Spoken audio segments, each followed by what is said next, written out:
all those veiled threats. He was using my friend's business.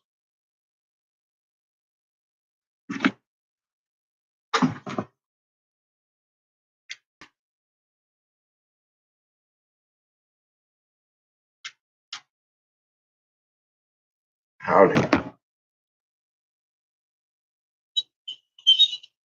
Got my grabber fixed. I'm gonna work on a beer mug.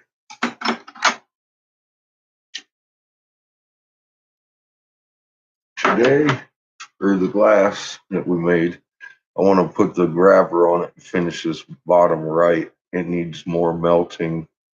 It's nice, but it's not what I want. I want to see the hump. I want to sink that hump down, and I couldn't do it last night because the damn grabber kept popping off. So we're gonna pop that thing.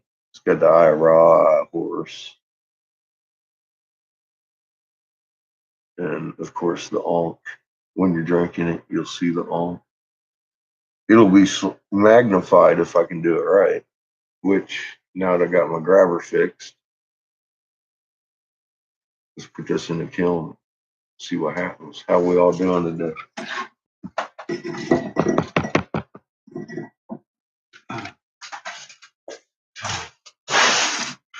Hey there, Polly. Hi, Homer.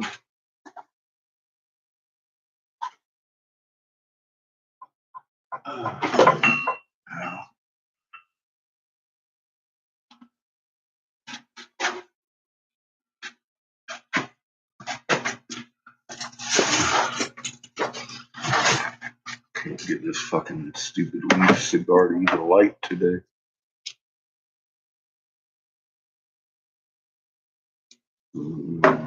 Hey, Jelly, how you doing? Virginia, Nicholas. Drive safe. Don't be typing. Hi, Ramon. How are you? Hi, Wayne. Yeah, I know it's a little early, but I only got a few 100 pounds. Plenty of time or plenty to make some stuff, but I'm excited about my tool being fixed. I, I got my tool fixed at the doctor.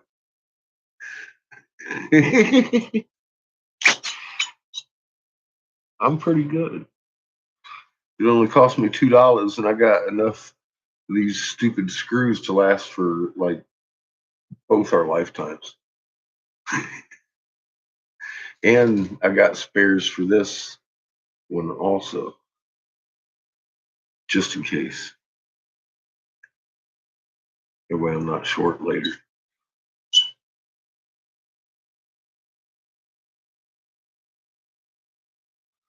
It's kind of chilly here today.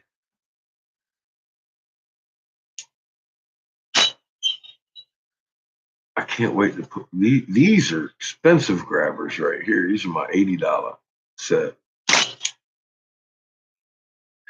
only used it twice. I don't like it as much as my most people use those always.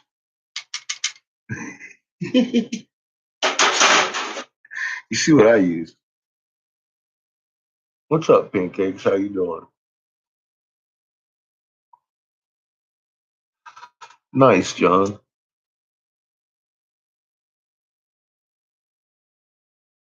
In London, it's chilly here today, cloudy and windy. It's been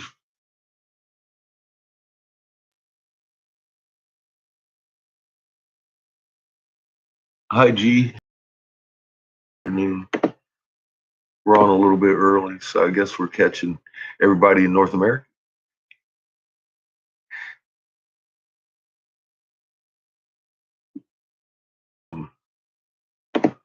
Experiencing a little bit of lag. Okay, a lot. I've got because a lot of you guys and gals weren't here last night. Well, that would be why I'm experiencing lag. So mom's heating back up again. um,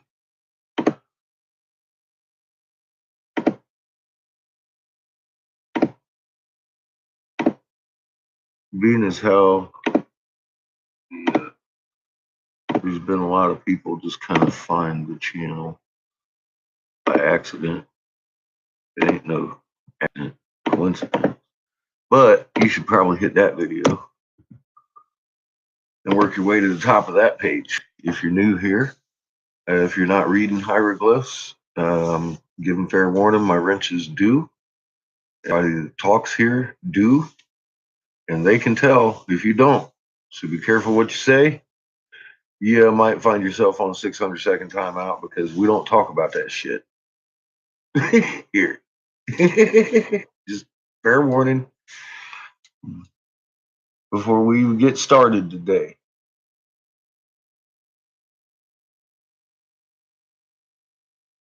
Thank you all for looking and learning and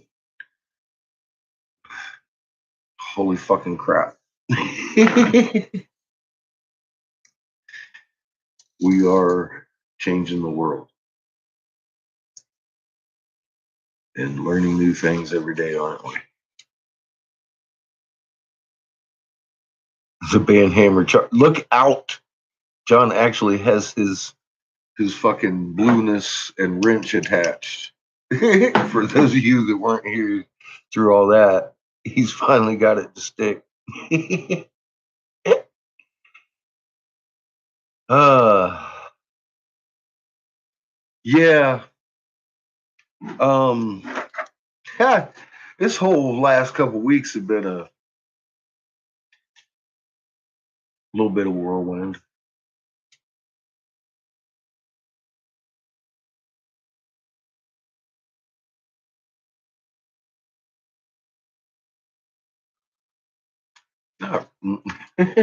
Well,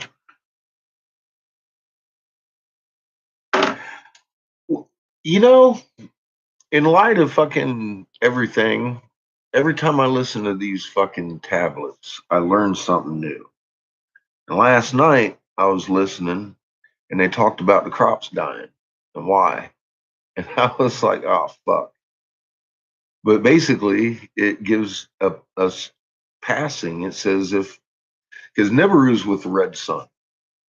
And if it comes across the ecliptic behind Venus, the crops are gonna die. And that's in they're fucking saying about this return of shit. And I was like, we need to listen to that again. So in trying to find it, I found something else. And I was like, well, we need to listen to that again.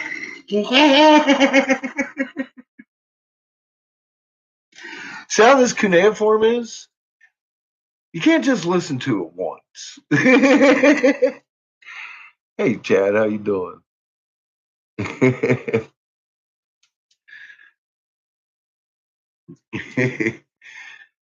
Every time I listen to it, it's like, oh my god, did you hear that?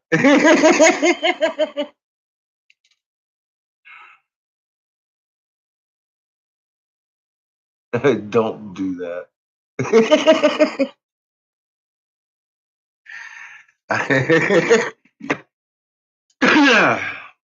Oh, I pissed off somebody that's close to in natives up in Oregon today. I don't give a fuck. Like I don't care.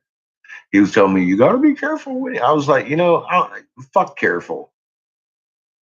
So we tried that. I'm burning down bushes when I come. He was like, I was like, yeah, he's wasted enough of my time. But that's cool. I know he means good, but he doesn't get it. I've told him to go to the first video 1,000 times. So he got what everybody else gets blocked. Not on Facebook. I just blocked him on Messenger. I get tired of hearing the dings. He also, I don't know where he lives, but seems to want to ding me every time I get done about I go to sleep. So I don't need that either.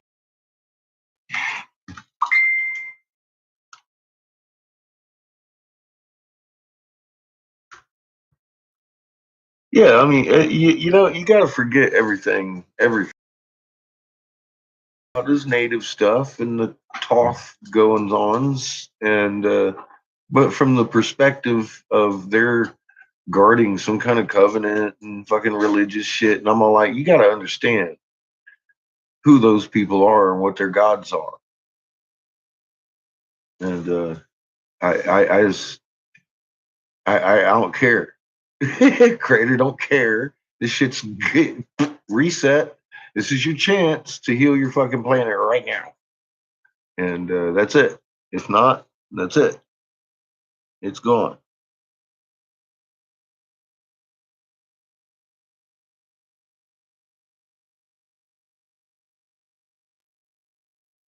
Well, dogs are good. They have good hearts generally. But oh boy. Yeah, anyway. It's been a crazy fucking there's a lot of people out there that know all this shit. What I'm trying to say is somebody came to me with some of this knowledge that I've been spewing the last few days about these tablets. And he pissed me off.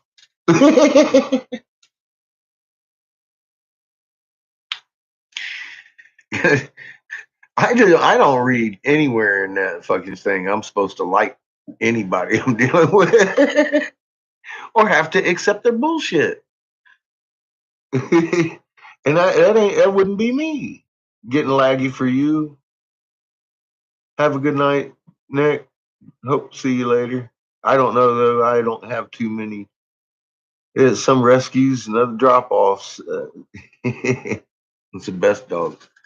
But yeah, I don't have much oxygen left. We'll see how long it lasts.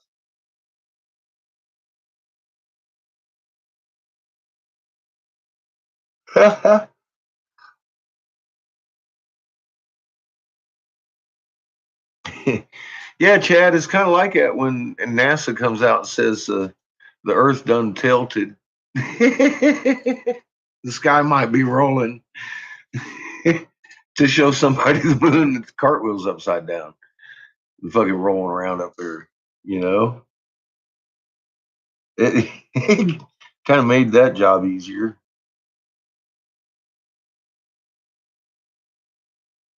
I do too, significantly more, Jelly. They're a lot more innocent than a human.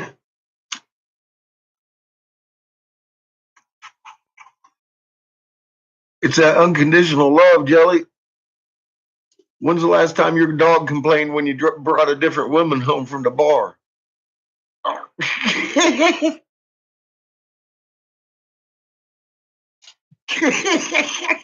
Just saying. I ain't condoning the behavior. I just saying.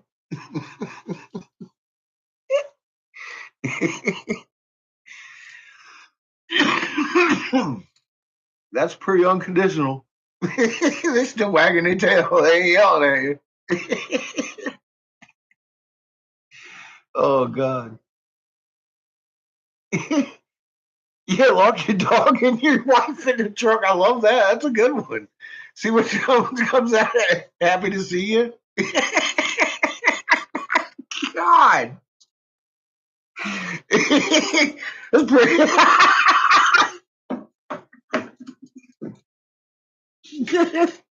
That's good. Oh God.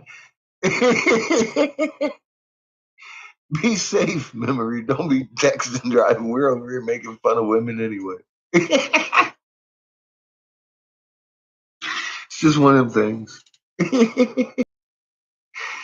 Oh my God.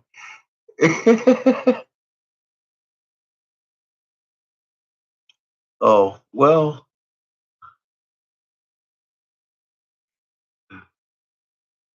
uh, couple. But not while I was with somebody. You kidding me?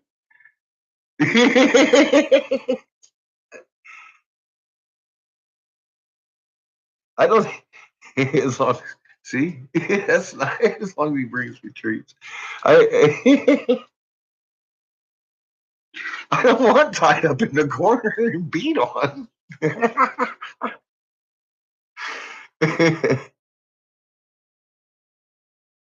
Yeah, I'm not too surprised about the lag myself, Chad. They came in here, the Google Hit Squad came in and censored a comment about divine intervention.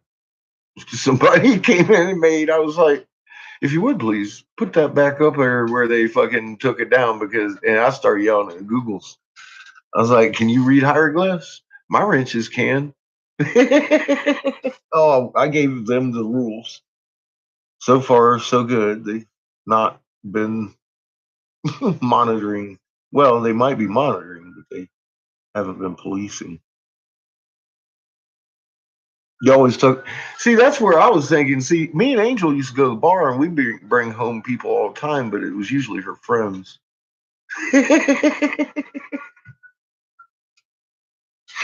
Hi, Phil. How you doing? I remember this one girl named Dawn. She was a hot mess. Uh,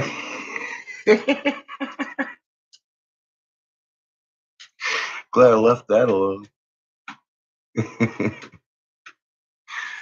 But yeah, we brought her home from the bar once. That was fun. Jesus.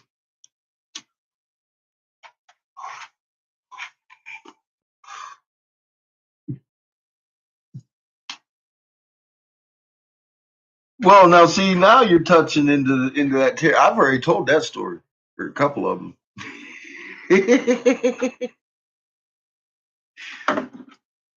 Just in case I might have a random child out there somewhere I wasn't quite sure about. I had to tell of my younger days. you know, oh boy, yeah,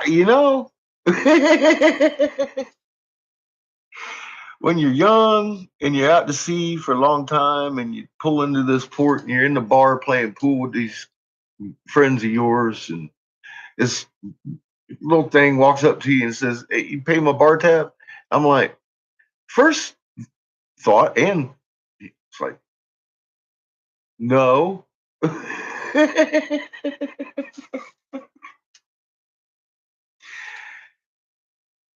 She looks at me almost cross-eyed, like I insulted her. And I said, why am I gonna? Are you kidding me? So she starts like trolling me for her bar tab. And I'm all like, how much is your fucking bar? She goes, $5. I was like, okay, fine. And I tried to pay her. She goes, no, you gotta pay bartender. I was like, well, at least I know it's going to the right person, right? No, he starts trying to chase me out of the bar after I gave him the $5. Told him what was. She's right behind me and shit, and I'm all like, I'm playing pool, man. I got three of my friends here were playing doubles, you know, and this fucking shit's going on. And I mean, he was adamant about you go all day. You have all day. You go. Kept saying, telling me to go. So I left. I thought I was going to get in trouble, and there she is with me. And she takes me out of town and walks me through the jungle a little bit, and I'm starting to get a little nervous. Like she's gonna take me over and tie me to a tree or something. And I see a little clearing coming up ahead, but we're walking by this hut, and this other girl come out the hut, and she bowed down. This is you want to talk about the. This is the first. I had a lot of culture shocks that day, but this is the first time I ever had a culture shock. I was like 19, walking through the fucking jungles in the Philippines, and this lady comes out the hut and start taking a bath in a mud puddle, and I had to stop. I couldn't walk and think at the same time. I wasn't really. I mean, she was butt naked. That's not what got me to stop. But I was sitting there contemplating what I was looking at, and then I realized that fucking water was probably actually cleaner than anything I'd ever took a bath in, and fucking walked on. But it was like fucking nuts. I was like, "Are you what?" looking around for the cops come. She's out in the middle of fucking just butt naked, taking a bath in a fucking puddle. And yeah, wow. I mean, I wasn't ready for that. So we walked on. I met her family. We had dinner. We walked around. Holy shit, man. So after a while, I realized what was going on. I had just purchased this girl for $5 for the whole day.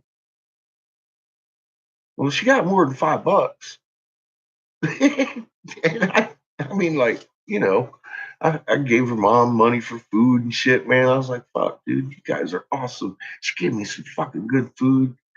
And it was great. But yeah, I bought a hooker.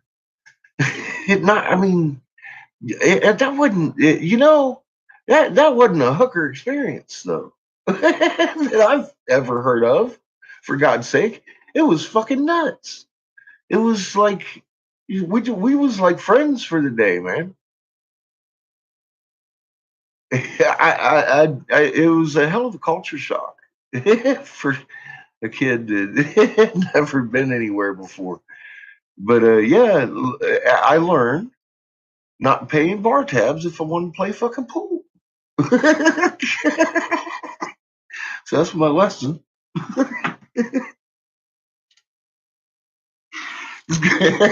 Don't fucking know.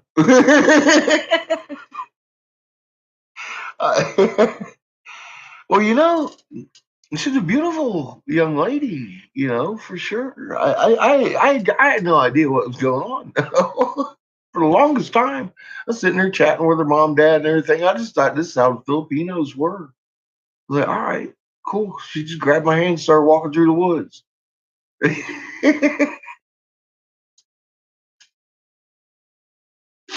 There's naked ladies everywhere. I didn't know what to do. I was like, holy fuck. she lives there, and she just came out and took a bath. And then I was saying, I mean, well, obviously they don't have running water. I mean, all that just I can't tell you how many thoughts run through my head.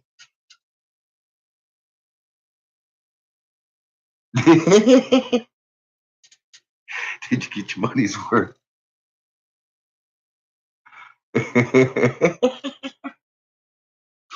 I I somehow think she probably did.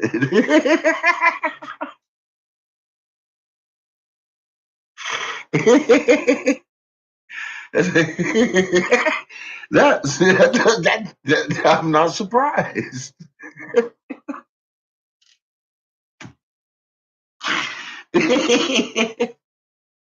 Somehow I'm just not. Did you have plenty of rope? Oh my god.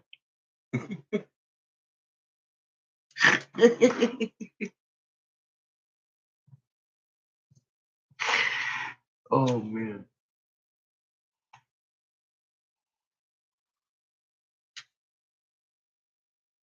Probably did tie him up in the corner. That's where she learned that.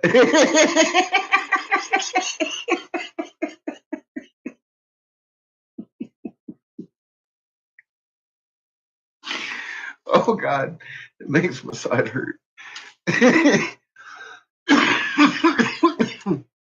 Oh god. That's good stuff.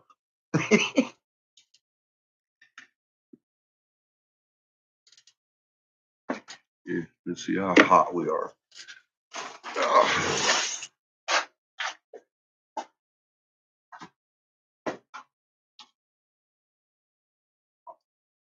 Can you tell I'm stoked? I got my fucking glass.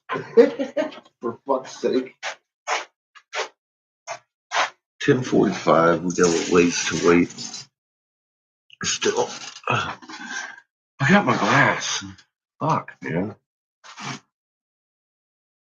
I need to make sure I get some more glass on the way here. Maybe another. I'm still looking for some more of this. So Find me some 38.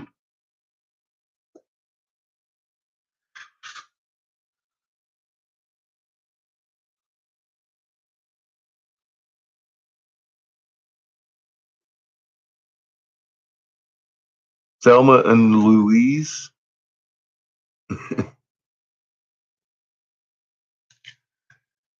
I've heard tell of it.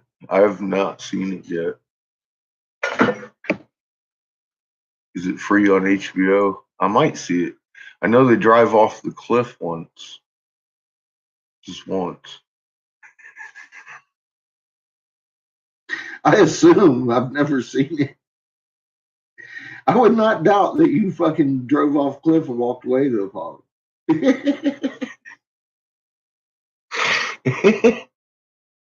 Hey, Pepper Girl, how you doing?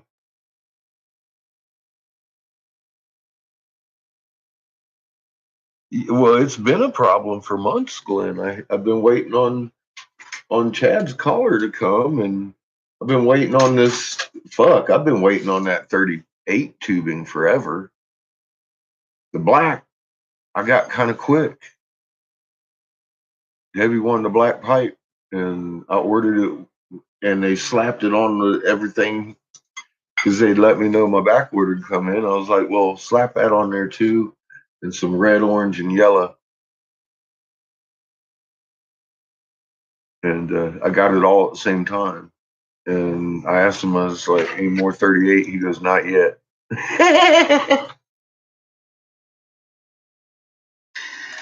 Oh, it's okay.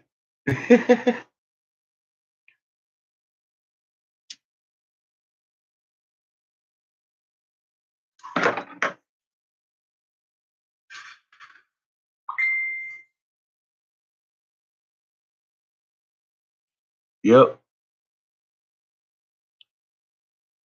Well, that's been the problem. That's why I'm out of glow.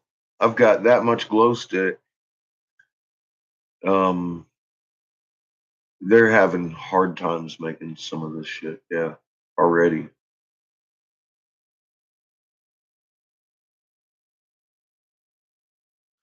Out of American glass blowers, I can get Chinese color quicker than I can American color because that's American. I've been waiting on it. They got to make it once they get them rare elements. They got the rare elements over there in China. Poor bastard just ain't sharing it. They're afraid we're going to get COVID. No.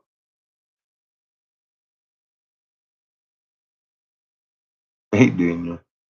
Yeah, the air seems strange. The color seems strange. And we got rain all over the place. But we're in drought. If you live in La Junta, you would probably believe we have a drought. Well, maybe not, because you can see the rain going that way, and you can see the rain going that way. For some reason, it splits right here. Open blue skies, thunderstorming all around us. Well, all around us are the cornfields.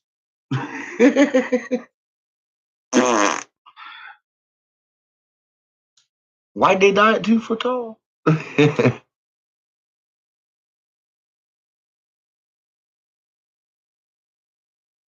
Unless it gets stuck in the canal.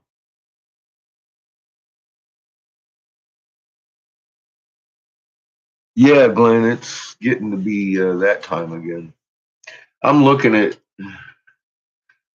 well, with my 32, I suppose I could just keep stacking it in my case until it's gone. But I could work a few weeks with that, 2, 3. And here and with that, I'm going to try and finish it just within the next 2 or 3 too.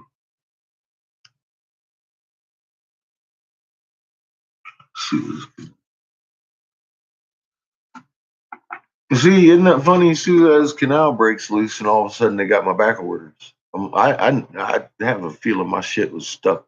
Probably the ship that was stuck.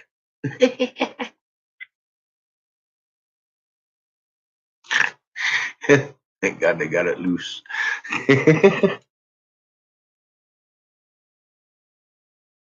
Well, yeah, there's shipping containers that are missing, and the captains of these ships now know why they can't get a bearing to match their GPS or any bearings that make sense to them anymore. Because the captain went to Google and asked and ended up in my video 2 weeks ago. Ain't nothing been the same since because they on that chatter talking all day. They can't know. They Google. You haven't figured out how to fucking stifle that, have you? Curious captains, because it's tradition to take a fucking bearing in the morning and a bearing in the evening.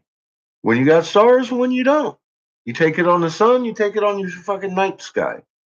You usually want to wait until the moon's in the sky to take your bearing, because that gives you the real good picture. And they haven't been able to. I can't. The Inuits can't. Of course they can't. So yeah, they started Googling, and well, I'll tell you what. He said a long time. I was like, I know. Me either.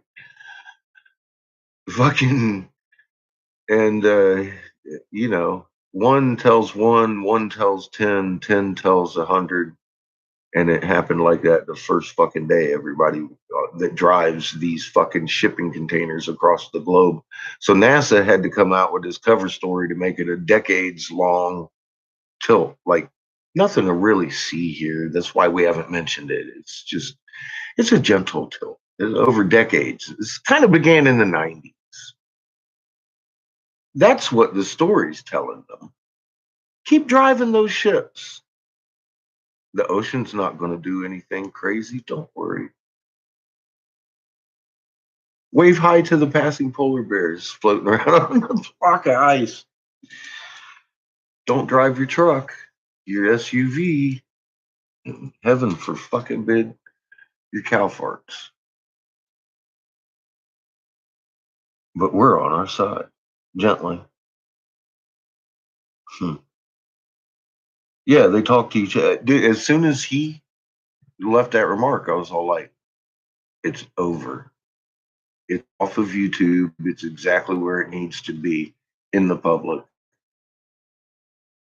The public on fucking steroids now.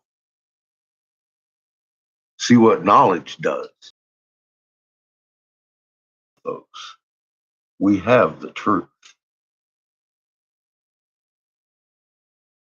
Yeah, it's exactly what I said it is, Jelly. It's the quickening.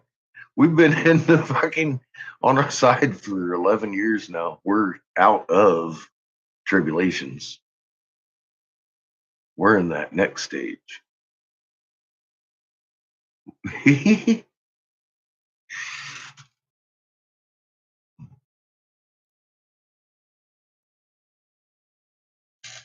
So I found out that I'm actually not blocked on Rex Bear's channel, Leak Project, which kind of surprises me. But I told him, I said, NASA just came out in my second or third comment that I made to him. I said, oh, yeah, that kind of gives away who I am. I changed my thumbnail. I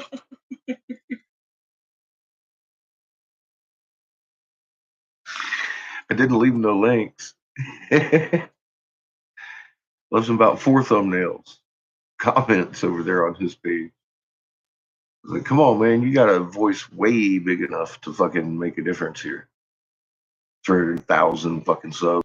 I've been talking to Rex for a long year or 5. But we ain't never seen eye to eye on the moon. Now, I don't know. It ain't global warming that caused it.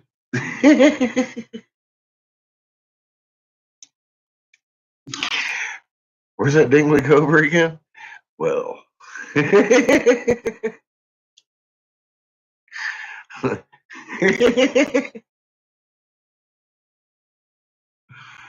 You know, I am blocked on his page on both accounts. I checked.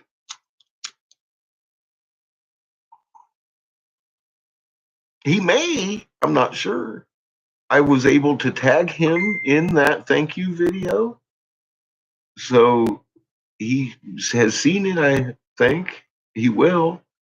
I don't know if he's blocked on my channel or not, though, from talking. I, I don't think I did. I know he's not blocked here, but because he's never shown up in chat giving me shit here, I don't think he's giving me too much shit over there in anger. I don't know. And them pesky ice crystals. They're magical. It's the women's fault. Ask Lee. Fucking magical thinkers. But yeah, no, I haven't got in touch with Hush Puppy. I think it's quite outstanding what he just did. And quite enlightening. At least as far as the moon goes. The guy's never really listened to what I've said. And we do not disagree about it at all. And that's kind of funny. So it makes you wonder, is it just semantics about these things behind us too? Because he calls it a gravity well and Tiamat, and both of those terms make you look like you're fucking nutball.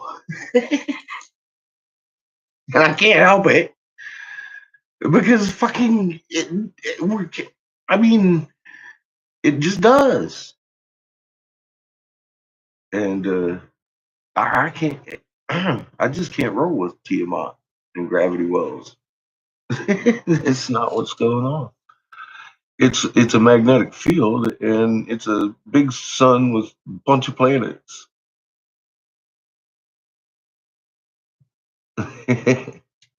Yeah, I think it's a problem, but I don't think he's listened like we have been over here to Bible Canon. We are going to today because this is some important information that I'm fixing to play for you. In 1260 BCE, King ascended the throne of Babylon and adopted the name Kardashim Enlil, a theophoric name surprisingly venerating Enlil.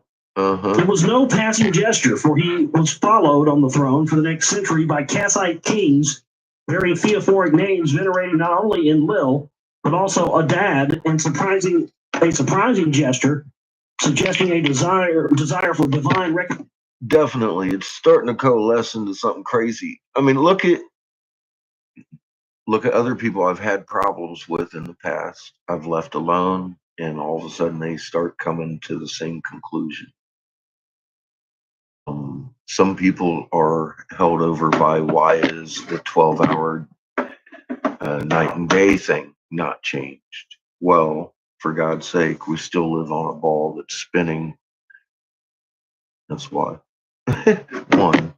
And the light cycle on the poles came up. That's like the 1% left. Well, let me kill that. When we started tilting in 2011, Greenland came out and said, our sun came back a few days early. Well, first off, we've always been tilted at 23 degrees, and that never wavers. We're tilted at 23 degrees. All the outer planets have an egg-shaped part of their orbit, and it moves around the solar system. That which causes the egg-shaped orbit is the other two. That is why we always point at the egg-shaped orbit at 23 fucking degrees instead of perpendicular with the sun. That which we point at tilted us. We have three axes in space. We just changed a little bit on the poles. We just turned onto our side in 2010. That's all there is to it. Now we're seeing a variation because these things are closer and we're starting to do this, but we're still very much on our side. Yet again, still spinning because we're a globe. That's axis 1, axis 2, axis 3. All three are fucking reacting right now. That's why people are waking up, because it's that obvious. Now, this is the quickening. This is where everything picks up speed. The slow train wreck starts fucking gaining momentum.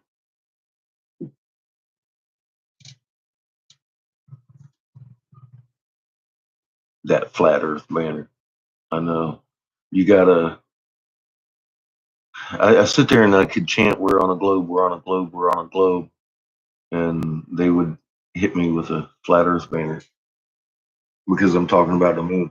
I guess maybe they haven't conferred with NASA, because NASA says our Earth's axis tilted, therefore the sky might roll. Well, that's what the cuneiform said. NASA kind of bumped that up a little bit. It was like our Earth tilting, and then they left the sky roll thing out. But that was for the benefit of the fucking sailors out there freaking out, not wanting to drive the containers on the ocean because we're on our side. They know because they can't get a bearing and they heard the reason, and it makes real big sense to them over the radio. And not one of them, well, I can't say this for sure. I can say this, not one of them should even know my name. Not it does that is the least important part of this to them. See? See how that works? Truth. Fucking truth. Not me. Somebody found the truth, took off with it, and fucking lit up the ocean. He caught the ocean on fire with the candle. I was like, yeah, watch this. As soon as he left, I was like, hey, I sent it to John. I was like, dude, the world changes right now. Oh boy. Very exciting fucking developments. And of course, people hate me for it. And I really didn't. This is a hell of a box. They stand to gain everything or lose everything. And they have nothing, no matter what they think they possess. That's the what the hell are you throwing stones at me for?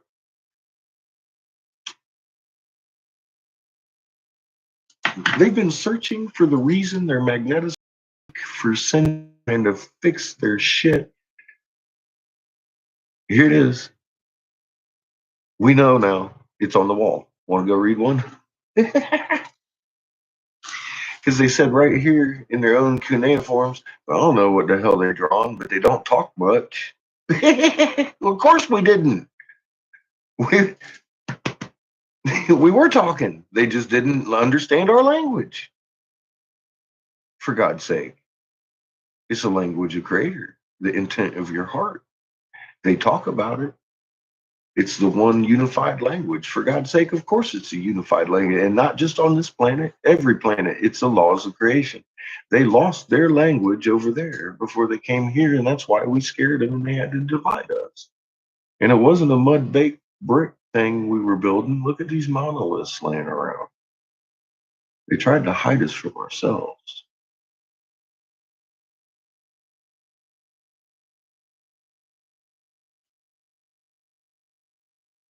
Period.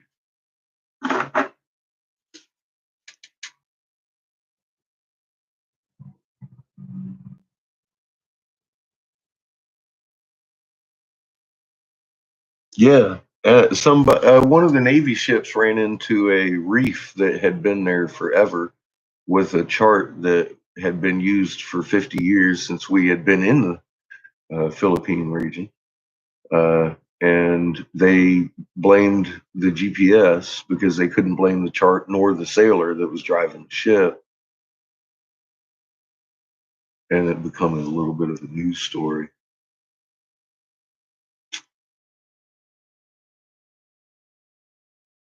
Pleasure cruise liner fucking went over on its side after running into the bank of the fucking et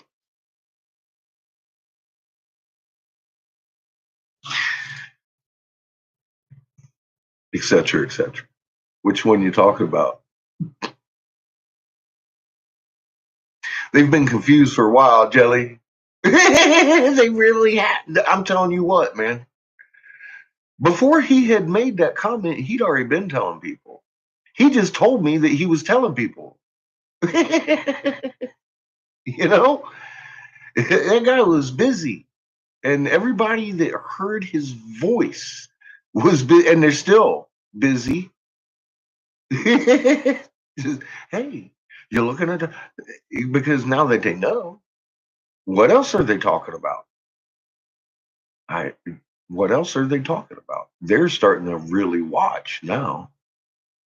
They don't believe it's global warming either.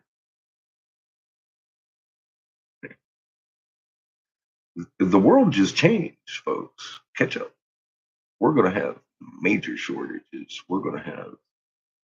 You're welcome.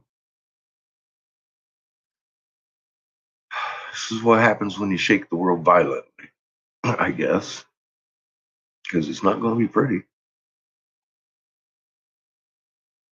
We'll see if the billionaires, start looking at their hearts or not.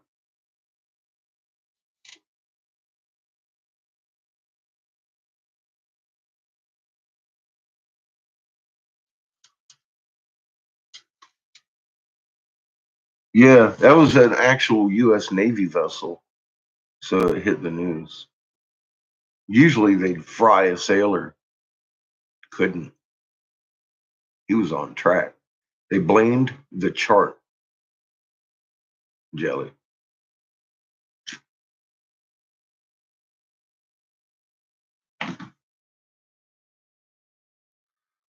Yeah, I not much about this has escaped these motherfuckers.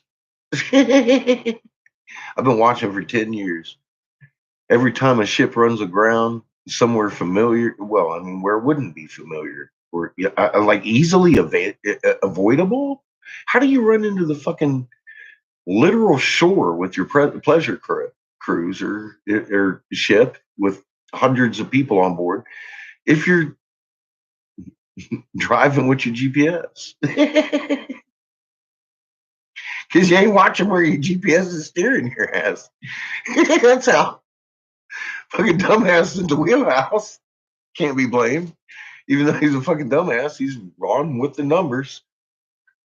And that's computer tracked now. I mean, you can tell if it was your steer house or if it was your equipment. And yeah, if everything matches, it's got to be the chart, right? They forgot to tell you the island was there. They just tried to sail out from. It's like a big old U-turn right into the fucking shore. I'm like, what the fuck happened there? You remember that? They had divers there. People died. It actually wasn't funny, but I mean, kind of. Minus the dead people. But yeah, it was fucking nuts. I'm all like, oh, come on. That guy just ran into a fucking landmass. It wasn't a fucking reef. He ran into a landmass.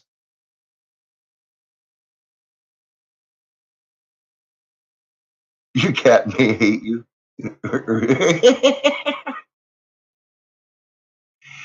You know, a cat's purr happens to be on the calming frequency of the human brain. Someone made me look that up today. So I figured I'd share it with everybody. Because they was asking if it was human frequency, and I was like, well, actually, no. And I learned something new today. So I copied and pasted the doctor's findings with his name in, because I'm not trying to take fucking claim of it.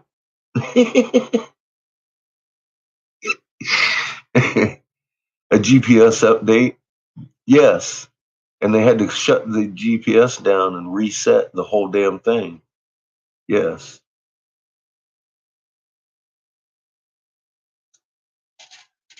I remember that too, Doc.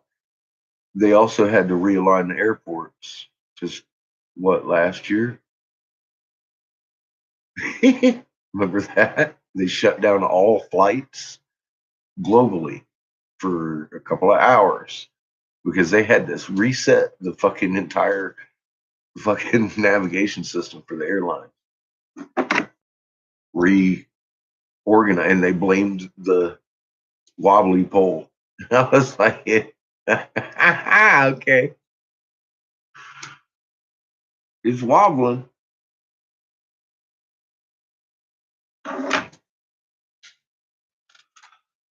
I mean, if you fuck, man, there ain't no question what's going on in my head. I've been watching this shit for 10 years and every day learning something new about it that I didn't know existed, including the timeline 10 years and 5 months for the tribulation.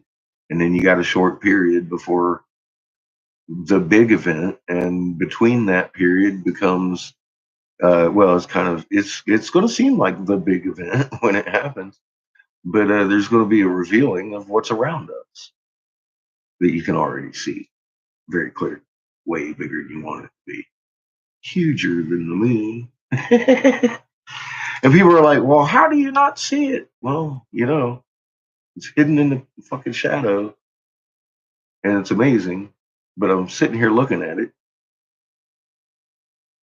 And so are you. Hi, T Mac.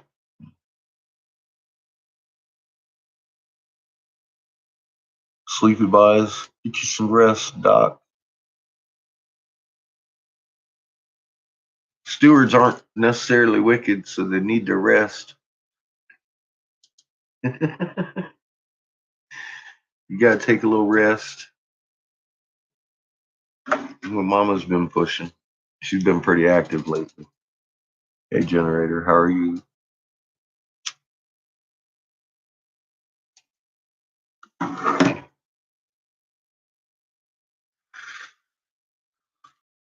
So my kiln has finally acquired temperature on the air, but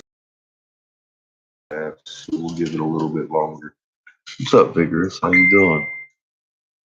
But night, and I just came to a point that I was like, fuck this shit. Because that's how I fixed it, and we're going to give it another shot. I tried to use my little one, but it kept trying to let go of it. And I was like, I can't have that. Yeah, I know. Sometimes it does. It's usually my friend. That I always say centrifugal and centripetals and my fucking gravities are my friend. I love my physics. That's a little song I sing in the shop sometimes. I know I'm not. It's borderline fucking cow yelling and fucking singing. But hi, Anna. How are you?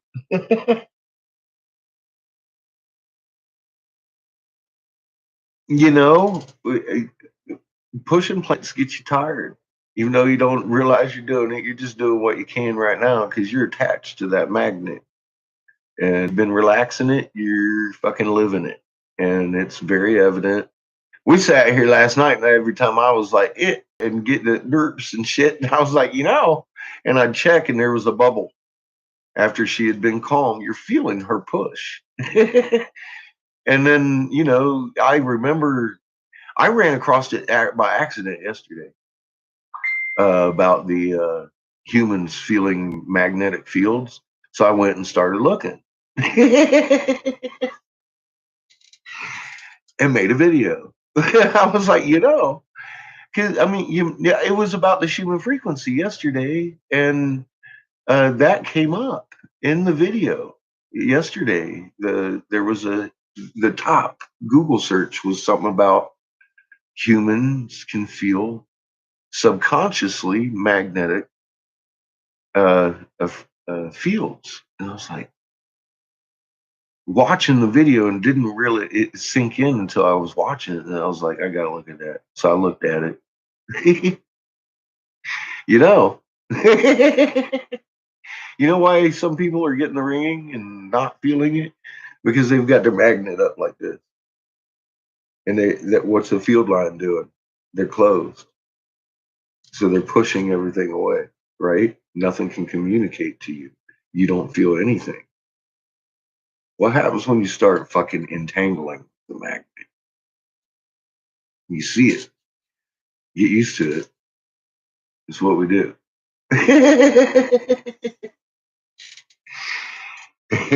That's just the way it fucking works in physics. And it didn't really click until I started, looking. And I was like, oh yeah, I got one of those. I should probably fucking feel that. Ta-da! And it wears you out. So, okay. Like I keep saying, it's just being human, so be human. You get fucking used to it. It's fucking crazy when you start realizing you have a magnet and consciously feel what your subconscious has always been feeling. It's fucking trippy. I'm living it too.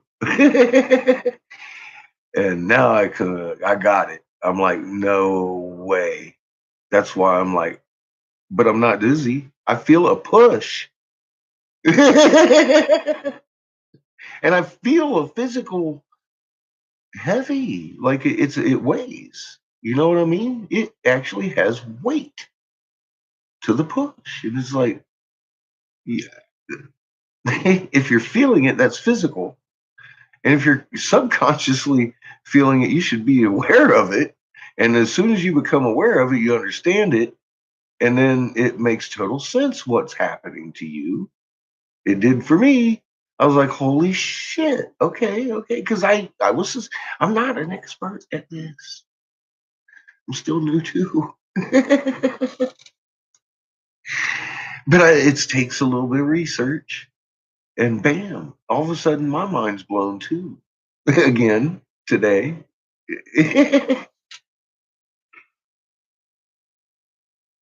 Well, yeah, it's well, you're welcome because it's fucking the way it is. I mean, we're all humans. We got to know that, right?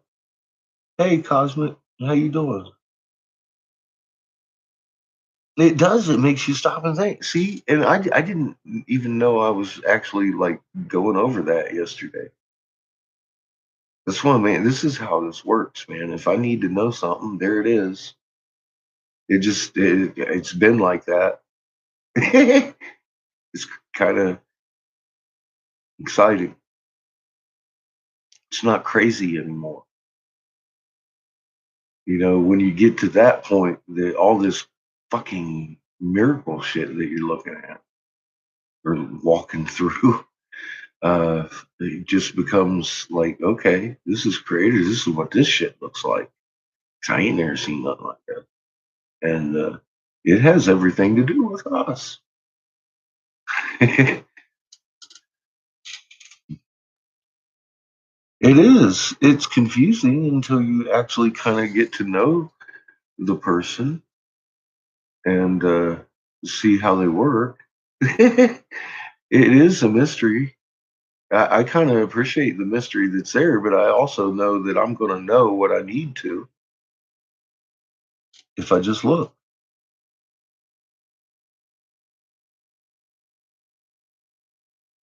Yeah, something weird happened down there in Waco.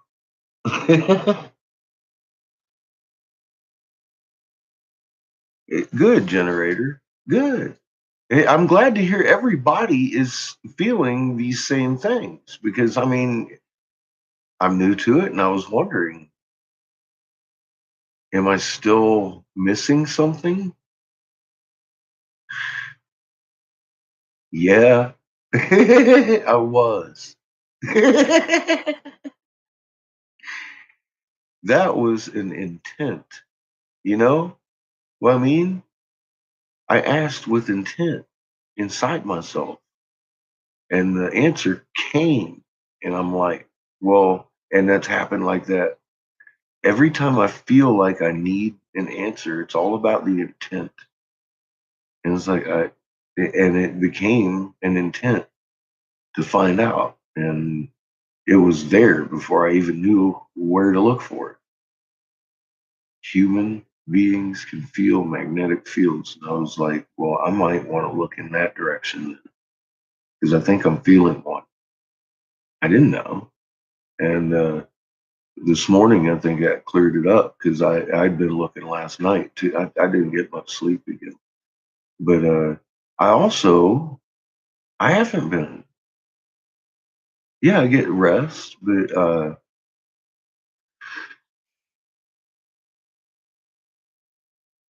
don't have a problem recharging my battery like that. And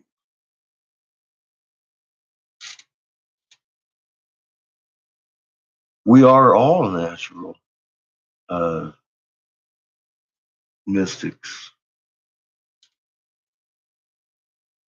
Bob. God, I'd like to have him back.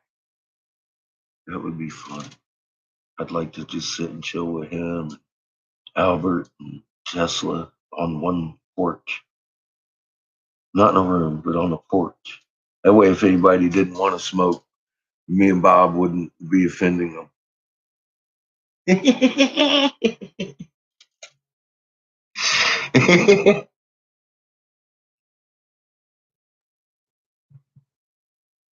it's kind of like that, isn't it, generator? It gets exciting at some points, and you start experimenting with yourself and in new areas you didn't even knew existed. it's it's like wow. And then yeah, and you're learning. I'm learning new things about myself every day. Like I can feel magnet fields. I had no idea that was, and I of course that's, of course I should be able to. I'm a fucking magnet, for fuck's sake. When am I actually going to convince myself that I'm a fucking magnet and just accept that I don't have a direction like any of you. This is fucking groundbreaking. And I'm sure you are parallel paths. That's what's fucking beautiful, and that's how this channel is designed. I want it to remain like that. We're not talking about the moon here. That's done. Okay, if you start like, well, if it was, Holly is gonna smack you so fucking hard. This is what we talk about here. We're learning new things about ourselves every day, and it's fucking beautiful. I still have to, you know, how in the hell are people throwing rocks at this shit? Because they haven't looked. Simple as that. They haven't looked at it. Because once you look at it, you can explain it to me, Gardner. For fuck's sake, man, it's not difficult. None of it's harder than the shadow on the moon. That's physics. You just have to forget everything you've ever read for a minute. And I mean ever. And then fill that back up with some real shit. There you go, Mac. And that hits on exactly why I did it the way I did it, because I had to prove it one point at a time. Because if you get too many points at once, it's information overload. So take it at your pace. Go find the information you need if you have questions about anything. And give your head time to adjust, for fuck's sake. I got most of it, like, oh God, way too fast. I got it way too fast. Well, I got it as fast as creator wanted me to have it and needed me to have it. And it wasn't anything I couldn't handle, but it sent me into a spin. It sent me into a fucking true mental spin. And I had never lost my reality before. And my reality was I'm hurling through space on a dead rock with no God in sight. And all of a sudden, I'm talking to a fucking planet, and I proved creator and first creation are a thing in every atom. And I was like, oh, damn. And we're part of that, the children of creation. And it's like, okay. All that at once, though, is just fucking too much. I was sick, physically ill over it. I really was. And I realized as I'm putting it down, I'm like, I can't put it down any differently than this. People are asking me to. I can't compile all of this at once. It's too much. We were writing on those walls for a long time. How am I supposed to condense all of that amazing info? Did you see how much information is on that one Stella? For fuck's sake. How in the hell am I supposed to condense all those walls of Egypt into a fucking 2 hour fucking documentary? You can't do that. It's information overload too much. Number one.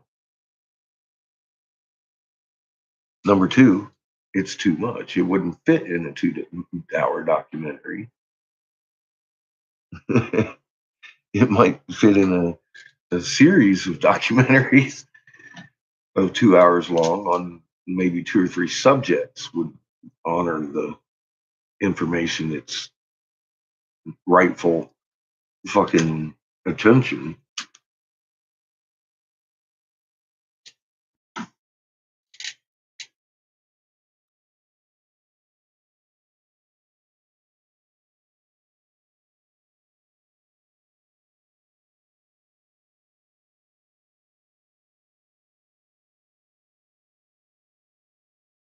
Yeah, I do Facebook because it's fucking convenient. There ain't nothing wrong with using their tools against them. Just use them right. Don't be sharing your fucking personal information. And if you get red flags, don't be afraid to fucking block somebody. Oh well, you didn't know them before. If they really want to fucking have a change of heart and come throwing pure intent at you, then don't block them next time. They come in their little funny face. You can actually unblock people. There are options to unblock people. I have done it because I blocked people and they were like, thank you fucking so much for humiliating me into fucking looking. Because some people need a smack in the fucking back of the head, or smack on the wrist, smack on the fucking knuckles. And for some, that block is just that. Now they can't talk, they hate me. They're going to go through my first videos and prove me wrong. And by the time they get to the fucking 40th one, their life's changed. So, yay. And then they'll come back and be like, you, and I'll unblock. I'll actually take the hour or so to find you in my huge fucking list and give you your voice here back.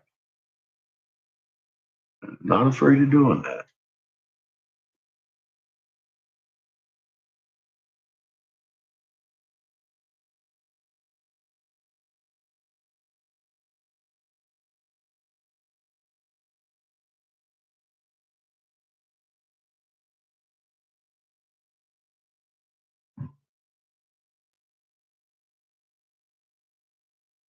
What are you looking at?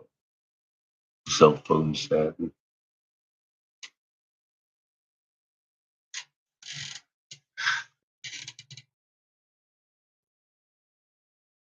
Oh my goodness. Well, tell you what, while the bricks are still cool, I got a 16-year-old to feed. So let's do some cooking with catfish. Oh, you know what? I already know the answer to my question. My pots are dirty. We'll go have that boy clean them real quick. Then we'll go do some cooking with catfish.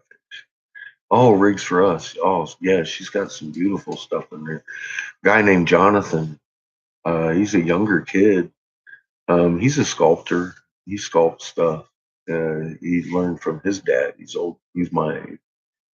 He's been blowing glass for fucking like Seamus. He's fucking awesome.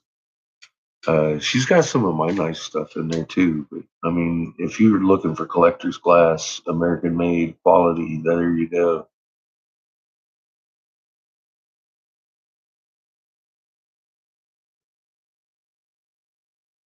Yeah, I've done all of that. I didn't want to be discovering this shit,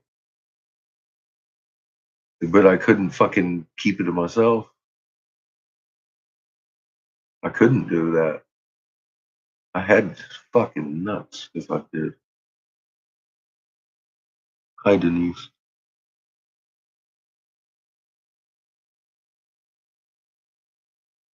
Yeah, we seem to be right at the end of a whole bunch of different countdowns, coincidentally. Been looking into that too. And that long count is not inaccurate.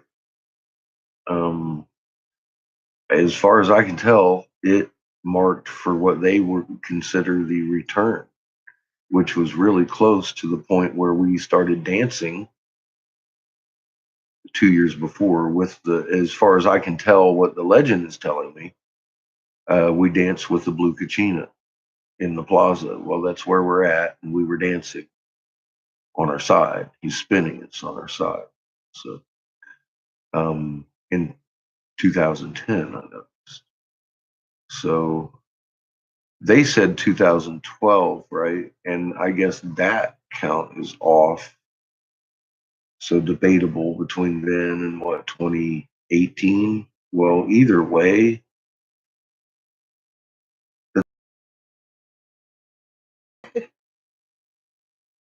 pretty fucking accurate because we've been on our side and it's about to reveal itself.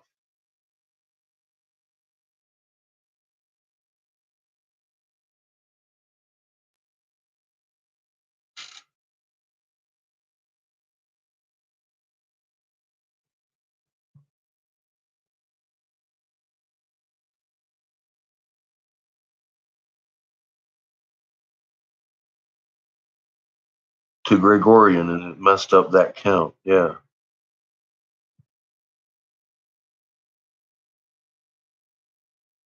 You know, T Mac, that's a damn valid thing right there. Smoke you some shake.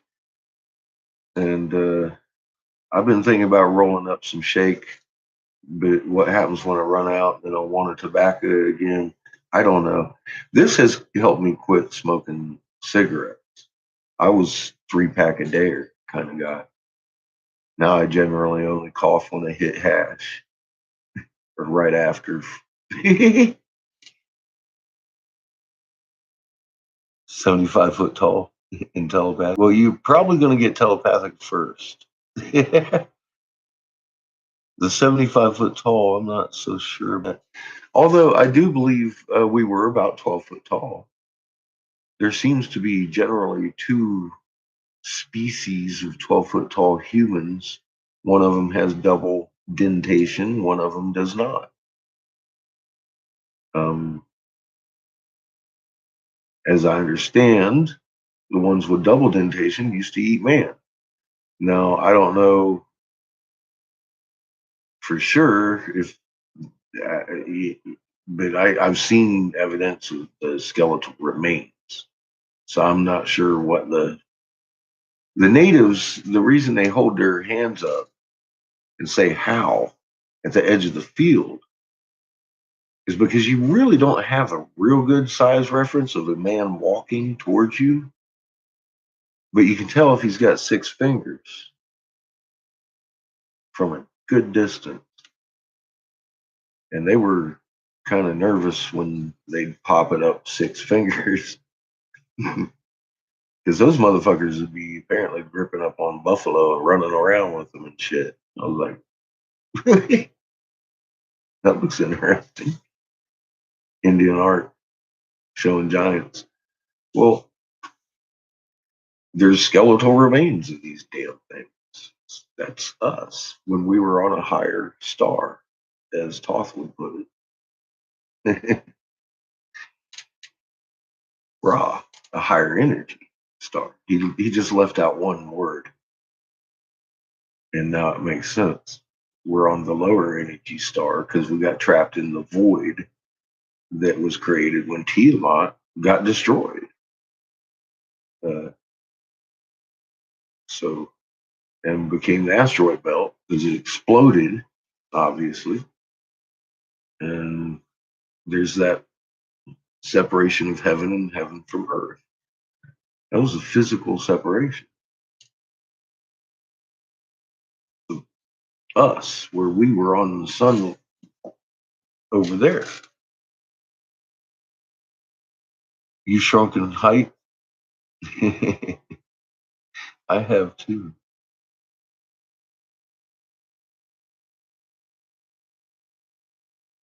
You and me both, CH. I ain't even tried to go there yet. I'm still just fascinated with what's going on around me. I'm just, yeah, I haven't even started trying to rise above anything around me yet. You let me know.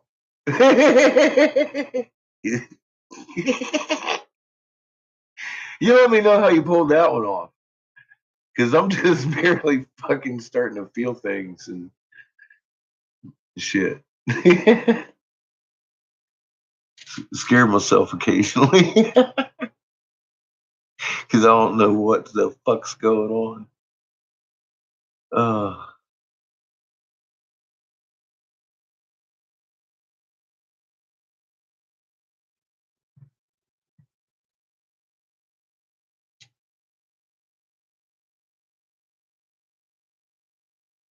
Well, yeah. Yeah. Yeah. Yeah. This has been synchronicity after another. That's kind of what this channel is. Actually, I think it's like the synchronicity channel. We were telling people, or well, I was telling this channel. One, I told this channel this has got to be Hell Week.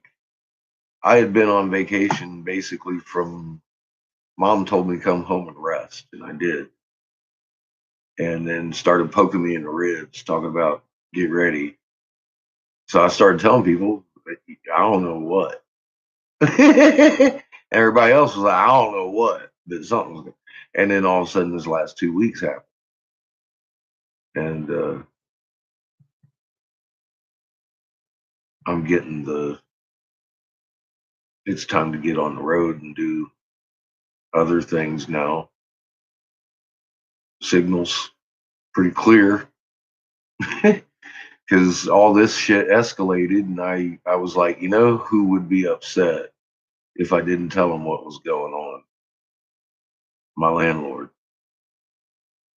And so I almost forgot to tell him. So I told him, knowing full well what his wife was going to feel like. And I was telling him, look, let my kid graduate. We're gone. He's like, oh, yeah, dude. But that's cool. And that's the last time I've talked to him. But yeah, we're probably going to be moving. Tell you that.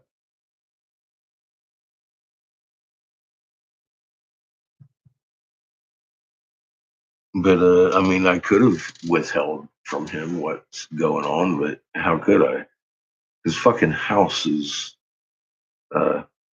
subject of ground zero at the moment. And the cool thing, I mean, Mike knows who I am, you know, and he's known that since day one. He's watched the moon, and he's been watching and listening, but not real close. He had missed the last couple of weeks of what was going on, so he was glad I told him. He wasn't mad with me because I told him I've been very fucking upfront with him the whole time I've lived here. But I knew this was going to probably be the straw. Kidding me? They talking about Bomb Diggity, the basement and shit. It didn't take his wife very fucking long to figure that out. Veiled threat, hell. That means he creeping around, looking where I live. He fucking creeping around in my life, figuring out where I've been. But he ain't looking at what we got. You know, he's looking at me. I'm like, that's creepy. So I told the owner of Bomb Diggity, sent him the proof. He's slandering, libeling him, his business. And boy, howdy.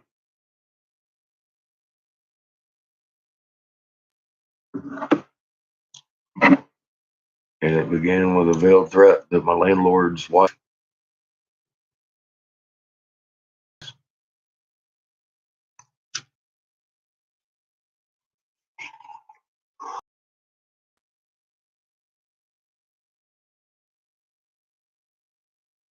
Well, Seamus has wanted to move into an RV with me since I asked him 2 years ago what he wanted to do. He's never changed his, and then so he's cool. We're just gonna get an RV sooner than we'd planned.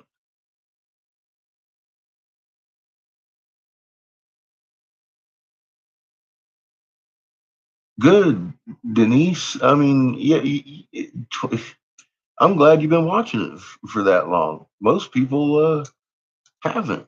I don't know. I got to get him to cook or clean the pots first. It's home ec time. We share those responsibilities around here. I used to have to wipe his butt by myself. Now he helps.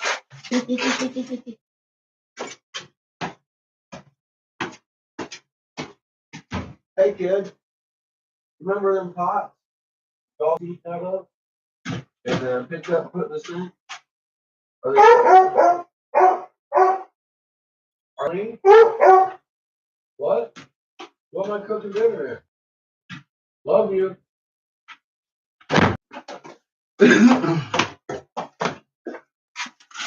So he'll do that, and then I'll go up and cook dinner.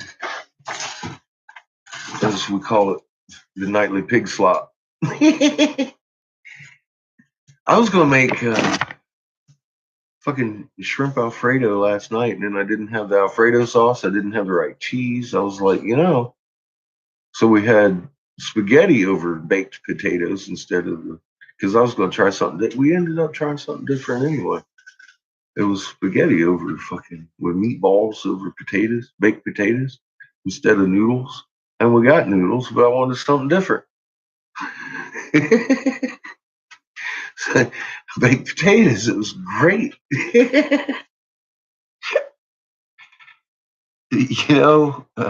That's been my sole purpose, Denise.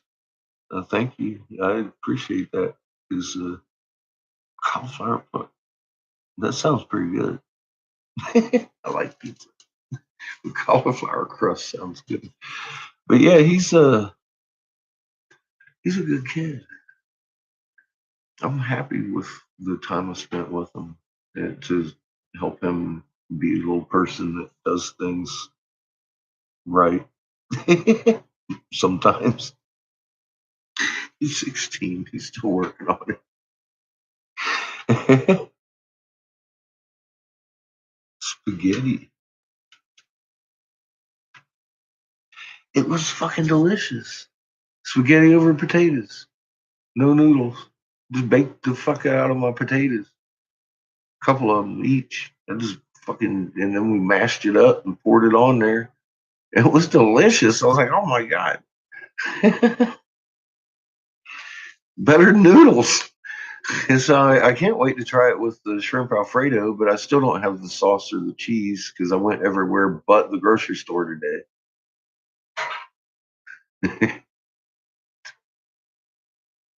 King fucktard over here.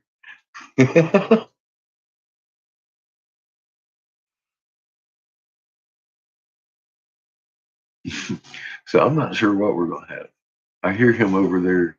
He must be hungry. I hear rattling going on above my head in the kitchen. Cauliflower crust. I know that sounds pretty intriguing, huh? With ranch? Are you kidding me? Give me more, man. It just sounds good. He's a good kid. He really is. You know, I woke up this afternoon and I heard myself out of the living room. Been playing me all day. He just does. He needs to know this. He knows he needs to know his little heart and all that. He's already human. The funny thing is, you know, a lot of people, was they're all balled up and shit, they're hearing the ringing and getting sick and stuff. Not him, but he described the same symptoms to me, which kind of, it's, you know, it's okay if something's happening to you, but if something happened to your kid, you need to find out, right? So it kind of put a little burn in my ass to make that intent in my heart. I realized it might be a little more important information than I thought it was. If he's feeling the same fucking symptoms I am. And it's not symptoms that we're feeling, it's magnetic fields. And I've correlated that in this walk. It's fucking amazing. And before I even looked it up this morning and all half the night, I was busy trying to figure it out. I was like, wow, because I'd run into it in my damn video, and so I was like, well, yeah. And then as soon as I started searching, I was like, well, shit. Okay, I got you. I'm a magnet. So is he. He's never been programmed. He doesn't have much stress. I don't. He's a kid. I don't load him down with a bunch of shit. He's fucking 16 and graduating high school. I load him down with enough.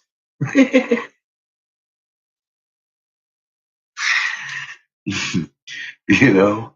But yeah, he is helping me through that. People ask, "Does he know?" And I'm like, God, I wouldn't know half of what I did because if it wasn't for him knowing. He's pointed out the different spectrums of the double rainbow. That's physics, light spectrum. Those rainbows are not the same spectrum. And well, go from there. But there's two on that side, just like I said in that UV shot of the day with Horace's box. And there's one behind us with a beautiful long dress, a beautiful blue Kachina, and that dingly cobra hiding under there.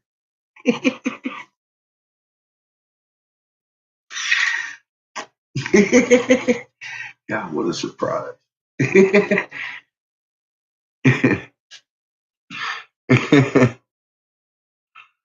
Hola, amiga. Muy bien. ¿Cómo está?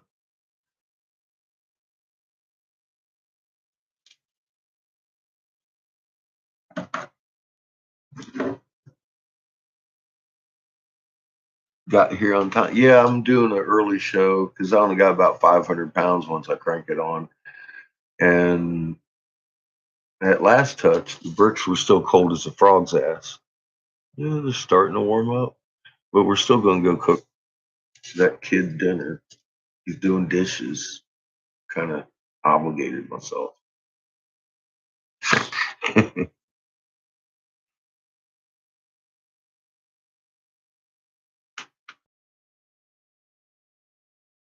Don't believe you what, Sherry? About the moon doing a cartwheel? Have they not seen NASA blamed global warming for our Earth's tilt? Did I not mention that today? You might have missed it, but it was on in every network on the globe that NASA announced that our Earth's axis has tilted. And it began decades ago. It was a gentle tilt.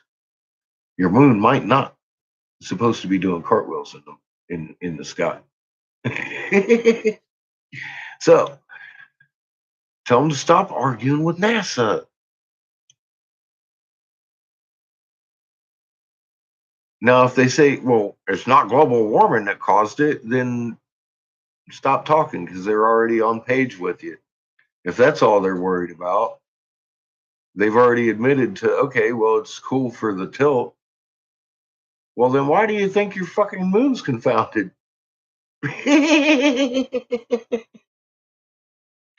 Don't hit them with everything. Don't hit them with everything. Just hit them with their moon until they look. You can't look at everything if your eyes are closed. You can only look at one thing when your eyes are open and you like kind of trying to focus on it. See, that's where you're at there. Just stick to one thing until you get those eyes open. And then see there's a process here. You gotta open the eye. And it works. It can't work back. Here. You know what I mean? I've been just fucking going nuts to see something. It breaks the programming. All they realize that they just watched a fucking presidential election with people on the state podium that would know about that. That didn't mention a word about that. So that programming, it may not be broken yet, but you can visit that in a minute. Let them clean their pants after they realize. Yeah, we're probably experiencing a lot of that. Yeah, just stick to one thing. Give them the moon because they can never, and being their age, I imagine they watch it or look at it. They might not be online as much as, the younger generation. So they definitely know it ain't supposed to because we got folks their age over here. Most people are older than I am in my audience because they were the ones that noticed first that something was wrong with the sky. And yeah, it kind of surprised me when I figured that out. I asked, everybody was like, 50, 70, 50, 70, 50, 70. I'm all like, oh, wow. Okay. Wrong impression of what was going on here. Because you could just, I was like, where are all these people coming from? And it was us, older generation, looking for fucking answers.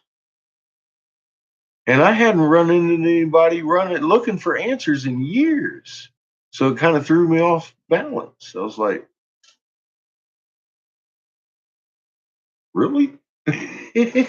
I'm not out here alone.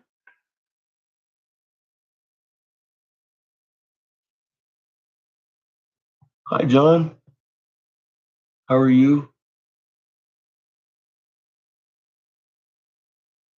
Yeah, y'all had something you were looking at that you're scratching your head. Be like, I don't remember those 3 dozen different classified fucking clouds in the king tide, whatever it was, you know. But we were old enough to have seen normal for a long time before I don't care how slow it happened. One day you woke up and was like, maybe this isn't so fucking normal. And we ended up here together reading hieroglyphs. Yay, us.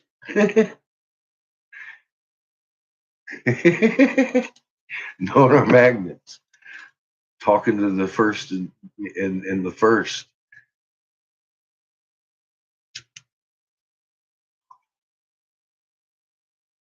In every atom. Hi, Renee. How are you?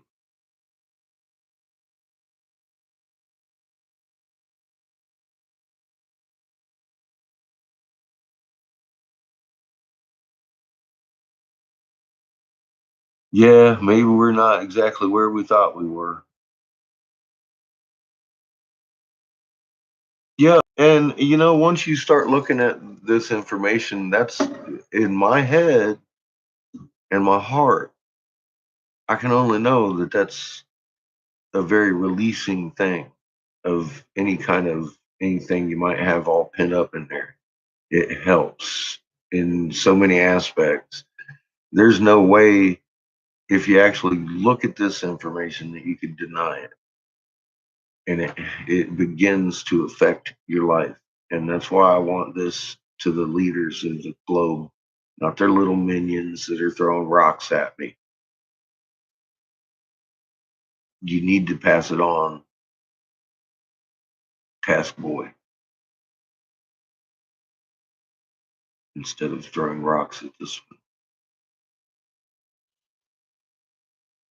I wouldn't mind a face to face with whoever leading that Vatican.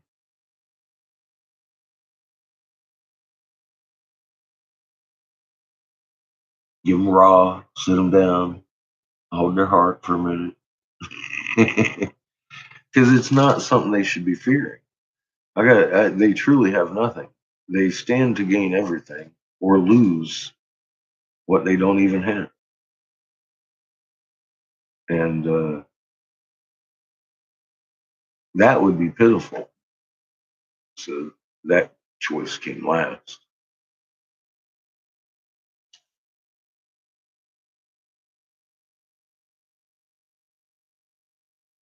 Fuck, Dennis. Denise. Is that better? I think my pans might be done.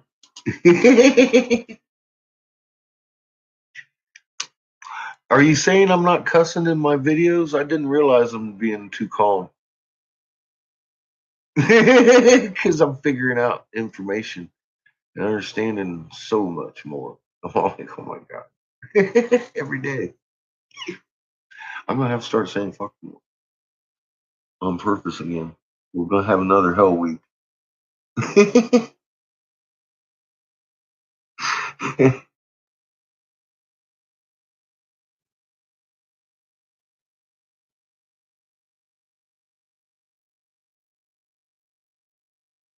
I don't know about trying to prove anything.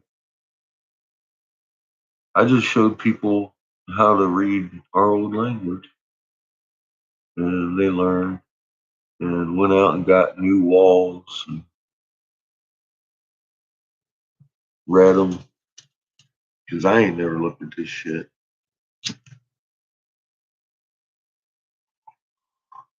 The thing is, our history was written in stone.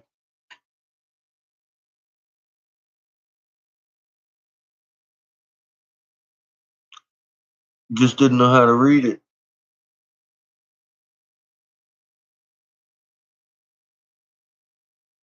As simple as that. And I'm not undoing anything. I'm just showing people what I've found.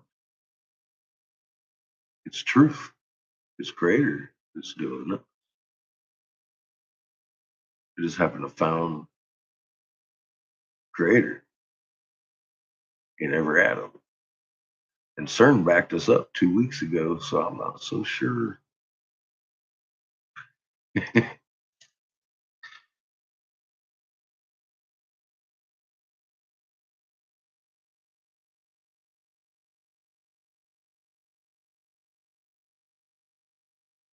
What? I don't know why you gonna be a black cloud. Hi, Kevin.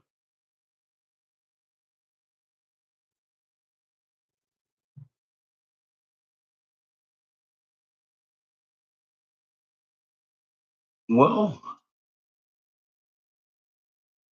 hi, Peter.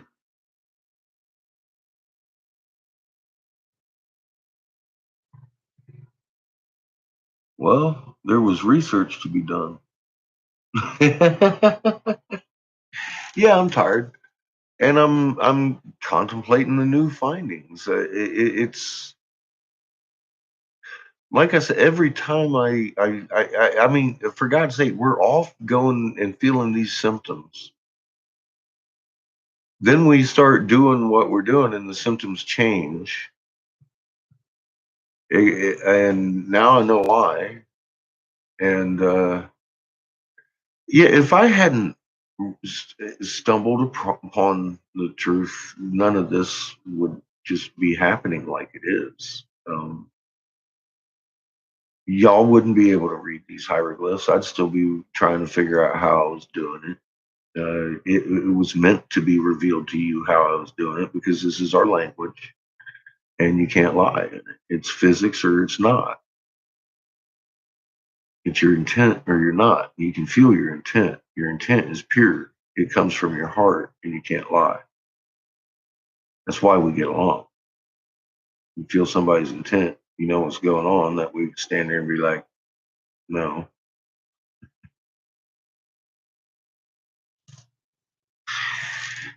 I mean, what can I say? You feel it. You've lived it too. And just understand with this whole, I didn't even know, you know what I mean? And then there it was in my own video, and they're rewatching it. And I'm like, that might be what's going on. Let me look into that. And it was a few hours more investigating, but who's keeping fucking track on this shit? Okay, that's soul bucks are paid later. This is fucking amazing. I can sleep when I'm dead.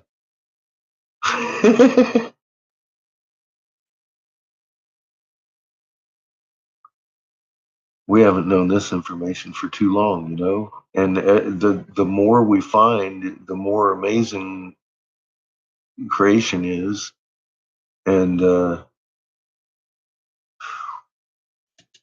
what can I say? It's just fucking, it's fucking mind blowing. It's amazing. It's beyond words. It's truly beyond words. I keep getting to that point where I'm stumbling, and I'm not one that's short of words. Damn it.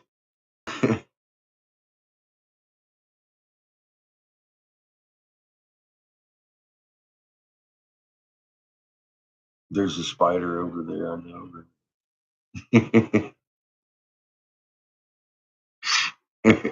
I know. He got a microscopic penis or some shit on the end of his tit. Something like that.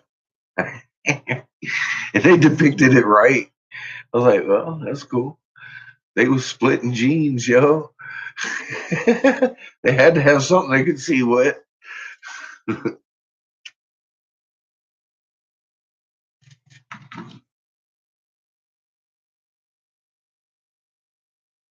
It's better than any feeling I've ever had, and I ain't even having sex.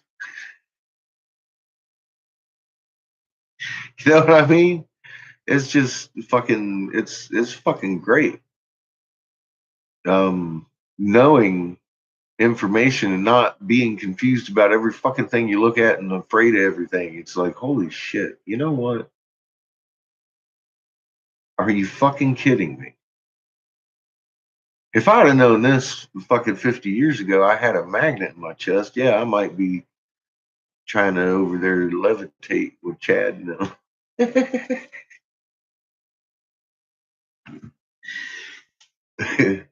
I ain't ready for all that. I'm just now realizing that my stupid magnet can feel magnet fields just like any other magnet. And I've been telling everybody for how long, be a magnet, be a magnet, be a magnet. I don't even know what I'm supposed to do. I keep telling you, I don't know what I'm doing here. I'm just as new as y'all. So, yeah, it's a learning process. It's very fucking exciting.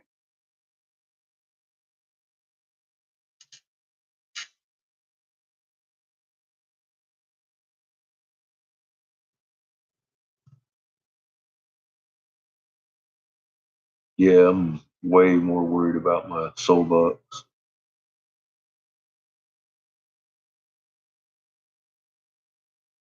Yeah, Creator does.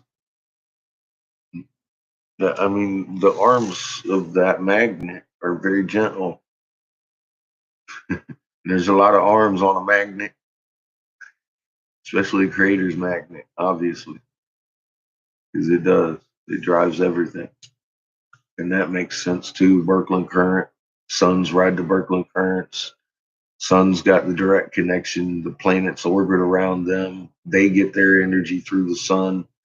It's fucking amazing when you actually understand the fucking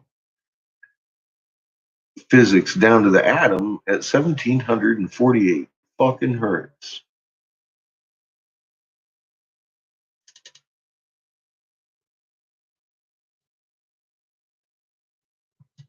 Mm-hmm. She will, dog. And you guys, you're witness to that just happening yesterday. Like I said, I was wondering because my son's like giving me the same symptoms y'all are. I'm feeling something.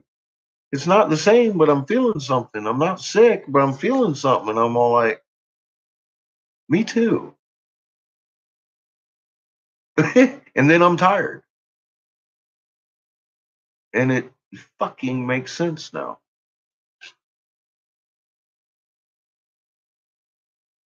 Because my field lines was closed. And now they're out here. I'm starting to feel what's going on over here in Iswa. Of course and you and everything else, patches, anything else with electron magnet, I'm feeling its field. That's our language, dumbass. And I'm like, yeah, but I didn't know what it felt like. So it feels like that. Let's go cook dinner.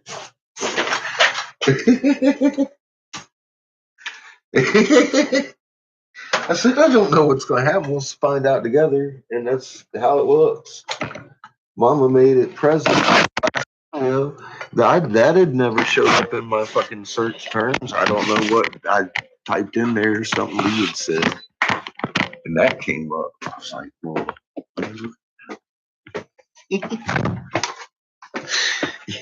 you know, he's throwing a stone at me and help put something together.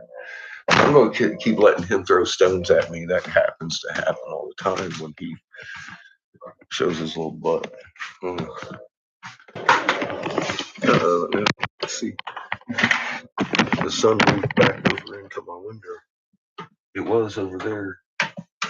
Now it's over here again. All right, what are we having for dinner? Holy crap, boy. Left the kitchen a mess. You left the kitchen a mess, but thank you for doing the dishes. Miss Patches. Always with something to say.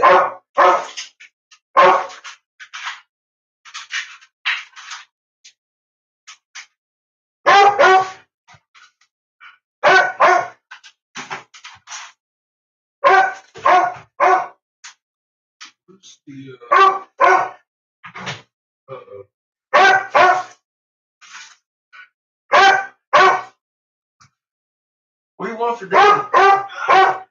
Patches. Patches. is. I see. I see. She's very excited. Fish. Fish. Chicken. Poop on a stick. Yeah. Patches wants that.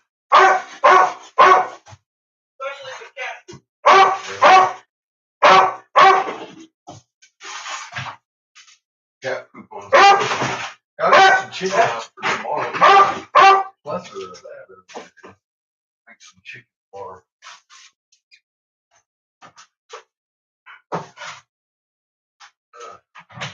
For now, though.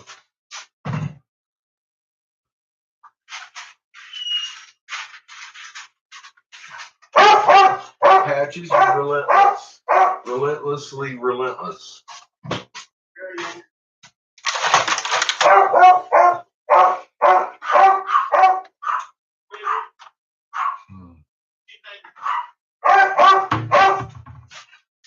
Come here. What do you want? What? What? What? What? What?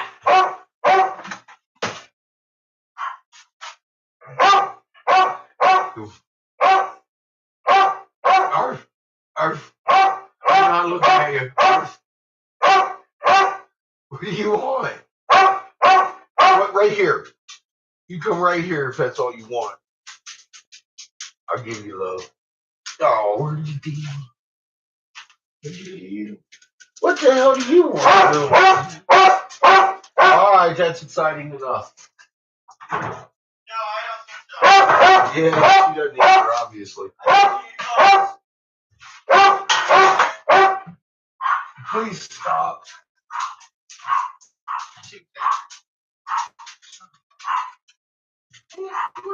No.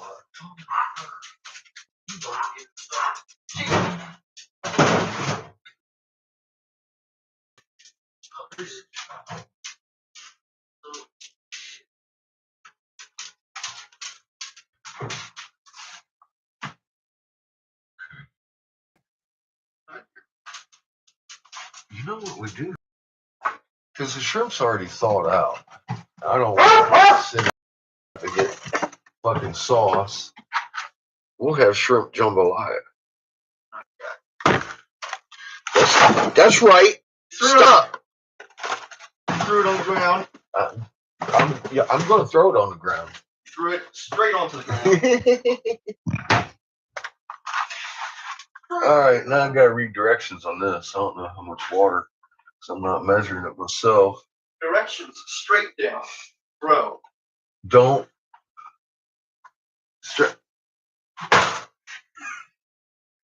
I think the small print says make your child cook dinner for home ec. No. So I'm putting the fish back. We'll have shrimp jambalaya because it's already thawed out, and we'll have chicken tomorrow. Because I want some fried chicken. But we'll do this tonight. So that works. Hey. What kind of vegetable you want? No. Asparaguses, corns. Sure, what? Asparaguses? That's the first thing I said. Here, we'll have asparaguses.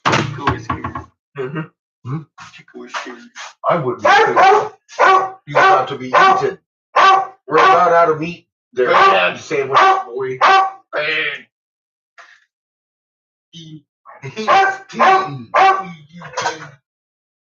Why would I pick on him? So mean of me. Seems like Patches hates you for it too. Of course she does. Because I gave him love, not her. We know you're lying about me not being hungry, Dad. Yeah, we know what you're upset about, Patches. You're just upset. In general. In general. About everything. Stop barking. Here. Nobody loves a barking dog. Oh my God. No. Jesus. She's excited. Take those dogs out. You probably haven't been out since I've been downstairs, have you? I killed him with hot. She looked at her ass and then started barking at it. I know. And now she doesn't want to stop barking. Barking in her butt. Alright, take her out. She says she wants to inspect something. See if Timmy's in the well so she can pee on him. Hey! You go pee on Timmy. You gotta pee on Timmy. She's excited. You want some butter? Is that what you're excited about now? Oh, licky the butter. Yeah, I think you want crazy things, bro. Go on. Go. Go outside, go potty.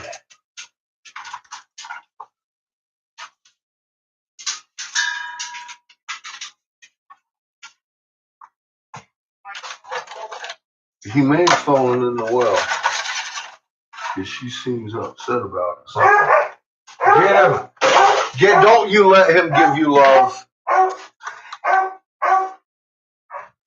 He wanted to hug her. Just give her love. You can tell.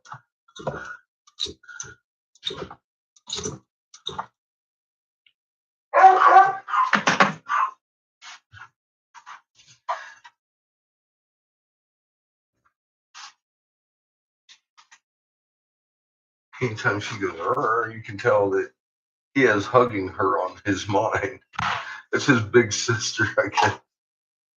You can say. She's not fond of the sibling love.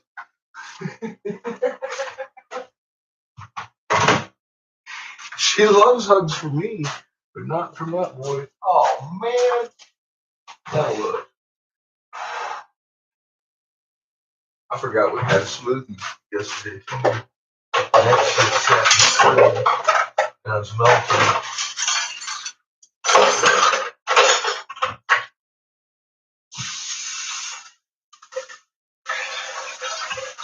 We're going to have another one today.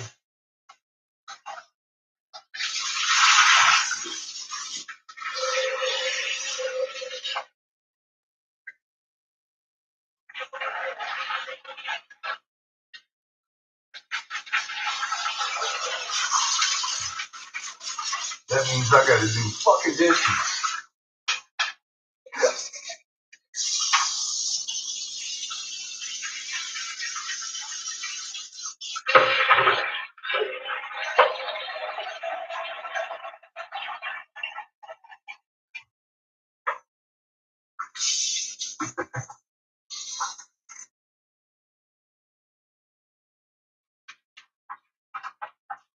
Where the hell's my dishwasher when I need it?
Might even make myself some coffee here after I drink myself a moo shake.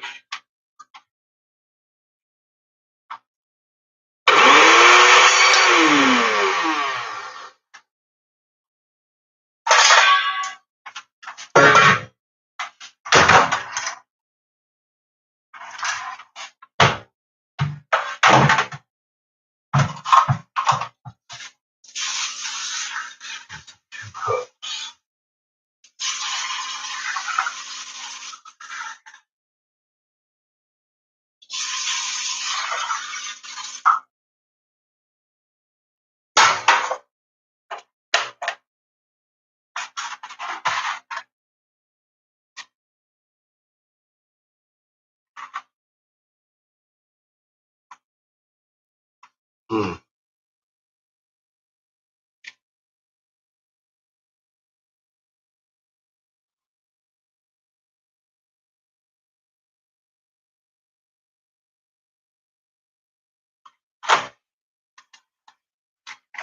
Two tablespoons, huh?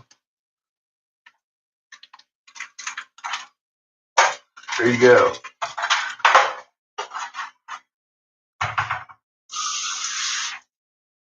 A little extra water for good measure.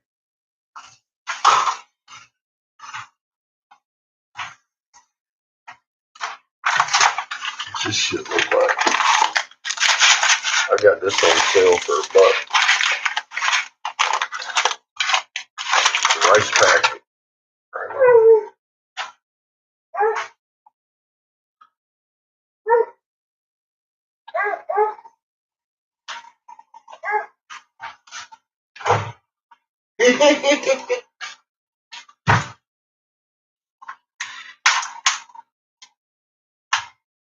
That was her seeing the neighbor. That was her. I'm excited to see you, Bart. How you doing, neighbor? She's a little crazy. I gotta look though to make.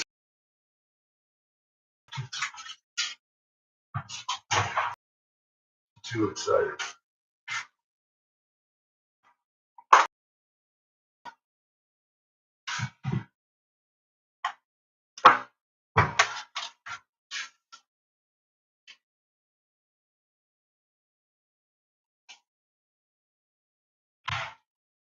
Did she see Moto?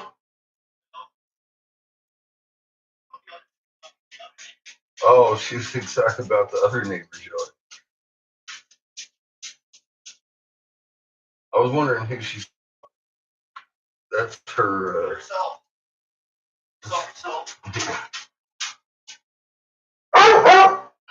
You're a hound dog. I don't care what you say. Hound dog. Hound dog. Hound dog. Hound dog.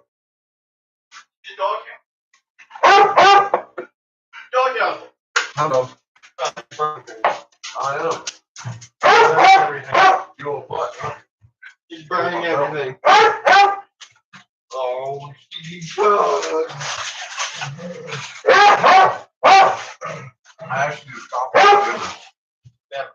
Thank you. How many half-eaten bags of pizza rolls you got in here? Hundreds. I think you're stocked. Hundreds. I'd say you're well stocked, sir. Thousands. I thought that was a bag of fruit over there. I was like, well, that's fucking pizza bites. Good thing to go with smoothies. Pizza smoothies. Chocolatey pizza smoothies. Yes. Chocolatey pizza smoothies. She was like, is there something for... No, you, Chico, you don't like blueberries.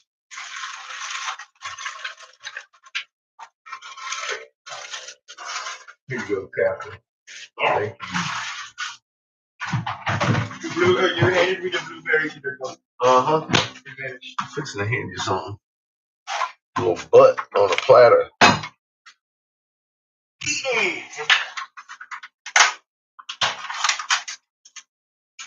Oh, your fault, Chico.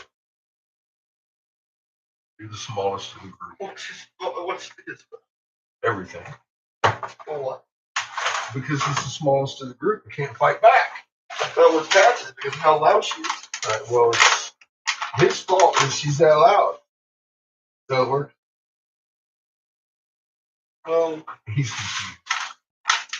Poor Chico. You're wagging your tail. It's not really his fault, actually. She was that crazy before we got her. Oh, yeah. Sorry.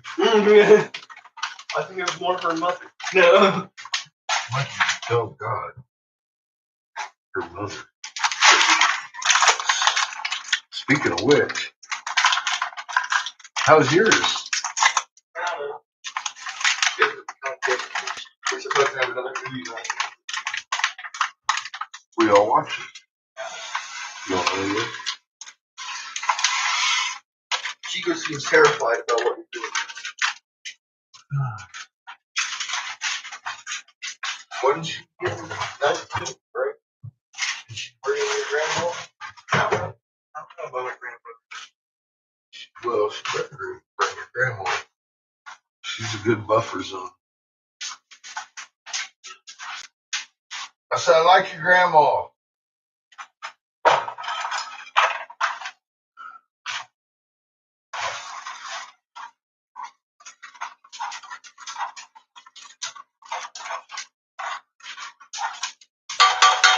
Yeah, there's board playing it. 19. All right.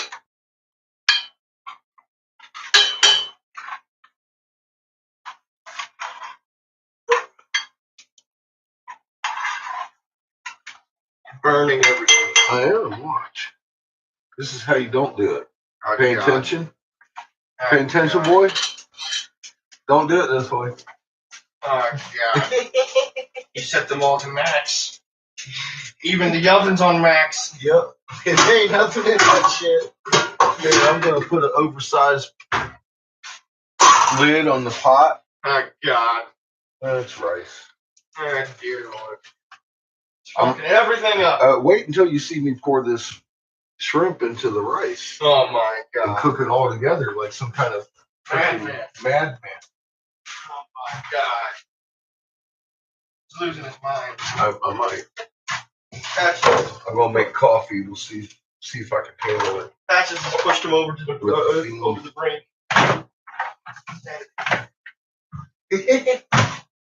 Patches barking. Yeah. He's gonna make tea I instead could of go coffee with now. Watch me. Oh, I almost forgot one of the most important parts of this. Ah, shit. Here, we'll just use the shaker. I found it earlier. Here it is. Oh my God. You're gonna pour it all in there. Pour it all in there. And when I don't pour on there, I'm gonna throw on Chico. But there's your patches now. As she's leaving the kitchen. She's the madness that's here. Look at you. Oh, like, when are you gonna be done with my smoothie? We're watching the madness unfold. Oh, okay. Patches says she wants some. He almost blended the spoon with the smoothie. No. Get what? Get. Not again. He almost blended the smoothie with I learned not to do that the first 5 times. He almost accidentally added some extra iron. I had some extra iron. So. Oh, He set it to hyperspeed. Oh, it farted.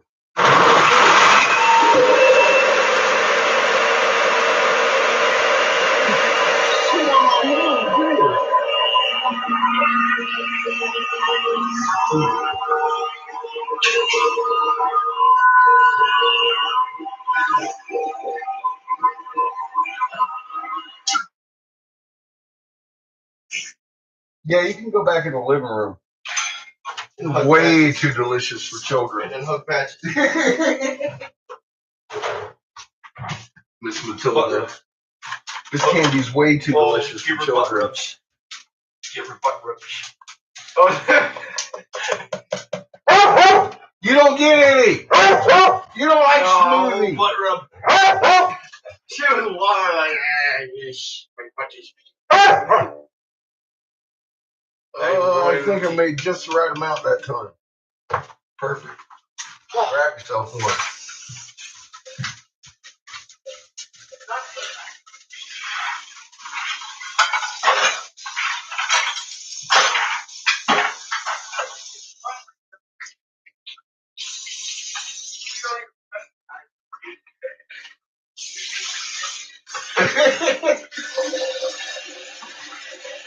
No teasing the dog with your swoop. Come here.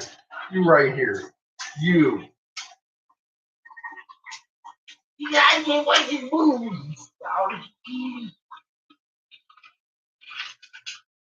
Hang on this thing. I got something for you. Shut the hell up.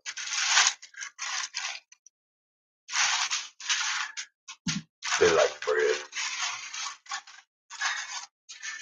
think they just like it because if they don't eat it fast enough, the other one will get it.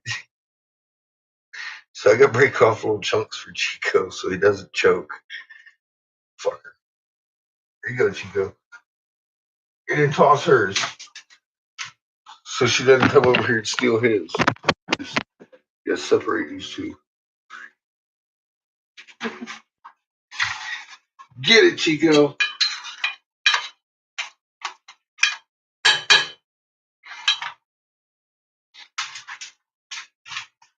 Look out, dog.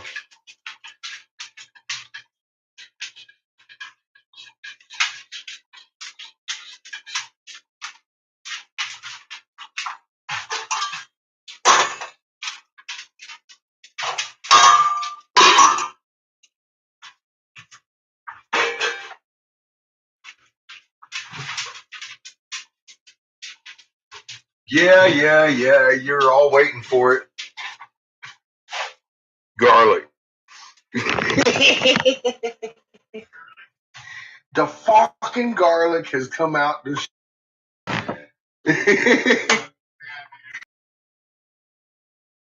It's X-rated now. Oh, see, you gotta have a lot of get my heart. Cause I got my own garlic. I know how to use it.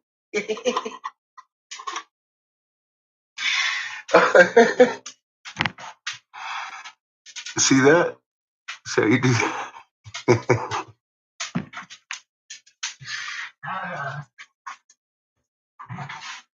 I want some garlic. Give me the chicken. Yeah.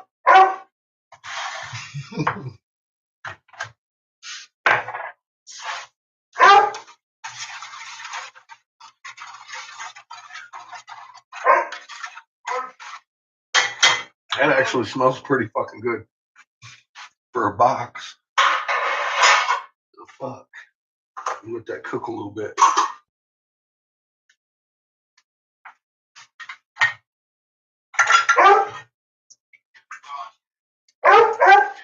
Yeah, that's new. That's new. That's new. Is that a new word for you? Bark.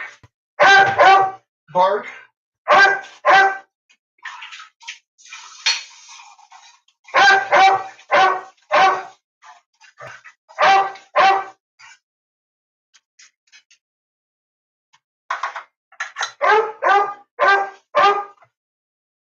Is that a new word for you? Bark?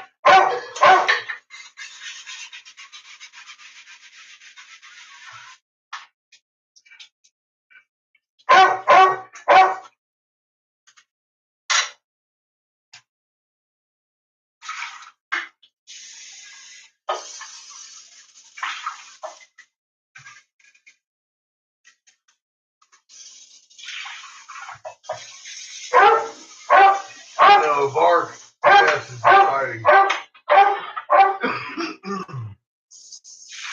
about you, there you go. Come right over here and just bark right in the kitchen, loud as you can. 'Cause I didn't hear you before. Right in my ear patches.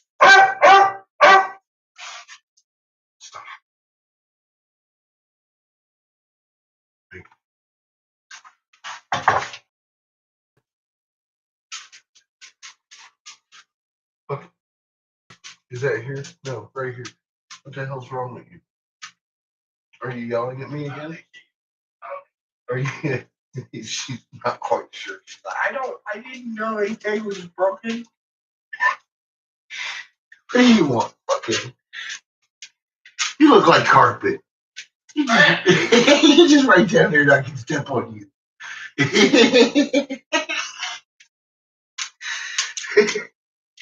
Can I make coffee now? Oh, come on. We talked about this. I know. Oh, she remembers. She just doesn't care. She's like, what? I'm excited. And you're cooking, and I'm going to get some. No. Well, maybe a little. If you don't bark, just stop. Stop getting too excited. Look, Chico's just standing here being chill. He's usually more excited than you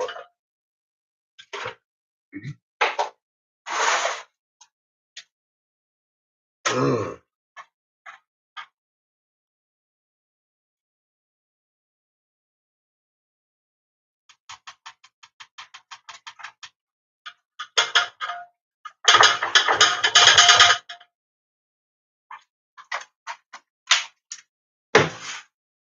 Looks about right.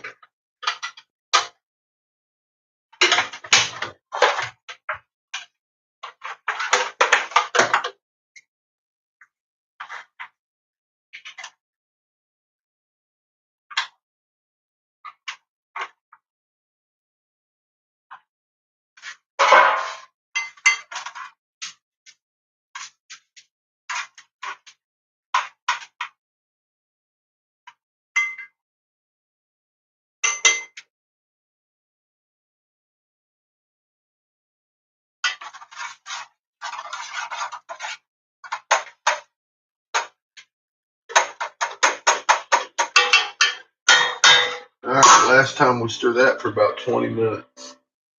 Turn that motherfucker down.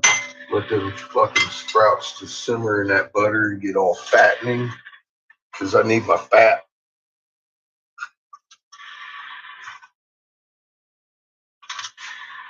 That's good. That's good fat right there, that butter.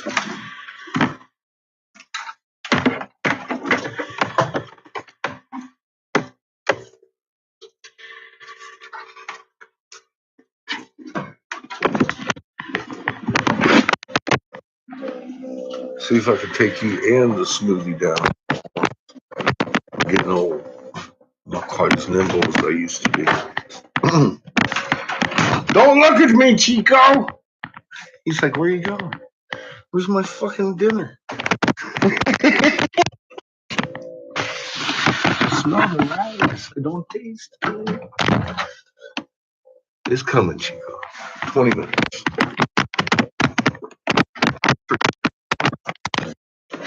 Well, shit.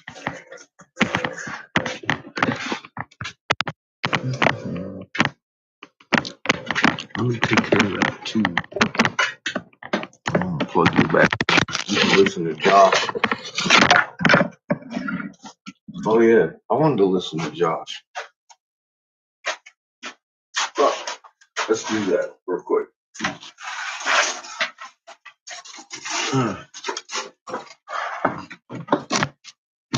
Reconciliation. That something unusual was expected was further evidence on commemorative monuments called kuduru, rounded stones that were set up as boundary markers, inscribed with a text stating the terms of the border treaty or land grant and the oaths taken to uphold it. Oh my God.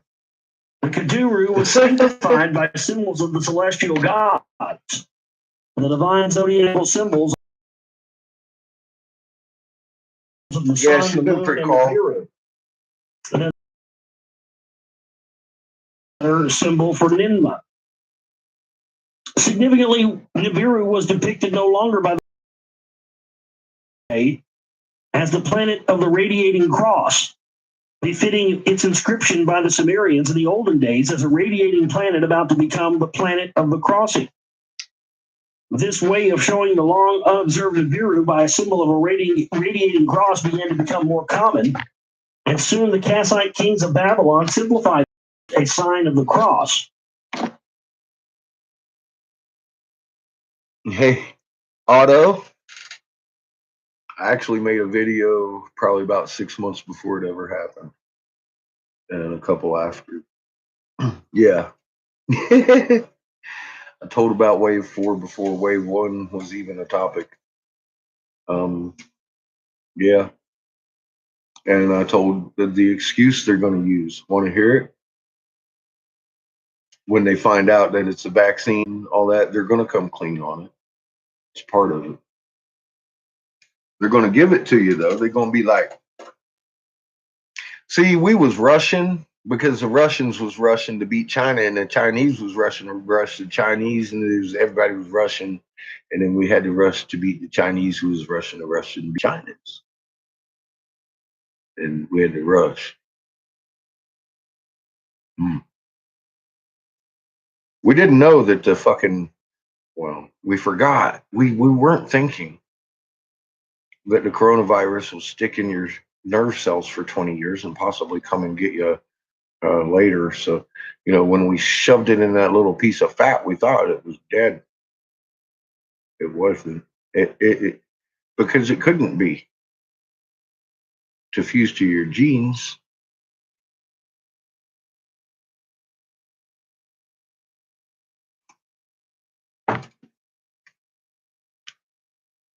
Yeah, you're killing everybody around you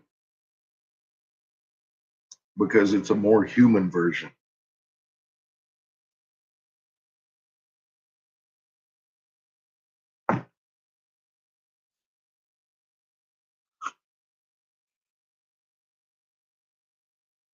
Rusting Russians.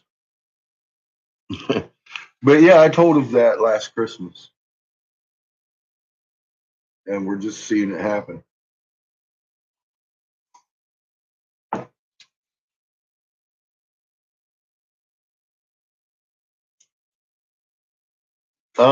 Well, the Blue Wrenches have been reading hieroglyphs for a long time and brought new research themselves from it, or in some point. If you're new here, you might be on the wrong channel.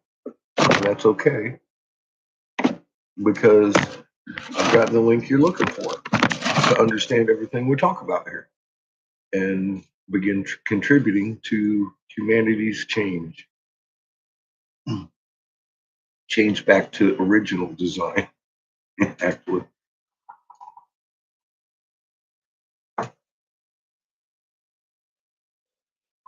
We're a lot more efficient, loving, and kind together than we are over here worried about what color our skin or blood type we got.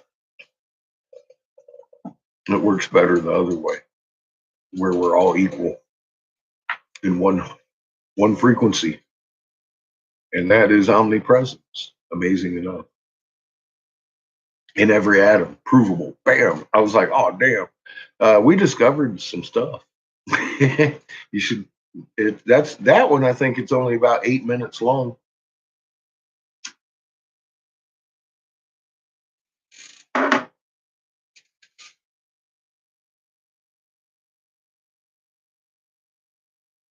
Glad to meet you.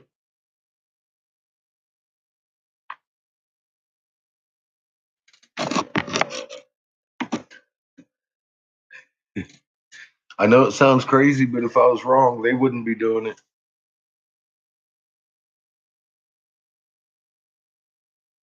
Yeah, there's a lot of people reading hieroglyphs now.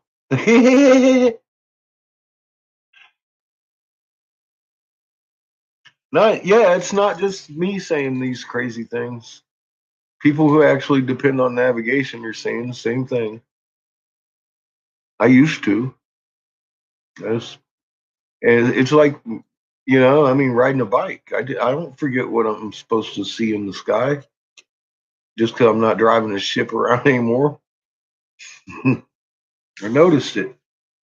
U.S. Navy, and a long time ago, and I just never forgot.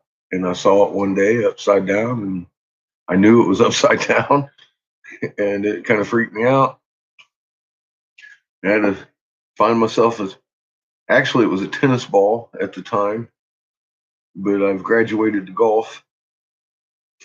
I still work models, trying to figure out everything because that's the best way to do it. If I can't make my shit do what I'm seeing in the sky, then I ain't got it right yet, right?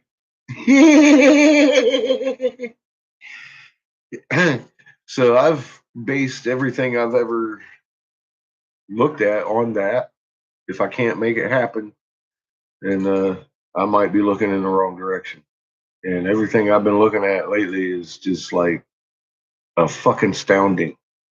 We found, I didn't know I had a magnet in my chest, but I knew everything about magnets. And then I found out off a hieroglyph.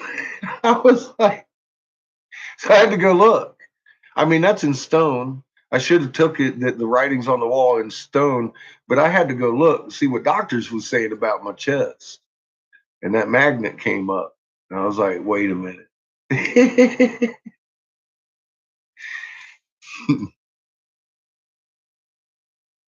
Yeah, mentioning the waves. And I'm all like, well, what the hell? That's our magnet. It's our magnet. I didn't know I had one. I had to fucking figure it out. They were telling us something, and I knew most of that picture. And all I had to do was figure out what I knew they were trying to tell us. I didn't know what they were trying to tell us, but I knew they told me my biology had something to do with it. And right in the center of this is a weird looking little round thing. Yeah, that's all I had to figure out. I had the rest of it. This is us holding down creation and shit. You know, I even knew that, but I didn't know what energy are we fucking waving back and forth like this. Now I know. It was in our biology the whole fucking time. And boy, I'll tell you, just that one picture, how much incredible information is in that one picture. And all these walls are full of shit like that. I'm like, damn, we was some brilliant people. And it was all due to Creator. Because we that's our language. That was the language we spoke. No wonder we're drawing it everywhere. They told us right here we didn't have a spoken language. Yeah. Mind blowing. And then all you do is you get content and you're like, damn, nice and calm. And you understand everything because you start freaking using your magnet. Well, at first, it's a little fucking wiggy, but the more you use it, the more you find you're having common things happen. And then solution. It's been like that. It's been very synchronistic. It seems like as we need this information, it's coming, and we're looking.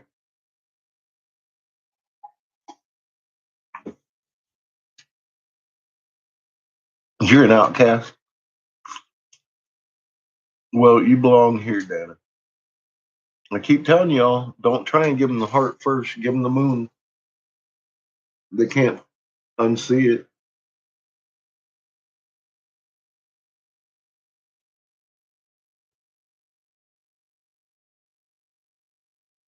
Yeah, sure.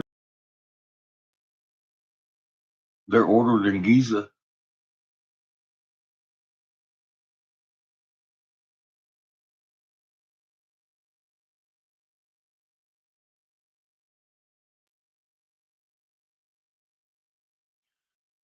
Well, yeah, then they lose their power control. But the thing that is, they actually hadn't any idea what we were drawing. They tell us so. They just hid us from ourselves. They never asked, apparently. Because we would have let them know then they shouldn't be afraid of us. The only way you're going to heal your planet is through your heart and equal frequency with it. Go. Leave the gold alone. For centuries, and you hear it in their own writing every time they have a passing here. Everything they've fucking done to their atmosphere is wiped away. Well, it's because they've been using the wrong tools to fix it. It's within them. Toth was an Anunnaki and told us that. I don't think Toth understood it because that's not in the context he meant it.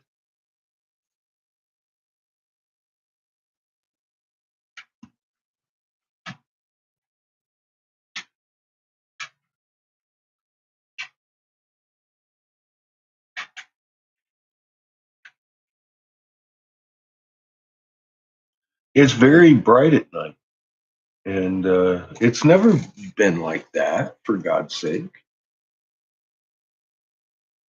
it's crazy. When are those plants resting? I mean, that struck me so hard. I was like, well, what else? Why else would fields and fields of fucking miles and miles of fucking corn just go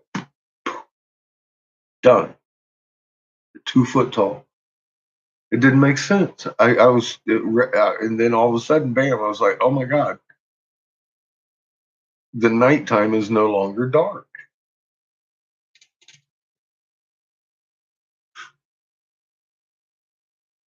Completely fucking.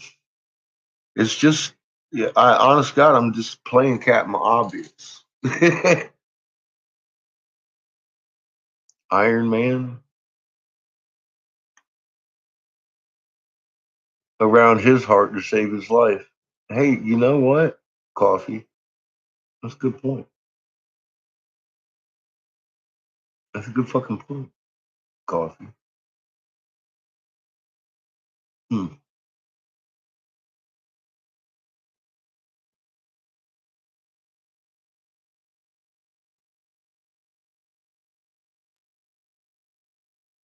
Weapons are sold on both. Yeah, he did that too, Tonka.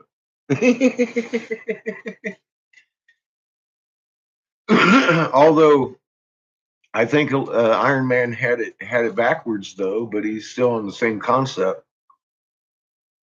We can power ours up with Mama, and then become the protector of all hearts.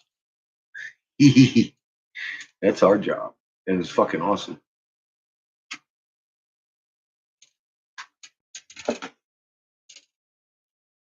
But yeah, I like that. It's fucking yeah. I'd never even fucking yeah. It's wow.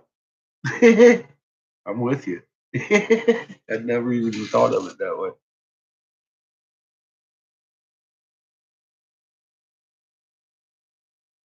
Yes. Anybody, yeah, there's a big shift happening.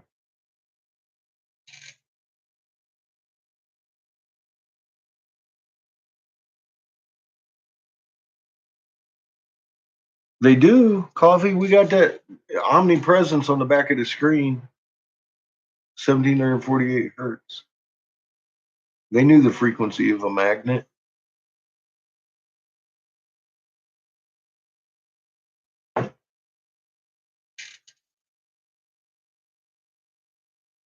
It ain't about vindication, it's about liberation. We got to liberate the enemy that's been doing this to us because they didn't know. That's the goal. And they're not our enemy. They're just misguided humans like the rest of us. They were just ill-willed towards us, and they'll get over that too. We should too, if they choose to. If not, then they need to be shunned. And Creator take care of that. 3 sons. Their apparatuses, though, going down.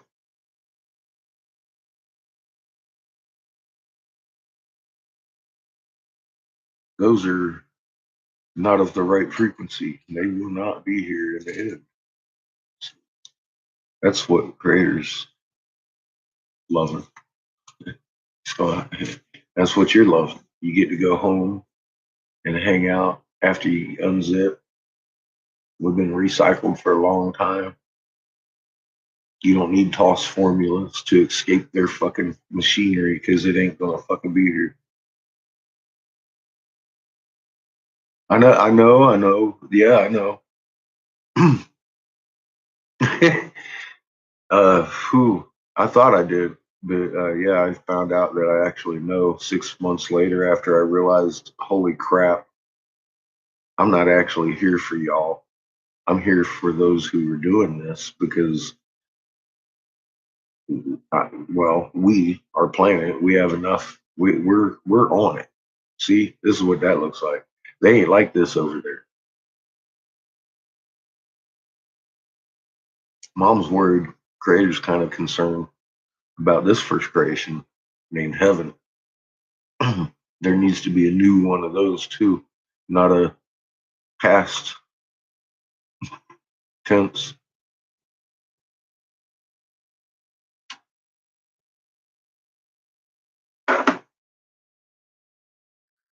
In other words, there will be a new earth. The question is, can y'all put some shields up? That is serious week.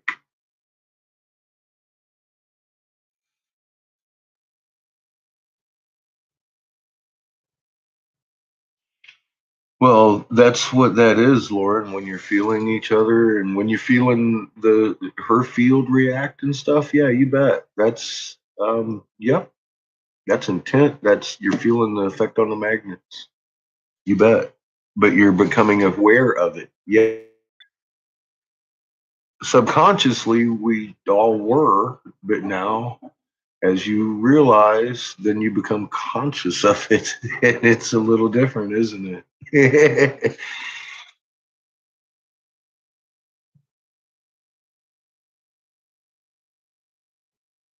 North, in the north, northwest. I was seeing it in both spots last night.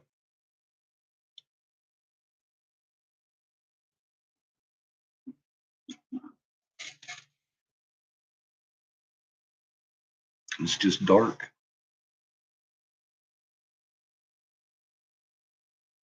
No stars there.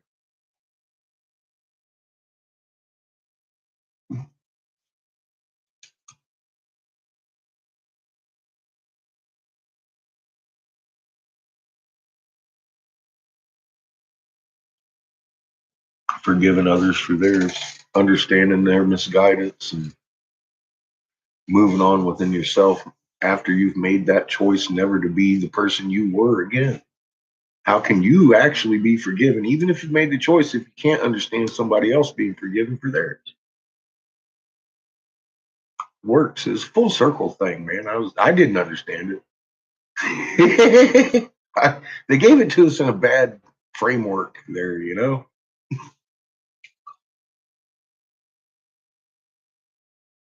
The more rocks they throw at me, the more information is either revealed to us as a whole here, and then we can reveal it there, or revealed about them. Something's revealed every time they throw a stone. I'm just kind of tired of them throwing stones and wish they'd look at this shit and be all like, because I've never met a person who's looked at it yet that came at me and threw stones.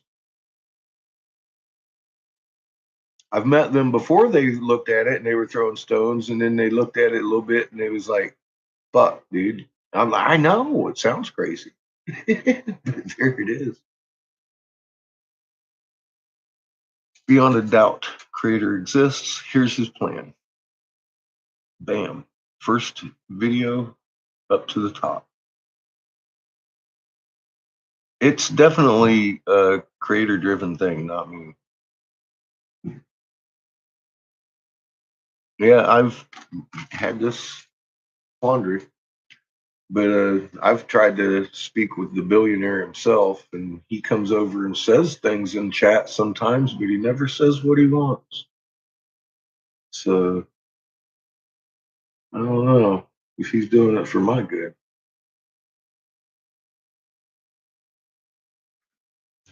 As a qualifier on purpose.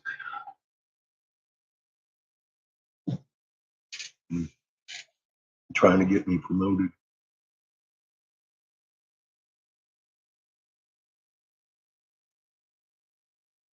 I have not changed. I'm gonna fucking cuss. See, there I go. Get my Tourette's up.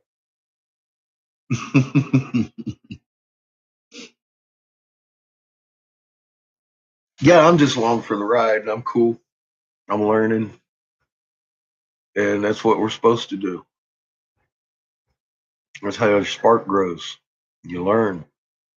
And you it's like, pretty soon you just walk around, singing. It's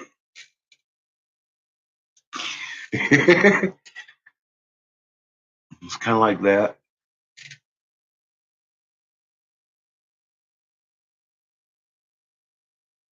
Wherever the wind blows. This happens to be a solar wind blowing behind our ass. Getting ready to change directions.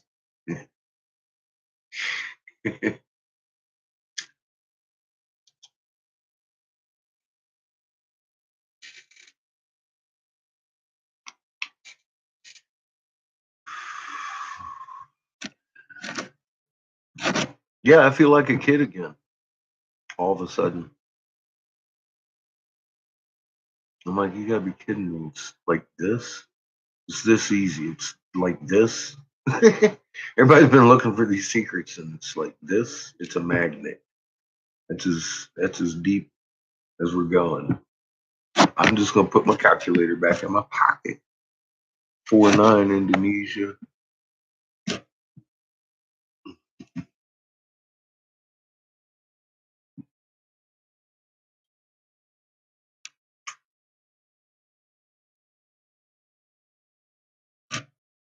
Everything's slow. I'm trying to pull up this wall. If we start lagging, sorry.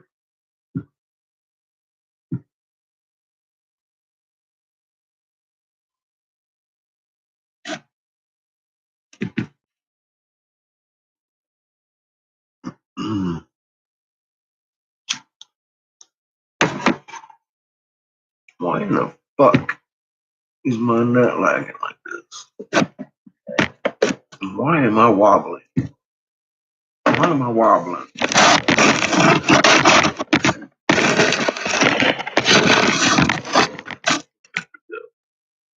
Oh, there's the double induction.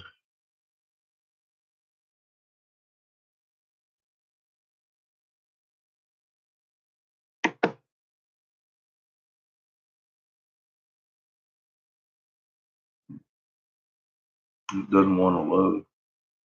I mean, like, my page does not want to load. Shit's fucking lagging. Big time.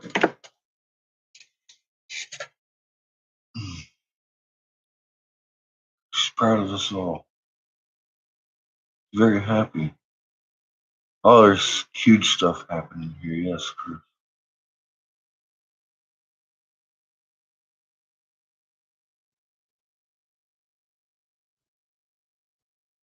I don't want people to hear of me. I just want them to know the truth. And lots of people are doing that. A lot of people are waking up and they don't know my name. I don't care. As long as they wake up. For God's sake, it's all about us, not me.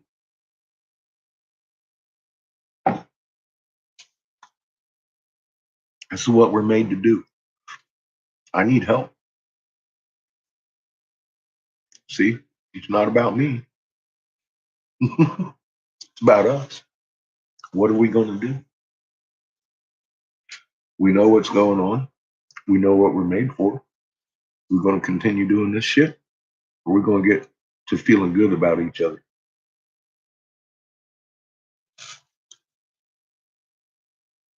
That's what this is about. Not me. It's about helping the bunnies. Stewards put shields over planets with their hearts and meekness. Protect the bunnies.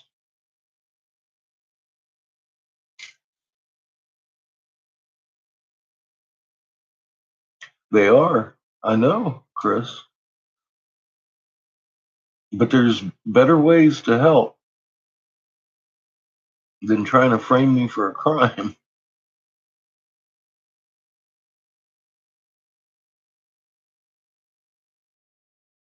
I know. I've said that several times over here. Several times. We actually sit and kind of laugh about it a lot.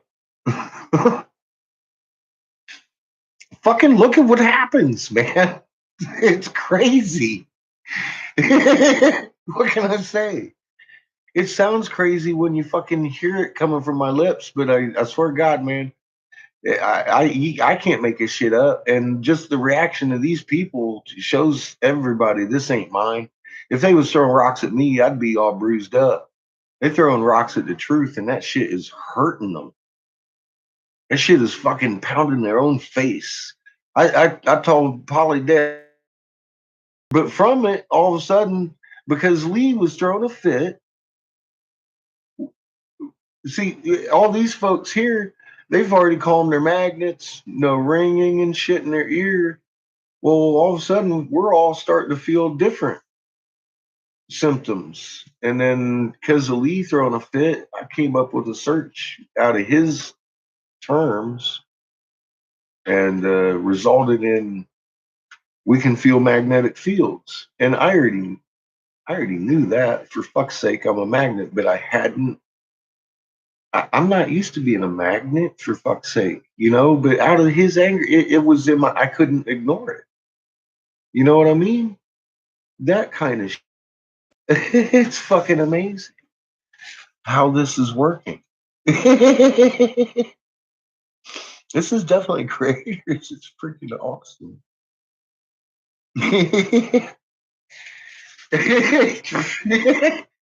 You know what's funny is I sent thousands of people to him, so you can send a few back.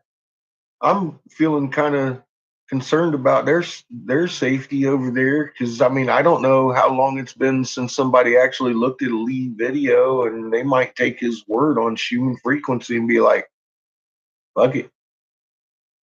And so I feel obligated to be like, well, and then out of that, here we come all of a sudden, and hi TK, all of a sudden we know why we're all feeling physical push. Well, we should. If it's working right, we should. We're entangled now. Isn't that cool? Thanks, Lee.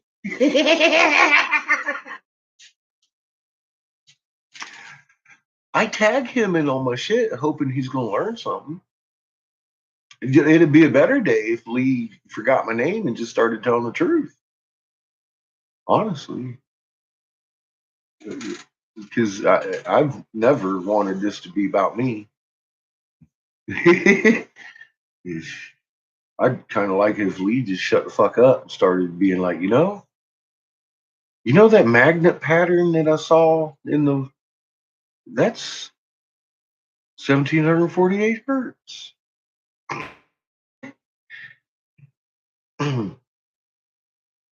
Go talk, Lee. Tell the truth.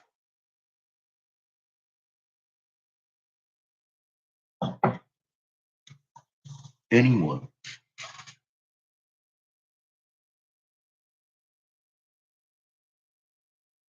Yeah, and that roadmap's on the wall, which is beautiful. Once you start reading that, then you're on your own. You're coming back and helping us. You know what I mean? You're like, look what I found. Like, wow. And that's how humans do it. We grow together. We don't stifle each other. We don't fucking stomp on each other's necks. I have no idea what color any of you are. I don't give a fuck. And I see the action speaking louder than words. You care if you're female or male. I think y'all know that. I call Daniel Danielle and Danielle Daniel all the fucking time. Oh, it's your heart that matters to Creator.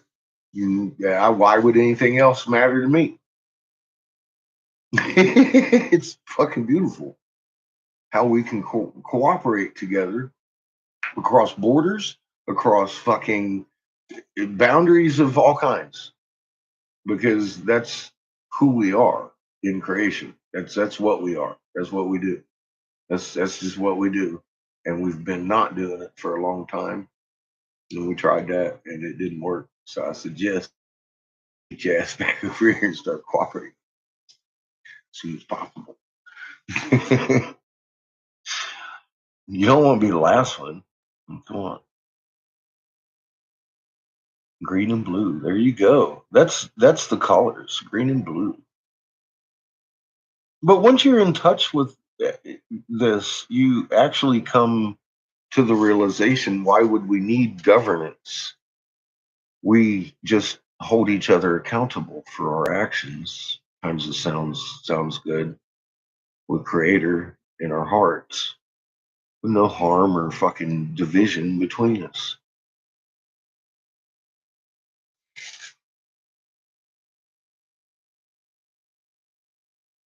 Yeah, we need to rebuild some bridges so we remember why we did it and that it happened to all of us.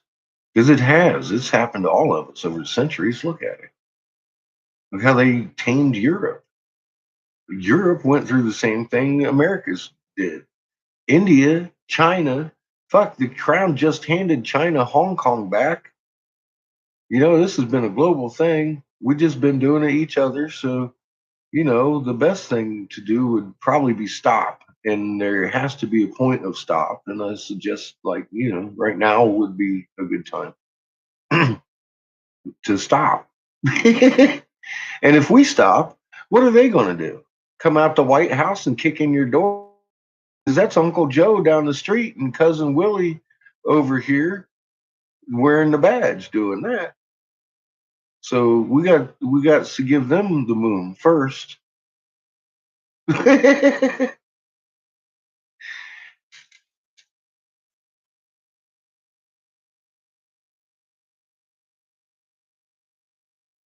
Yeah. Honest intent is a word, but it doesn't describe the action of a spark with pure, like, okay, I'm going to the grocery store. Knowledge. I know where it's at. I know how to get there. And here I go. That here I go is the intent. And that happens before your fucking muscles move. Rocks feel it. And that's a big experiment. Oh my God. Well, okay. The goldfish and the fern. They knocked over the fucking goldfish and the fern went crazy because the guy was a geek and he had electro pads on his fucking fern. He records trees screaming. Can't remember his name, but it just made it click to me. It went global discovery thing, and they found out that everything reacts instantly before because the guy got a hammer and he's going to crush an egg. The egg reacts that he chooses. It's that intent that they're picking up on. Everything can feel intent because it's a magnet and it feels your magnet put out an energy pulse. Anything on the magnet chain instantaneously feels that. That's our old language. You can't lie with that. Can't lie. It's physics. Oh man, and the hair's crawling all over my body.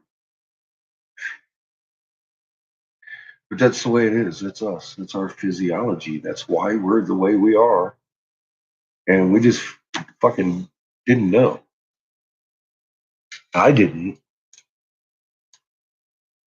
Intent, yes. Intent is the one that can't be faked. I did. I just sent out a pulse. Yes.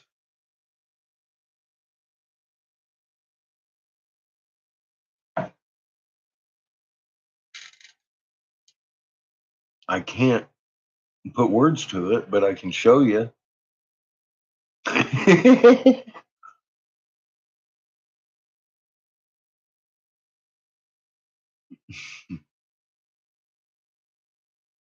um he records trees screaming when they're getting cut down kind of thing in electric current.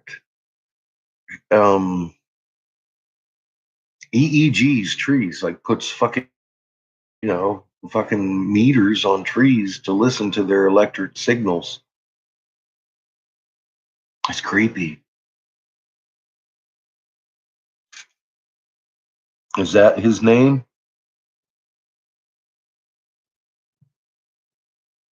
Yeah, I know the memory of water and all that, and the thought intent. Is that what that? See, now that's probably led hand in hand. Of course, I can only imagine. Okay, awesome. So that guy, Yeah, that proves him his everything too, and why the why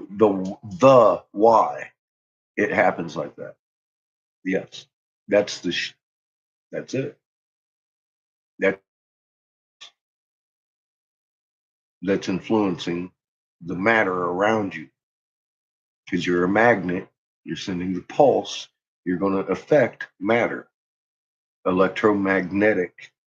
All of a sudden, your pulse is affecting the electro, which is affecting the magnetic. That's you in creation. You did that to the water. That's why that stays like that. Absolutely.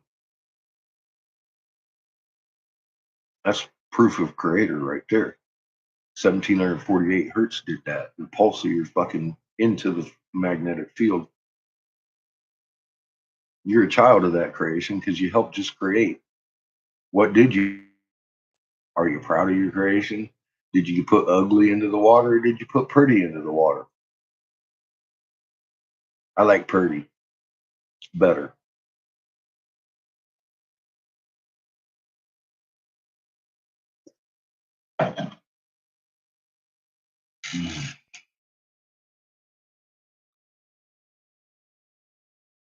Nice.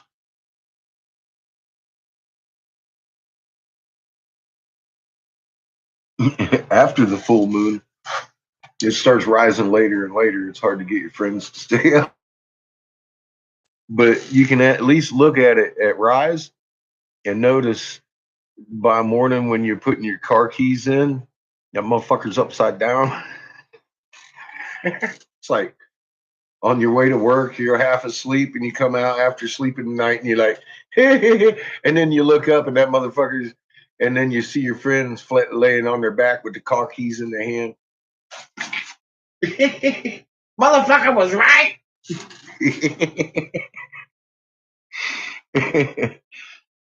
That's fun.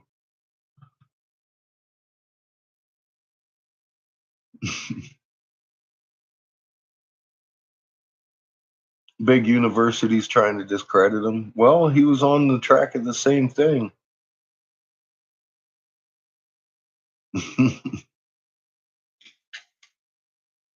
Very much. Of course. Look at the resistance I'm getting out of nowhere just because I read something.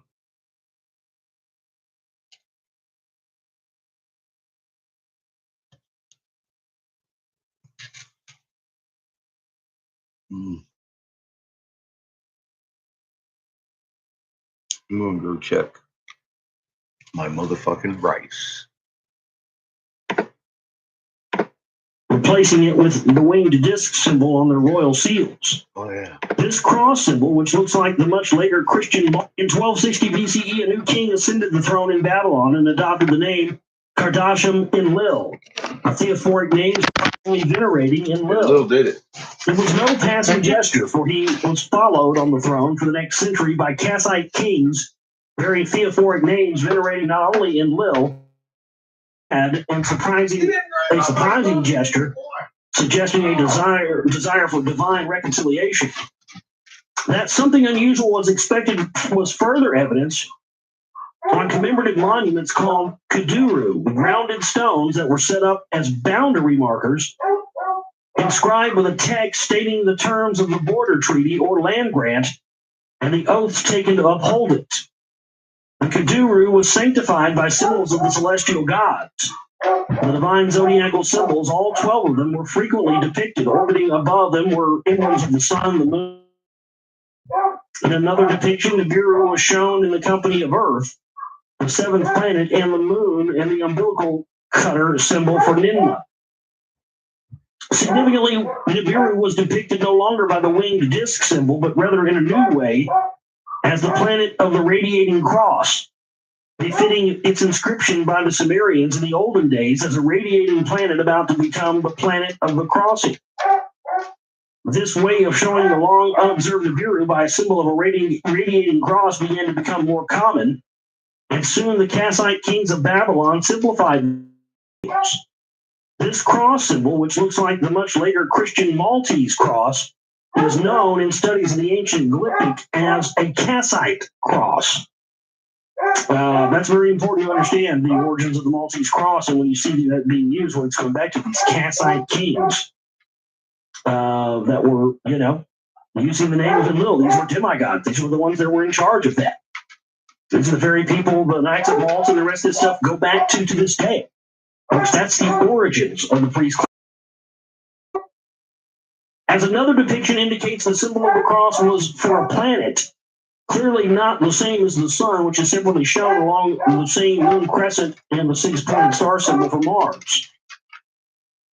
As the first millennia BCE began, the Nibiru sign of the cross spread from Babylonia to seal designs in nearby lands.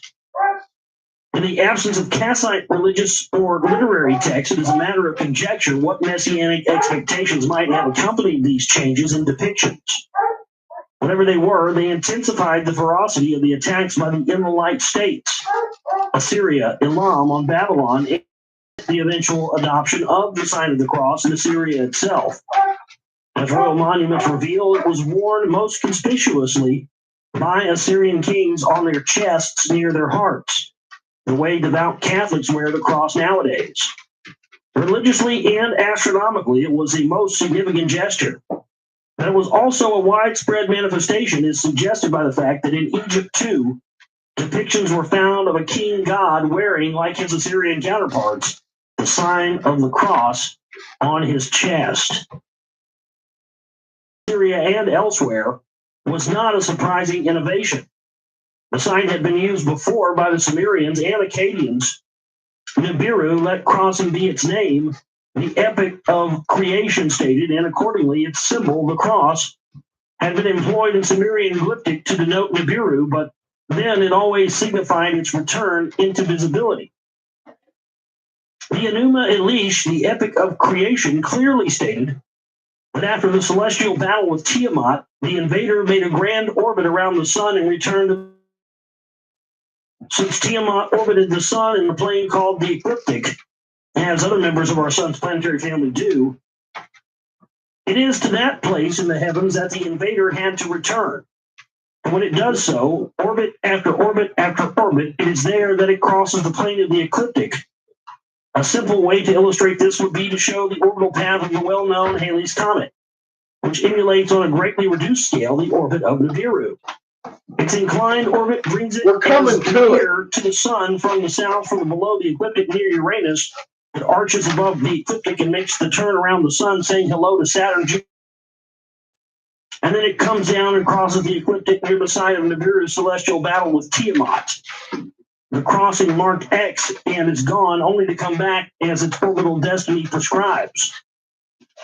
That point in the heavens and in time is called the crossing. It is then, the Enuma Elish stated, that the planet of the Anunnaki becomes the planet of the cross. Mm-hmm. Sumerian texts dealing with landmark events in mankind's saga provide specific indication regarding the periodic appearance of the planet of the Anunnaki, approximately every 3,600 years, and always at crucial junctions in Earth's and mankind's history. At such times that the planet was called Nibiru, and its glyptical depictions, even in early Sumerian times, were the cross. That record began with the deluge. Several texts dealing with the deluge associated the watershed catastrophe with the appearance of the celestial god Nibiru in the age of the lion, circa 10,900 BCE. It was the constellation of the lion that measured the waters of the deep. One text said, one text described the appearance of Nibiru at deluge time as a radiating star and depicted it accordingly. When they shall call out, it is the god Nibiru, Lord whose shining crown with terror is laden. Daily within the lion he is a fire. They ain't talking about the planet returned, reappeared, and again became Nibiru when mankind was granted farming and husbandry. In the mid-8th millennium BCE, depictions on cylinder sea seals illustrating the beginning of agriculture used the sign of the cross to show Nibiru visible in Earth's skies. Finally, and most memorably for the Sumerians, the planet was visible once again when Anu and Antu came to Earth on a state visit in BCE in the Age of the Bull. The city that was later known for a millennia as Uruk was established in their honor. A ziggurat was erected, and from its stages the appearance of the planets on the horizon as the night sky darkened was observed. When Nibiru came into view, a shout went up. The Creator's image has arisen, and all present broke into hymnal songs of praise for the planet of the Lord of Anu. Nibiru's appearance at the start of the age of the bull meant that at the time of heliacal rising, when dawn begins but the horizon is still dark enough to see the stars, the constellation in the background was that of Taurus. But the fast-moving Nibiru, arching in the skies as it circled the sun, soon descended back to cut across the planetary plane, the ecliptic, to the point of the crossing. There, the crossing was observed against the background of the constellation of the Lion. Several depictions on silver and astronomical tablets used the cross symbol to indicate Nibiru's arrival when Earth was in the age of the bull, and its crossing was observed in the constellation of the Lion. The change from the winged disc symbol to the sign of the cross thus was not an innovation. It was a reverting to the way in which the celestial Lord had been depicted in earlier times, but as in the past, the renewed display of the sign of the cross signified reappearance, coming back into view and return. That is the end of chapter 10. Chapter 11 we'll pick up next time, the day of the Lord. Oh, good Lord. Chapter 11, that's where we pick up next time. More and more interesting stuff. I liked how they got into the stuff. Yeah, I mean, that's going back to Okay. Yeah, we're coming up on it soon. That sign of the cross, and that first incarnation of the Maltese cross being used, direct descendants of Enlil.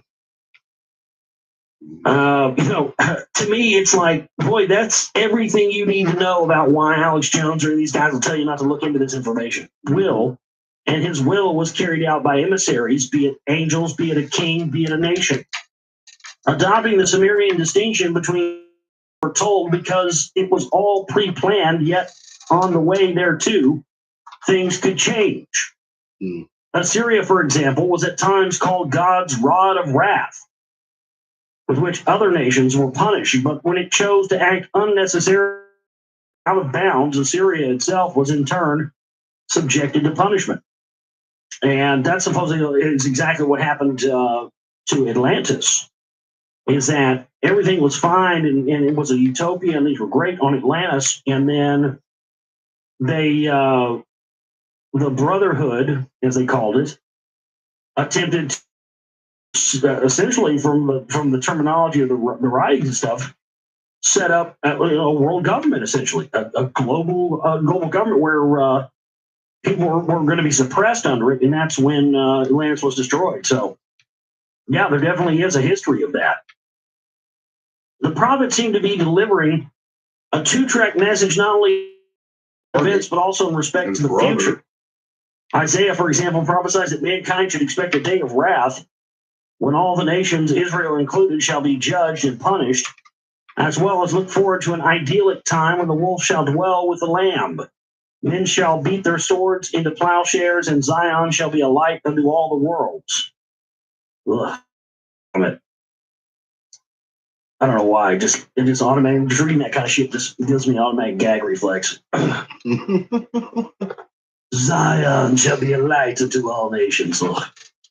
The contradictions has baffled generations of biblical scholars and theologians, but a close examination of the prophet's words leads us to finding.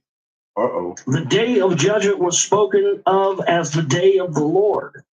The Messianic time is expected at the end of days, and the two were neither synonymous nor predicted as concurrent events. There were two separate events due to occur at different times. One, the day of the Lord, a day of God's judgment, was about to happen. The benevolent era was yet to come sometime in the future. Did the words spoken in Jerusalem echo the debates in Nineveh and Babylon regarding which time cycle applies to the future of gods and men? Nibiru's orbital divine time or the zodiacal celestial time? Undoubtedly, as the 8th century BCE was ending, it was clear in all three capitals The biblical prophets, in fact, spoke of the return of Nibiru. Ever since it rendered in the opening chapter of Genesis an abbreviated version of the Sumerian epic of creation, the Bible recognized the existence of Nibiru and its periodic return to Earth's vicinity and treated it as another, in this case, celestial manifestation of Yahweh as a universal God. The Psalms and the book of Job speak of an unseen celestial Lord that in the heights of heaven marked out a circuit being an orbit. They recalled this but the celestial as the Lord celestial is Lord's sun. first appearance, when he collided with Tiamat, called in the Bible Tihom and nicknamed Rahab or Rabbah, the haughty one, smote her, created the heavens and the hammered bracelet, which is the asteroid belt, and suspended the earth in the void. They also recalled the time when that celestial Lord caused the deluge. The arrival of Nibiru, which time cycle applies to the future of gods and men.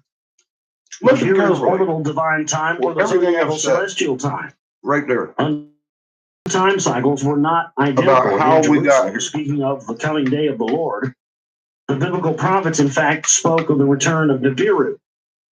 Ever since it rendered in the opening chapter of Genesis an abbreviated version of the Sumerian epic of creation, the Bible recognized the existence of Nibiru and its periodic return to Earth's vicinity and treated it as another, in this case, celestial manifestation of Yahweh as a universal God. The Psalms and the book of Job speak of an unseen celestial Lord of heaven marked out a circuit being an orbit.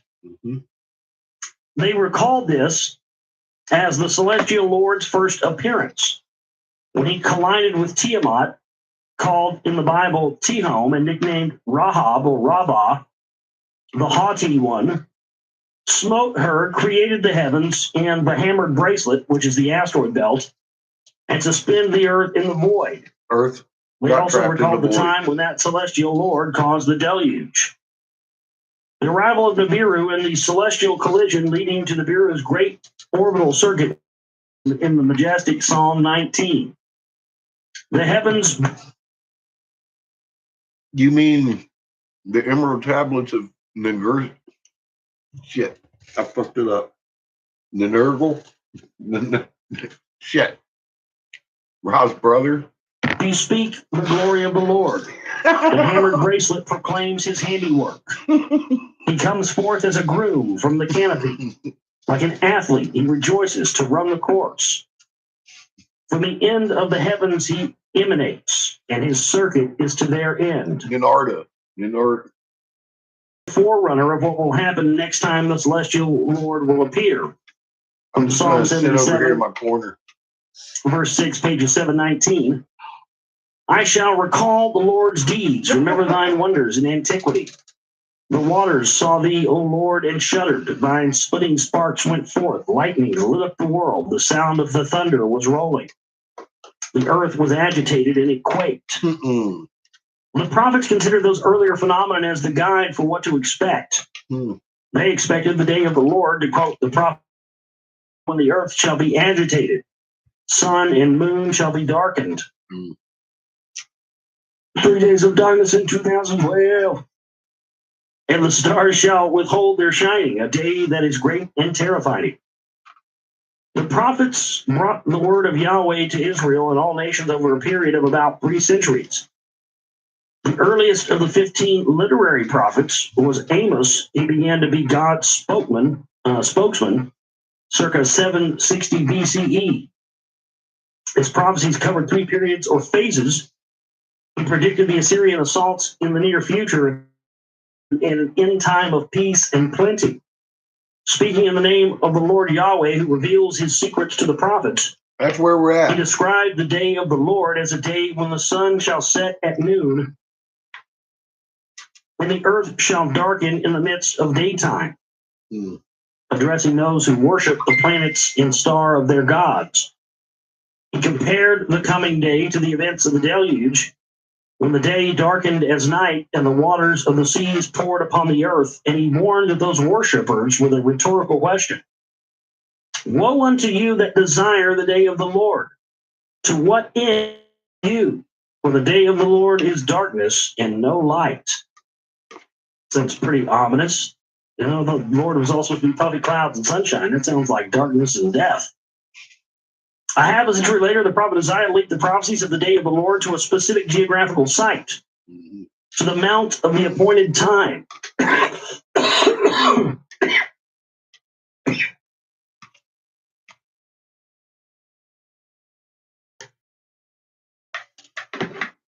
The place on the northern slopes, and had this to say to the king who had set himself up on it. Behold, the day of the Lord cometh, with pitiless fury and wrath, to lay the earth desolate and destroy the sinners upon it. He too to happen to the deluge, recalling the time when the Lord came as a destroying tempest of mighty waves, as described in Isaiah 13:10-13. The coming day as a celestial occurrence that will affect the earth. The stars of heaven and its constellations shall not give their light. The sun shall be darkened at its rising, and the moon shall not shine its light. The heavens shall be agitated, and the earth be shaken, when the Lord of hosts shall be crossing on the day of his wrath. Most the revealing of wrath is the identification of the day of the Lord as the time when the Lord of hosts, the celestial, the planetary Lord, shall be crossing. This is the very language used in the Enuma Elish when it describes how the invader that battled Tiamat came. Planetary Lord, if it's the Lord over the planets that we're talking about, a sun. To be called Nibiru. Crossing shall be its name. Following Isaiah, the prophet Hosea had also foresaw the day of the Lord as a day when heaven and earth shall respond to each other, a day of celestial phenomenon resonating on earth. As we continue to examine the prophet more explicit, the day of the Lord shall be a day of judgment upon the nations, Israel included, but primarily upon Assyria, what it has done upon the land of Babylon, what it will do. And the day of judgment is approaching, it is near. Just before 600 BCE, the prophet Habakkuk to the God who in the nearing years is coming, and who shall show mercy in spite of his wrath. Habakkuk described the expected celestial Lord as a radiant planet, the very manner in which Nibiru was depicted in Sumer and Akkad. It's radiant. It shall appear, the prophet said, from the southern skies. The Lord from the south shall come, covered are the heavens with his halo. His earth, his rays shine forth, from where his power is concealed. The word goes before him, sparks emanate from below. He pauses to measure the earth, he is seen, and the nations tremble. The prophecy's urgency increased as the 6th century BCE began. The day of the Lord is at hand, the prophet Joel announced. The day of the Lord is near, the prophet declared. Circa 570 BCE, the prophet Ezekiel was given the following urgent divine message. Son of man, prophesy and say, thus saith the Lord God, howl and bewail for the day is near, the day of the Lord is near. Ezekiel was then away from Jerusalem, having been taken into exile with other Judean leaders by the Babylonian king Nebuchadnezzar. The place of exile, Ezekiel's prophecies and famed vision of the celestial chariot took place. This was on the banks of the Kabul River in the region of Haran. The location was not a chance one, for the concluding saga of the day of the Lord and of Assyria and Babylon was to be played out where Abraham's journey began. Mm-hmm. So that's the end of chapter 11. And we continue on here into chapter 12 at noon. Chapter 12, in the days. While the Hebrew prophets predicted darkness at noon, what were the other nations expecting as they awaited the return of Nibiru? To judge by their written records and engraved images, they were expecting the resolution of the gods' conflicts, benevolent times for mankind, and a great theophany. They were in, as we shall see, for an immense surprise. Yeah. In anticipation of the great event, the cadres of priests observing the skies in Nineveh and Babylon were mobilized to note celestial phenomena and interpret their omens. The phenomena were reported to the kings. I think we're coming in. Archaeologists have found in the remains of royal and temple libraries tablets with those records and reports that in many instances were arranged according to subject or the planet they were observing. A well-known collection in which some 70 tablets were combined in antiquity was a series titled Enuma, Anu, Enlil. It reported observations of planets, stars, and constellations, classified according to the celestial way of Anu and the way of Enlil, encompassing the skies from 30 degrees south all the way to zenith in the north. At first, the observations were interpreted by comparing the phenomenon to astronomical records from Sumeria. Though written in Akkadian, observational reports extensively used Sumerian terminology and mathematics, and sometimes included a scribal note that they were translated from earlier Sumerian tablets. Such tablets served as astronomers' manuals, telling them from past experience what a phenomenon's oracular meaning was. When the moon in its calculated time is not seen, there will be an invasion of a mighty city. When a comet reaches the path of the sun, field flow will be diminished. An uproar will happen twice. What is field flow? That sounds like magnetic field flow. Yeah. That sounds about like where we're at right now. I mean, pounding into the sun and the magnetic fields being weakened on Earth. Kind of. Yeah. Keep going. When Jupiter goes with Venus, the prayers of the land will reach the gods. You know, weird stuff happening on Venus too. As time went on, the reports were increasingly of observations accompanied by the omen priests' own interpretations. In the night Saturn came near to the moon, Saturn is a planet of the sun. This is the meaning. It is favorable to the king. The noticeable change, including the paying of particular attention to eclipses, a tablet now in the British Museum listing computer-like columns served to predict lunar eclipses 50 years in advance. Modern studies have concluded that the change to the new style of topical astronomy took place in the 8th century BCE after a period of mayhem and royal upheavals in Babylon and Assyria. The two lands' fates were placed in new and strong royal hands. Tiglath-Pileser III in Assyria and Nebuchadnezzar in Babylonia. Nebuchadnezzar, which means protected by Nebu, was hailed already in antiquity as an innovator and a powerhouse in the field of astronomy. One of his first actions was to repair and restore the temple of Shamash in Sippar, center in ancient Sumer. He also built a new observatory in Babylon, updated the calendar, and instituted daily reporting to the king of celestial phenomena and their meaning. It was primarily due to those measures that a wealth of astronomical data shedding light on subsequent events has come to light. Tiglath-Pileser III was also active in his own ways. His annals describe constant military campaigns and boast of captured cities, brutal executions of local kings and nobility, and mass exiles. His role and those of his successors, Shalmaneser V and Sargon II, in the demise of Israel and the exile of its people, and then the attempt by Sennacherib to seize Jerusalem, described in the previous chapter. Closer to home, those Assyrian kings were busy annexing Babylonia by taking the hands of Marduk. The next Assyrian king, Ashur-Haddon, announced that both Ashur and Marduk gave me wisdom, swore oaths in my name of Marduk and Nabu, and started to rebuild the Asagil temple in Babylon. In history books, Ashur-Haddon is mainly remembered for his successful invasion of Egypt between 675 and 669 BCE. The invasion's purpose, as far as it can be ascertained, was to stop Egyptian attempts to meddle in Canaan and dominate Jerusalem. Worthy in the light of subsequent events was the route he chose. Instead of going the shortest way to the southwest, he made a considerable detour and went northward to Haran.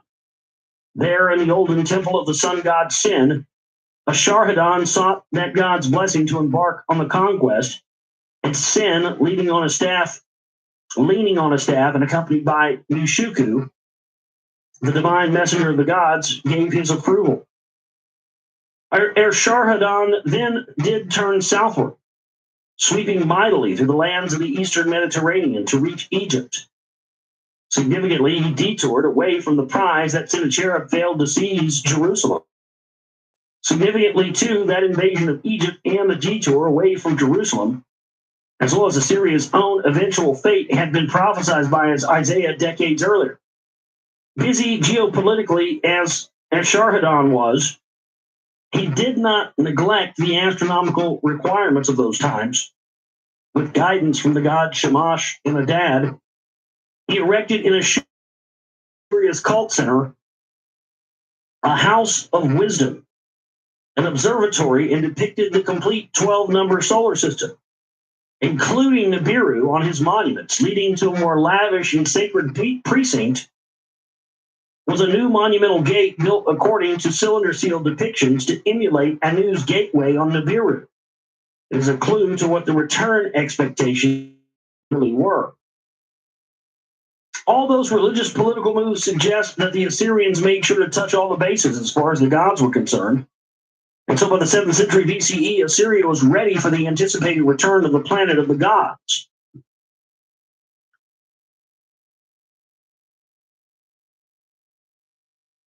What's in the top of the Pyramidion while you're...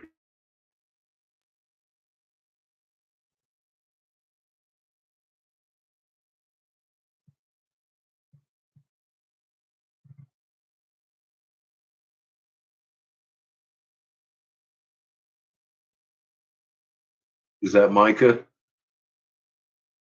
Asking for a friend. I'm deciding what piece I want to get started on. I think I might go with the bishop.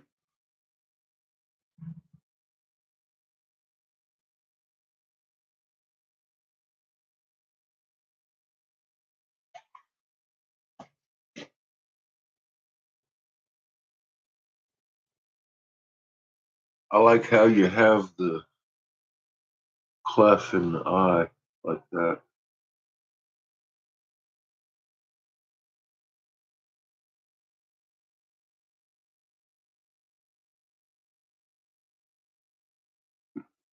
Discovered texts, including letters to the kings by the chief astronomers, reveal anticipation of an idyllic utopian time. Clearly, the expectation was of a planet that will appear, rise in the skies, grow brighter, and at its perigee at the crossing become Nibiru, the cross planet. And as the gateway and other construction indicated, with the returning planet, a repeat of the previous visit on Earth by Anu was expected. Have an easy time making a Pyramidion. It was now up to the astronomers. But where were they to look in the celestial expanse, and how would they recognize the planet when still in the distant skies? The next Assyrian king, bringing this feedback, Ashurbanipal, came up with a solution. Bringing it back up top. Historians consider Ashurbanipal to have been the most scholarly of the Assyrians. He had learned other languages besides Akkadian, including Sumerian, and claimed that he could even read writings from before the flood. It was way down there. He also boasted that he learned the secret signs of heaven and earth and studied the heavens with the masters of divination. Some modern researchers also consider him to have been the first. He systematically collected tablets from sites that were already ancient in his time, like Nippur, Uruk, and Sippar, and what used to be Samir. He also sent specialized teams to sort out and loot such tablets from the capitals that the Assyrians overran. The tablets ended up in a famed library where teams of scribes studied, translated, and copied chosen texts from the police. Now, obviously, you have this two-toned. The body will be either red or blue, but what do you want to do with the wing? Or the... I suppose that would be breast of the bird, wing of the bird.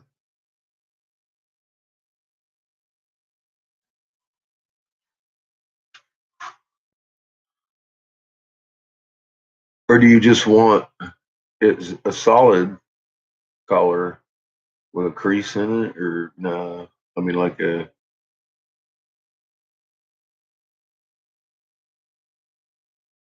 It's going to be two-tone anyway. It'll look more like a organic swirling sun would. Just by the nature of the way I'm going to do it. Yeah, take your time on it. There ain't no hurry. We're listening to. I'm trying to catch something I caught yesterday before I even go turn on my oxygen, because I'm going to get all excited and rewind it 5 times again.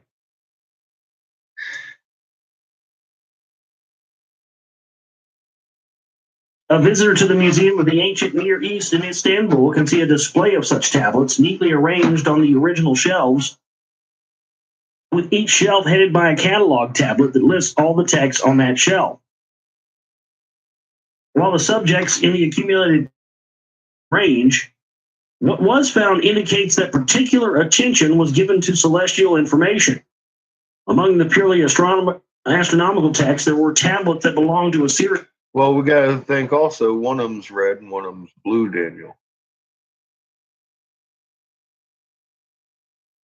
I think we're real close to this. Entitled. It like happened already. That's not good. What you're telling us about. In addition, epic tales and histories pertaining to the gods' comings and goings were deemed important, especially if they shed light on Nibiru's passages. I'm gonna shit myself. Enuma Elish, the epic of creation that joined the solar system to become Nibiru, was copied, translated, and recopied, and so were writings dealing with the Great Flood, such as the Astrahasis epic and the Epic of Gilgamesh. While they all seem to legitimately be a part of accumulating knowledge in a royal library, it so happens that they all dealt with instances of Nibiru's appearances and thus in its next nearing. Got you. Among the purely astronomical texts translated and undoubtedly. I was like a hieroglyph. Got you. Carefully studied were guidelines for observing Nibiru's arrival and for recognizing it on its appearance. That retained the original Sumerian terminology stated, planet of the god Marduk. Upon its appearance, Shupae, rising 30 degrees. Sag mi nig. When its sound stands in the middle of the sky, Nibiru. And so again, there's something from the text, and it says planet of the god Marduk. There's that reference to Marduk again.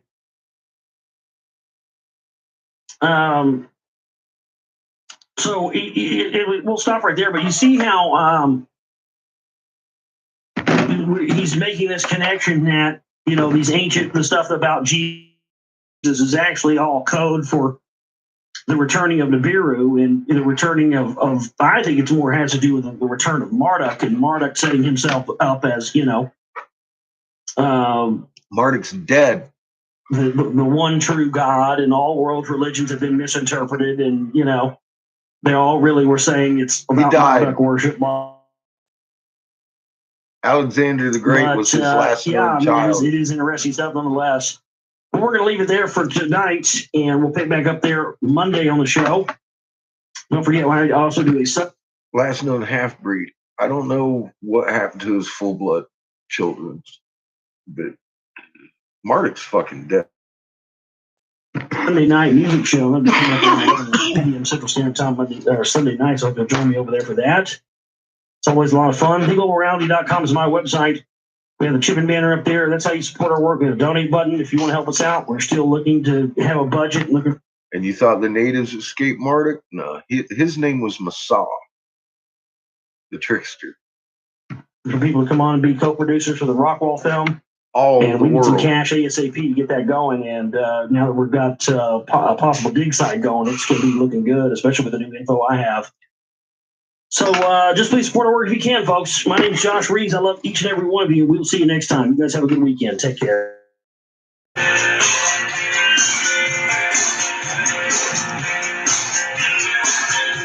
was walking down the street in the town I was born. I was moving too deep, but I'm not sure. So I opened up my eyes and I took a look around. Saw it written across the sky. Maybe it starts now. Yeah, maybe it starts now.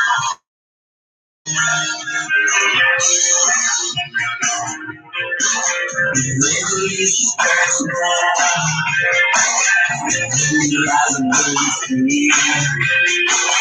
Turn the walls around me down. Revolution starts now.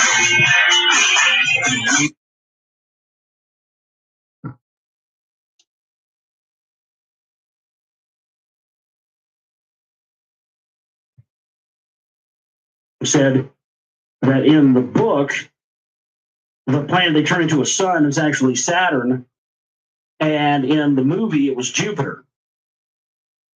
And Shul Pa'e, rising 30 degrees, Sag Me Nig, when it stands in the middle of the sky, Nibiru. So it says that the first planet that he names there is deemed to be Jupiter, but could be Saturn. Could be. That's highly synchronistic, don't you think? Well, the first named planet, Shul Pa'e, is deemed to be Jupiter, but could be Saturn. The next one's name, Well, he kind of got his answer. Is he going could just be a variant for Jupiter, but is considered by some to be Mercury. Yeah, he kind of got his answer when he's your dad, huh? He's like, well, huh.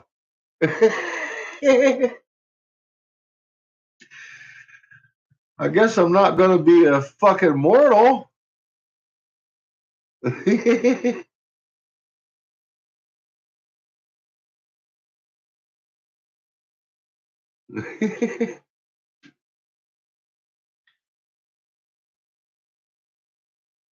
Fuck, I've got a hash booger stuck on my finger. Oh. Ow. All right, fuck the hash booger. It's gone. Sticky teeth now.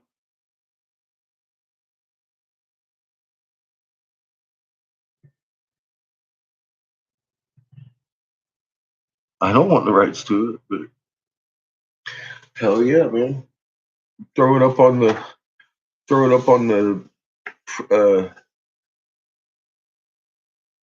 the videos like the fancy channels. You can have the rights to it. Ow. I even started blowing. My hands are active now. I need to smoke some marijuana.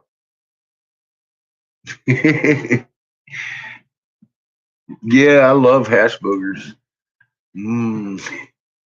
A similar text from the Pur, rendering the Sumerian planetary names as Uman Pa Udu. You know, like them green suckers you taste?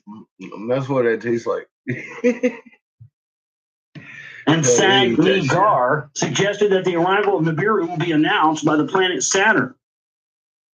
And after rising 30 degrees, will be near Jupiter.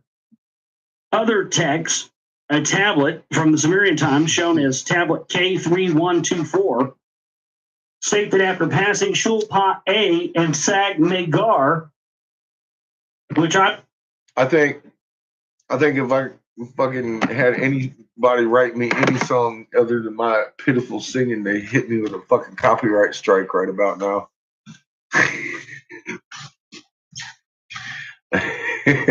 They started giving me real issues with that. And it's not that it's against the rules, what I do. I just have to hit every fucking song now. And if I'm doing it on my lives, when they readjust the shit, they take out the live chat.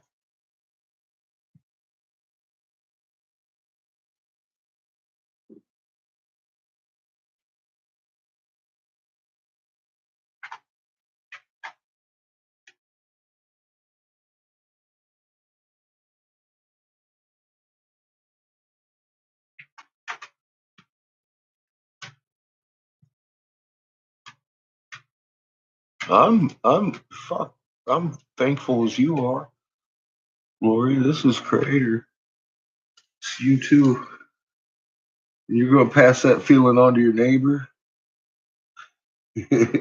That's how we grow, and it's a beautiful thing all around.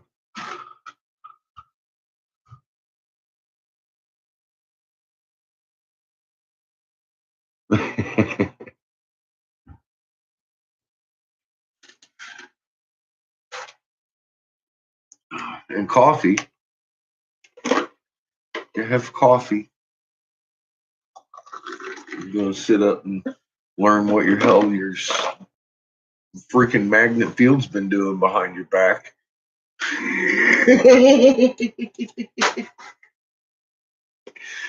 Tell us, Josh. I believe to be Saturn and Jupiter, planet Marduk will enter the sun. It's going to enter the sun. I.e. reach perigee, closest to the sun, and become Nibiru. Other texts provide clearer clues in regard to Nibiru's path, as well as to the time frame for its appearance. Listen to this shit. From the station of Jupiter, the planet passes toward the west. From the station of Jupiter, the planet increases its brilliance, and in the zodiac of Cancer will become Nibiru. The great planet, in his appearance, dark red. The heaven he divides in half as it stands in Nibiru. Taken together, the astronomical texts from the time of the Ashurbanipal described a planet appearing from the solar system's edge, rising and becoming visible when it reaches Jupiter or even Saturn before that, and then curving down toward the ecliptic. At its perigee, when it is closest to the sun and thus to Earth, the planet at the crossing becomes Nibiru in the zodiac of Cancer. That, as the enclosed schematic and not to scale diagram shows, could happen only when sunrise on the day of the spring equinox took place in the age of the Ram. During the zodiacal age of Aries, such clues regarding the orbital path of the celestial lord and its reappearance, sometimes using the constellations as a celestial map, are found in biblical passages, thereby revealing knowledge that must have been internationally available. In Jupiter will thy face be seen, states Psalm 17. The Lord from the south shall come. His shining splendor will beam as light, predicted the prophet Habakkuk. Alone he stretches out the heavens and treads upon the highest deep. He arrives at the great bear, Sirius, and Orion, and the constellations of the south. The book of Job stated that the prophet Amos foresaw the celestial Lord, smiling his face upon Taurus and Aries. From Taurus to Sagittarius he shall go. These verses described a planet that spans the highest heavens and orbiting clockwise retrograde. Astronomers say it arrives via the southern constellations. It is a trajectory on a vaster scale akin to that of Halley's Comet. A telling clue in regard to Ashurbanipal's expectations was the meticulous rendering into Akkadian of Sumerian descriptions of the ceremonies attending the state visit of Anu and Antu to Earth circa 4000 BCE.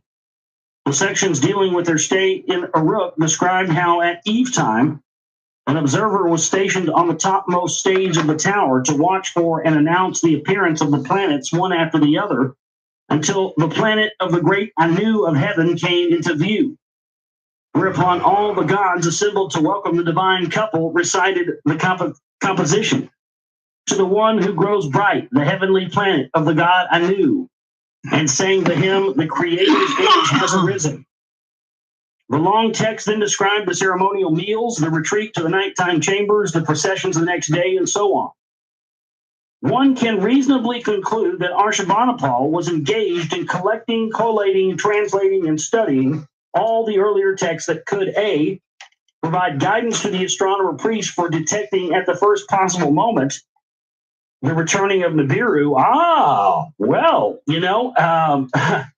that's interesting, isn't it? Now, I personally don't really believe in this Nibiru thing as a planet, but it's bigger than that. Isn't that interesting? Even back in those days, the astronomer priests had studied these texts so that they could detect the very moment that Nibiru would return. Well, like I mentioned earlier, again, synchronistically, who owns the biggest telescopes in the world? The Vatican, the priests. The one that is got Jupiter. The Lucifer telescope. So could that be indeed why? Looks like they're saying they want to be the first to find out when it's coming. You see, that's interesting. So I thought that is very interesting, isn't it? So by that rationale, that would mean that the priests would be the first. Let's just say Nibiru was. Let's just say for theoretically it was real. Well, the priests of our modern day, with their powerful Lucifer telescopes, would be able to detect that first, right? Sure looks like it.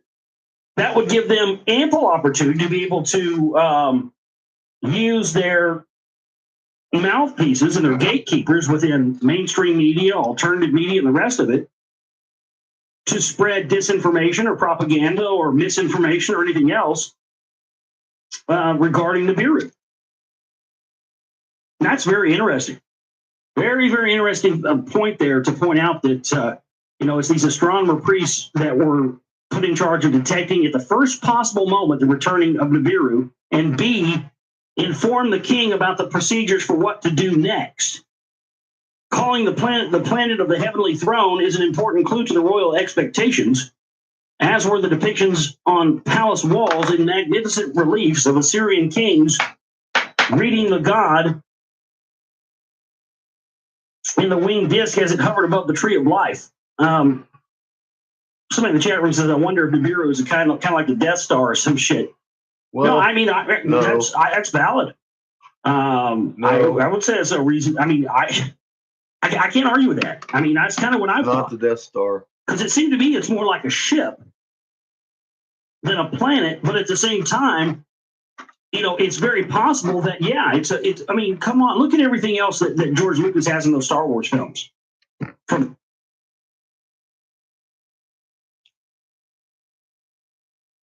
Josh himself has read. No, it makes you wonder. Has he read it yet? I'm pretty sure he has. He read the Lost Book already. The Lost Book says the sun and Nibiru near Earth cause the tribulation, and it's all light. How did he miss all this? He just didn't have the right framework, did he? Or maybe he read it too fast. Because I caught that pretty quick. Like one of the first times I heard this, I was like, well, there you go. Right there in the Sitchin. Everybody uses Sitchin. I heard that. I was like, that tells me that ain't no rogue planet. So how in the hell is the sun and Nibiru going to near Earth if we're orbiting the sun and it's way out? And what does that have to do with Nibiru near Earth or the sun near Earth? And, of course, it's got a damn sun of its own.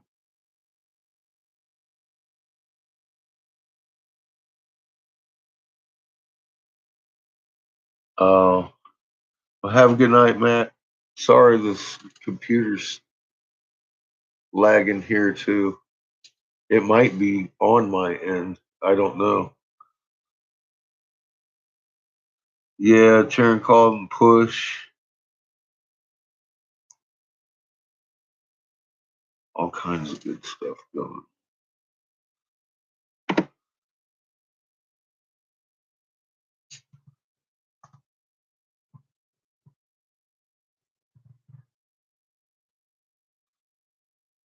I'm reading in the green on everything.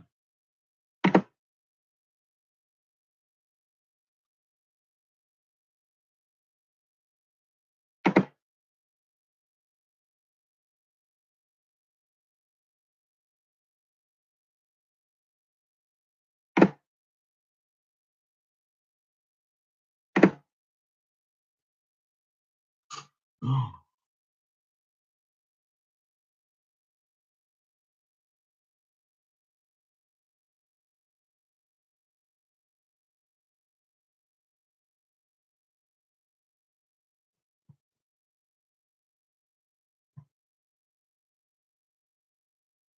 I don't see it. How do you see it? Oh, I know where it should be. Excuse me a moment. I just got a notice I kind of want to look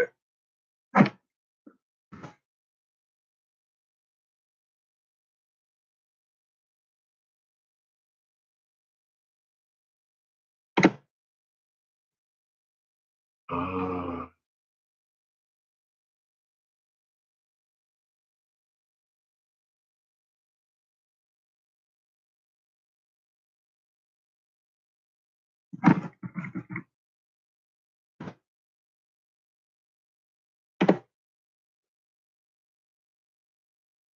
yes.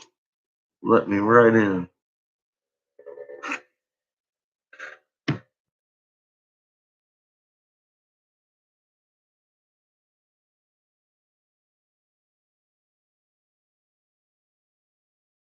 Uh-huh. Yeah, a long time ago.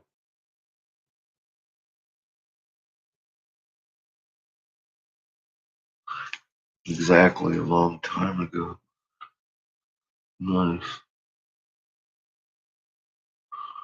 Okay, this is actually.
Yeah, yeah.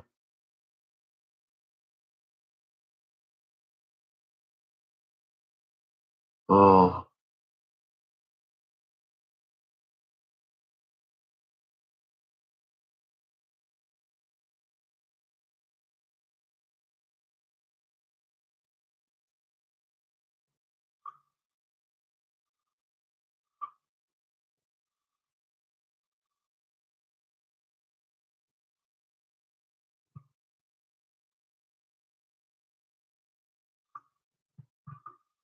yeah, yeah, yeah. Okay, I'm sorry, I need to read this one. I know I can get to it now.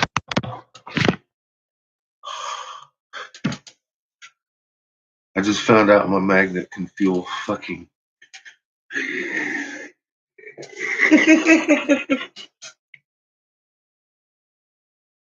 Now Ken McClellan's over here taking a sledgehammer to what's rest of my skull. And I'm all like, oh my god.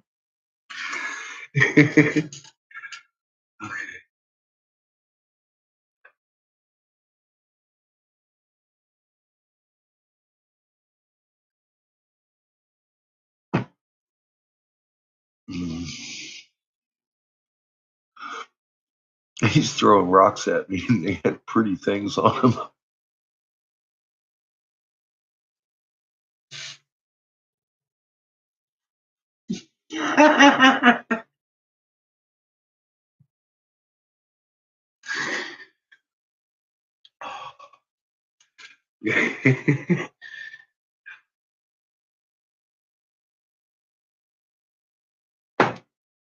All right, let's get back to Josh. From Yoda, Yoda! Yota, a demon, to Darth Vader being, as in the Vedas, the Vedic texts. The code with the Jedis, the bloodline thing. I mean, there's all kinds of stuff through all of the Star Wars things. So, All kinds of stuff. you know what? Another interesting thing is that George Lucas absolutely believes that something's happening on December 21st of this year. There ain't. So, no, I would say that's as valid as I would say that, because, a planet, a spaceship the size of a planet, it's something, a ship so massive that's essentially like a planet. Because, again, it talks about it being Nibiru being, or Marduk being the only thing that dwells there.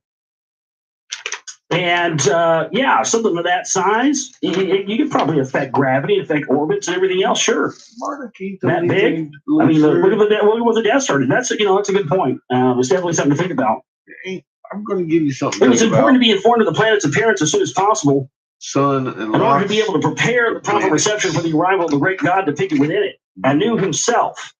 Anu. And be blessed with long, perhaps even eternal life, but that was not destined to be. Mm-hmm. Soon after Ashurbanipal's death, rebellions broke out throughout the Assyrian Empire.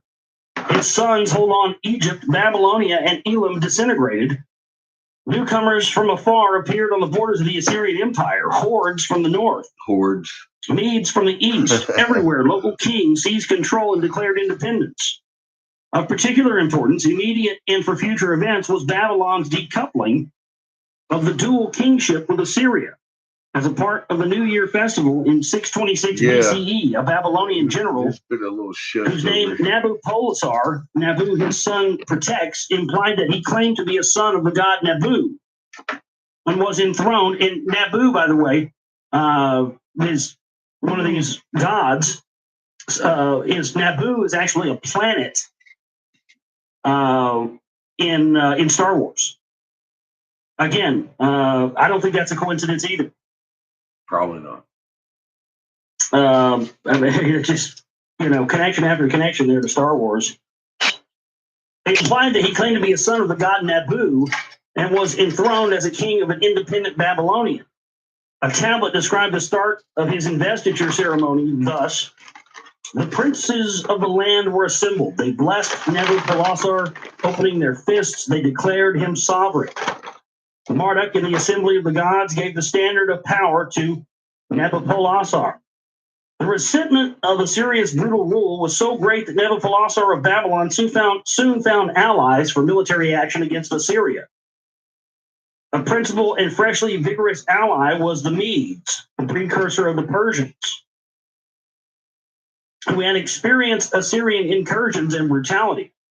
While Babylonian troops were advancing into Assyria from the south, the Medes attacked from the east, and in 614 BCE, had been prophesied by the Hebrew prophets, captured and burned down Assyria's religious capital, Ashur.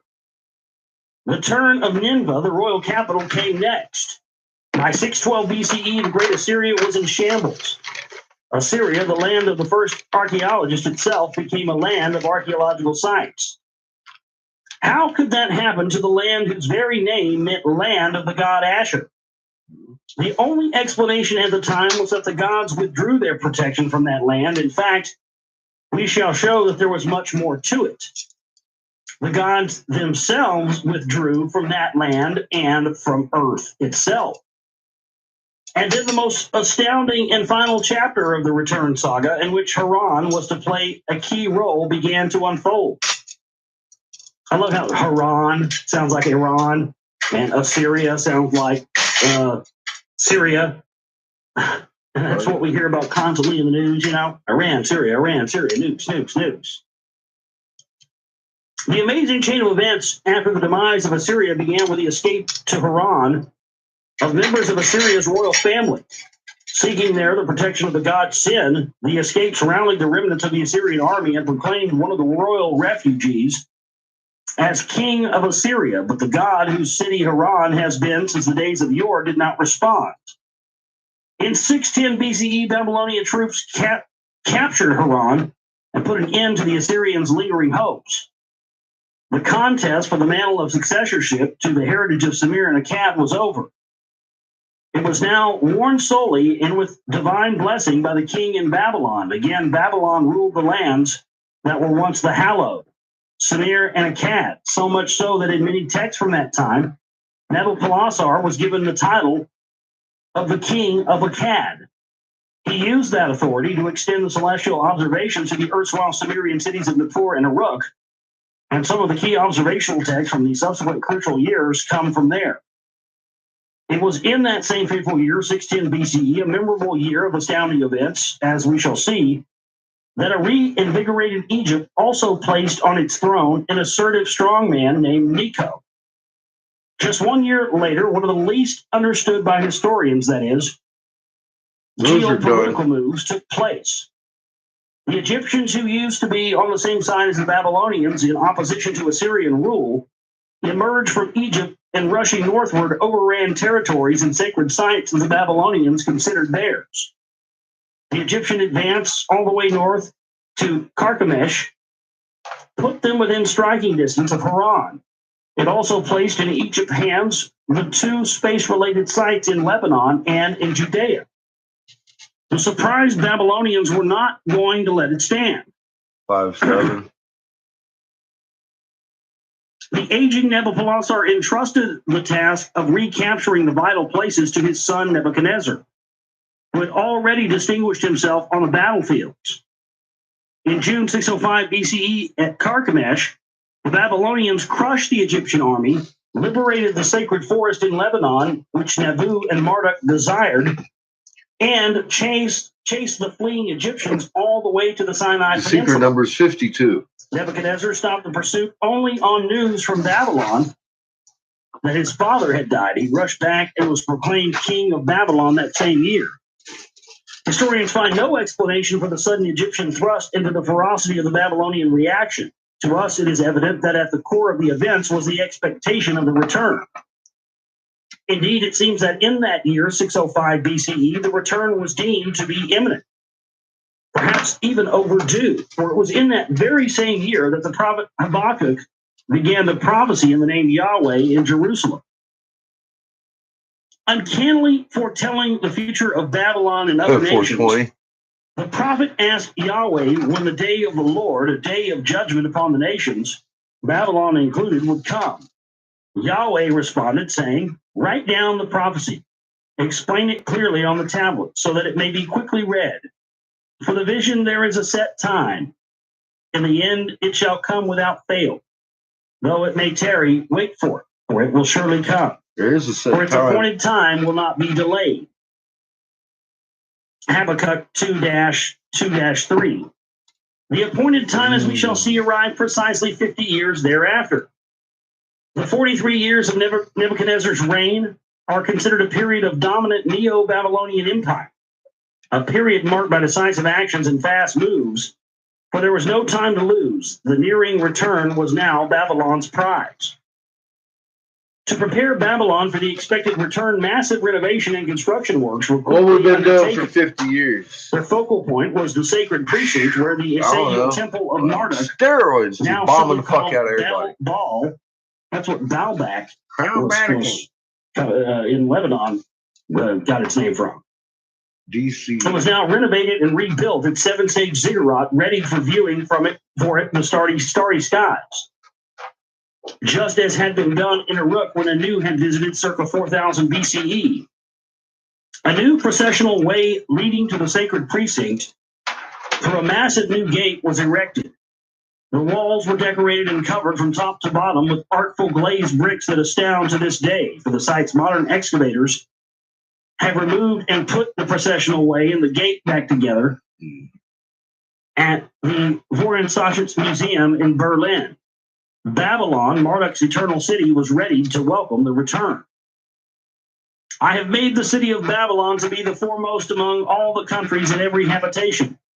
Its name I elevated to be the most praised of all the sacred cities," Nebuchadnezzar wrote in his inscriptions. The expectation, it seems, was that the arriving god of the winged disc would come down at the landing place in Lebanon and consummate the return by entering Babylon through the new marvelous processional way and imposing gate.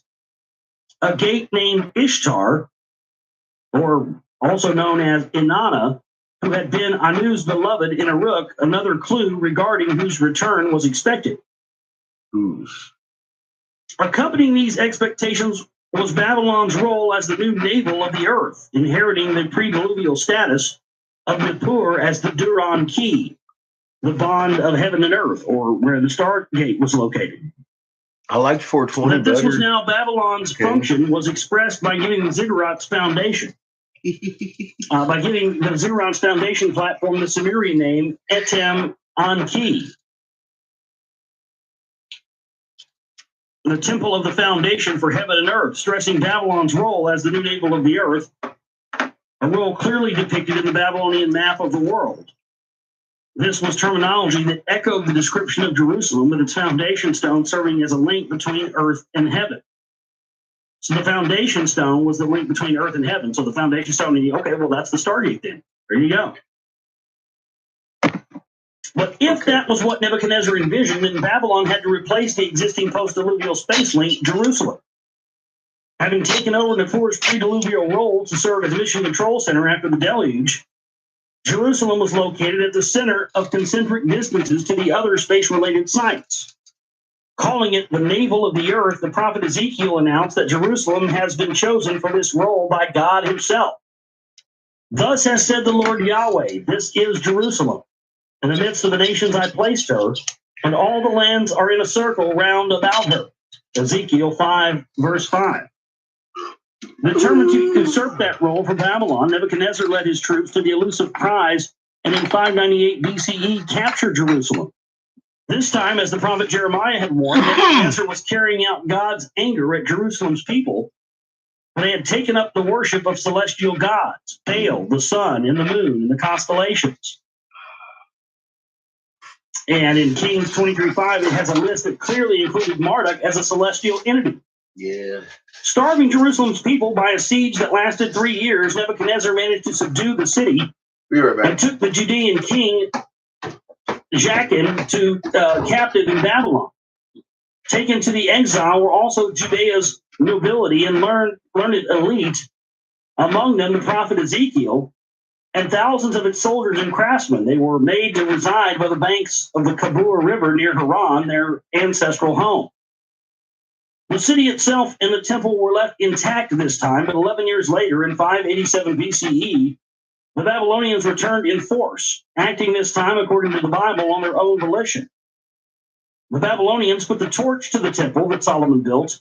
In his inscriptions, Nebuchadnezzar offered no explanation other than the usual one, to carry out the wishes and to please my gods, Nabu and Marduk. But as we shall soon show, the real reason was a simple one, a belief that Yahweh had departed and was gone. The destruction of the temple was a shocking and evil deed for which Babylon and its king, previously deemed by the prophets to have been Yahweh's rod of wrath, were to be severely punished. The vengeance of Yahweh our God, vengeance for his temple, shall be meted out in Babylon, announced the prophet Jeremiah, predicting the fall of mighty Babylon and its destruction by invaders from the north, events that came true just a few decades later. Jeremiah also proclaimed the fate of the gods whom Nebuchadnezzar had invoked. Declare among the nations and proclaim, raise the sign, announce, do not conceal, say, captured is Babylon, withered is Bel, confused is Marduk. Jeremiah 52. Divine punishment upon Nebuchadnezzar himself was commensurate with the sacrilege crazed, according to traditional sources, by a bug that entered his brain through his nose. Nebuchadnezzar died in agony in 562 BC. Now listen to that. Divine punishment upon Nebuchadnezzar himself was commensurate with the sacrilege. Crazed, according to traditional sources, by a bug that entered his brain through his nose. Through his nose. Now, I mean, my God, we've seen all this stuff. I mean, we've seen so many references here. Star Trek references, Star Wars references. I mean, the fucking Anunnaki sound like they're flying around in these winged birds, and sounds like Klingon bird of prey. They're, pouring fucking semen and everything. But that's highly interesting that, I don't know if you guys remember the Star Trek film Wrath of Khan. When they crashed down on this planet that Khan had been marooned on, he takes Chekhov and this other guy, and he takes these creatures and he puts them in their ear, and it goes in and it wraps around their brain, and it makes them. He puts Chekhov and this other guy under mind control, makes them do their bidding. I mean, it sounds just like that. Neither Nebuchadnezzar nor his three bloodline successors, who were also murdered or otherwise disposed of in short shrift, lived to see an arrival of anew at the gates of Babylon. In fact, such an arrival never took place, even though Nibiru did return. It is a fact that astronomical tablets from that very time record actual observations of Nibiru, alias the planet of Marduk. That's a perfect point, though.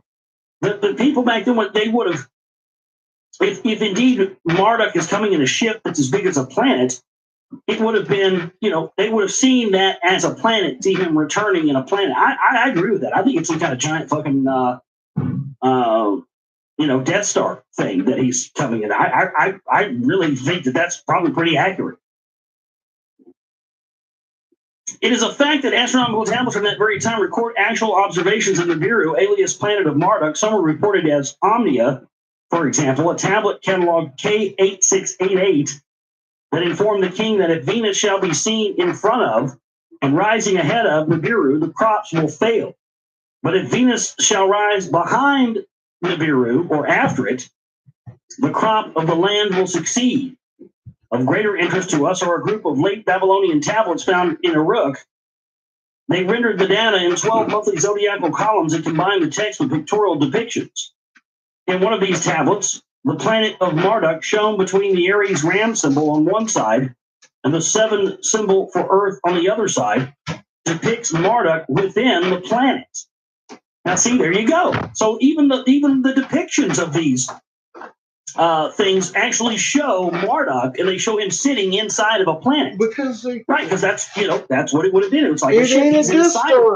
That's why. See, there you go. It's a fucking Death Star, dude. Yeah.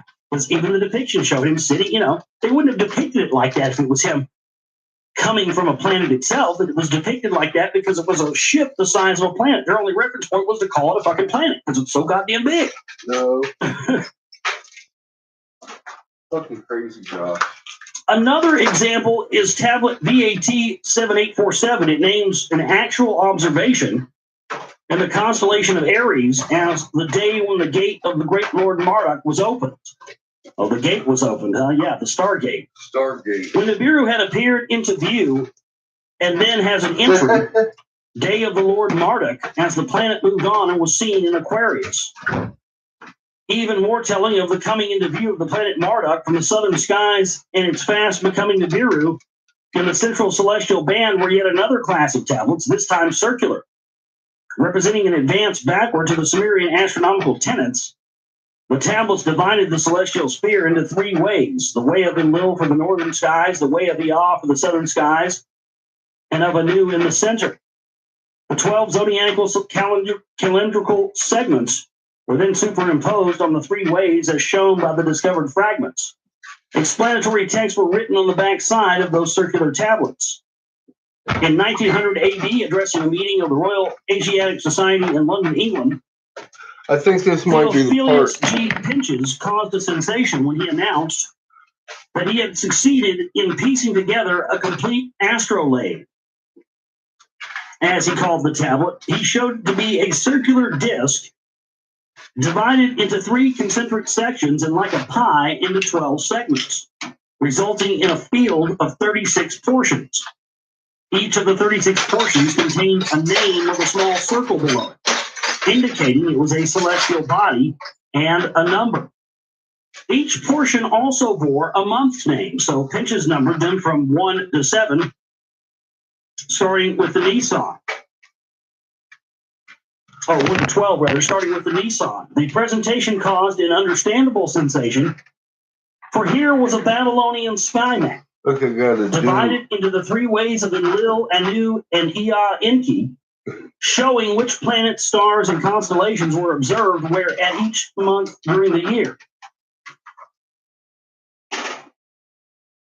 The debate over the identity of the celestial bodies at the root of which lurks the notion of nothing beyond Saturn, and the meaning of the numbers has yet to end. Also unresolved is the issue of the dating. In what year was the astrolabe made? And if it was a copy of an earlier tablet, what was the time shown? Dating opinions range from before the 12th century to the 3rd century BCE. Most agreed, however, that the astrolabe belonged to the era of Nebuchadnezzar or his successor, Nabuna Id. The astrolabe presented by Pinches was identified in the ensuing debates as P, but has been later renamed Astrolabe A because another one has since been pieced together and is known as Astrolabe D. Though the two astrolabes at first glance are identical, they are different, and for our analysis, the key difference is that in the B tablet, the planet identified as Mul Neberu, deity Marduk, planet Nibiru of the god Marduk, is shown in the way of Anu, the central ecliptic band, whereas in the A tablet, the planet identified as the Mul Marduk, the planet of Marduk, is shown in the way of Enlil in the northern skies. The change, see, that's because one is talking about Nibiru, the other is talking about Vulcan. But they could throw the baby out with the bathwater and say that they're talking about both. The changes in name and position is absolutely correct if the two astrolabes depict a moving planet, Marduk, as it was called by the Babylonians, that after having come into view high in the northern skies,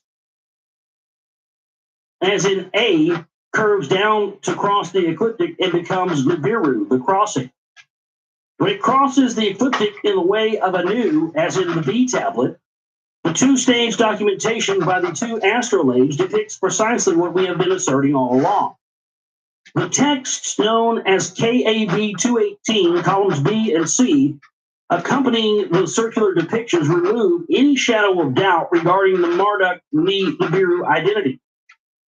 Month, Adar, planet Marduk in the way of Anu. The radiant Kakaboo, which rises in the south after the gods of the night finish their tasks and divides the heavens. This Kakaboo is Nibiru, the god Marduk. While we can be certain for reasons soon to be given that the observations in all those late Babylonian texts could not have taken place earlier than 610 BCE, we can also be sure that they did not take place after 555 BCE. For that was the date when one called MaryWanna Id became the last king of Babylonia. His claim to legitimacy was that his kingship was celestially confirmed because the planet of Marduk, high in the sky, had called me by my name. Making that claim, he also stated that in the nighttime, he had a vision that he had seen the great star and the moon. Based on the Kepler formulas for planetary orbits around the sun, the whole period of Marduk Nibiru's visibility from Mesopotamia lasted just a few short years. Hence, the visibility claimed by Nabuna Id places the planet's return in the years immediately preceding 555 BCE. So when the precise time of the return? So when was the precise time of the return? This is one of the more aspects involved in resolving that puzzle. There's more aspects. The prophecies of the darkness at noon on the day of the Lord, a solar eclipse, and such an eclipse did in fact occur in 556 BCE. Solar eclipses, though, are much rarer than lunar eclipses, which are not uncommon. They happen when the moon, passing a certain way between the Earth and the sun, temporarily obscures the sun. Only a small portion of solar eclipses are total. The extent, duration, and path of total darkness vary from passage to passage due to the ever-changing triple orbital dance between the sun, Earth, and the moon, plus Earth's daily revolution and its changing axial tilt. Uh-huh. We're going to leave it right there for tonight. There's still a lot left. I thought I was going to try to get through as much of this, but I think it's my email address, man, I said it 100 times a show. It's up on the contacts for goaroundshow@gmail.com. There you go. Yeah, I mean, I really am starting to think that, you know, we've just been, again, as we have with everything, with all religion and all this stuff, the interpretations of what we've been told, we haven't been given the context yet. This big giant planet returning, maybe that's like that, bullshit, but The fact of a ship being the size of a planet, well, that's a little easier to swallow for me. You can swallow that, but not a... As rare solar eclipses are, the astronomical legacy of Mesopotamia included knowledge of the phenomenon, calling it the Atalu Tanushi. Textual references suggest that not only the phenomenon, but even its lunar involvement were part of the accumulating ancient knowledge.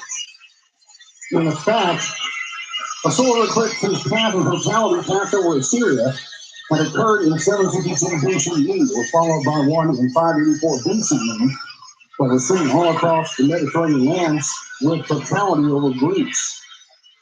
But then in 556 BCE, there occurred an extraordinary solar eclipse, not in an expected time. It was not due to the predictable motions of the moon. Could it have been caused by an unusually close passage of Nibiru? Among astronomical tables belonging to a series called When I Knew This Planet of the Lord, one tablet, cataloged Vak Samash RM 238, dealing with a solar eclipse, recorded thus the observed phenomenon. In the beginning of the solar disk, not in an expected time, became darkened and stood in the radiance of the great planet. On day 30 of the month, there was an eclipse of the sun. What exactly do the words that the darkened sun stood in the radiance of the great planet mean? Though the tablet itself does not provide a date for that eclipse, there's our suggestion that the particular wording highlighted above strongly indicates that the unexpected and extraordinary solar eclipse was somehow caused by the return of Nibiru, the great radiating planet. But whether the direct cause was the planet itself or the effects of its radiance, the gravitational or magnetic pull on the moon, the text do not explain. Still, it is an astronomically historic fact that on a day equal to May 19, 556 BCE, a major total solar eclipse did occur. As shown by this map prepared by NASA's Goddard Space Flight Center, the eclipse was a great and major one seen over wide areas, and the unique aspect about it was that the band of total darkness passed exactly over the district of Haran. This last fact is of the utmost significance for our conclusions, and it was even more so in those fateful years in the ancient world, for right after that, in 555 BCE, Nebuchadnezzar was proclaimed king of Babylonia. Not in Babylon, but in Haran. He was the last king of Babylon. After him, as Jeremiah had prophesied, Babylon followed the fate of Assyria. It was in 556 BCE that the prophesied darkness at noon came. It was just then that Nibiru returned. It was the prophesied day of the Lord. And when the planet's return did occur, neither Anu or any of the supposed or the expected gods showed up. Indeed, the opposite happened. The gods, the Anunnaki gods, took off and left.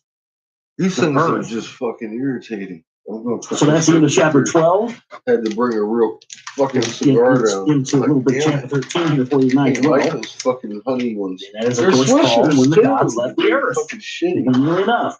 They're fucking shitty. The departure of the Anunnaki gods from Earth was a drama-filled event replete with theophanies, phenomenal occurrences, divine uncertainties, and human quandary.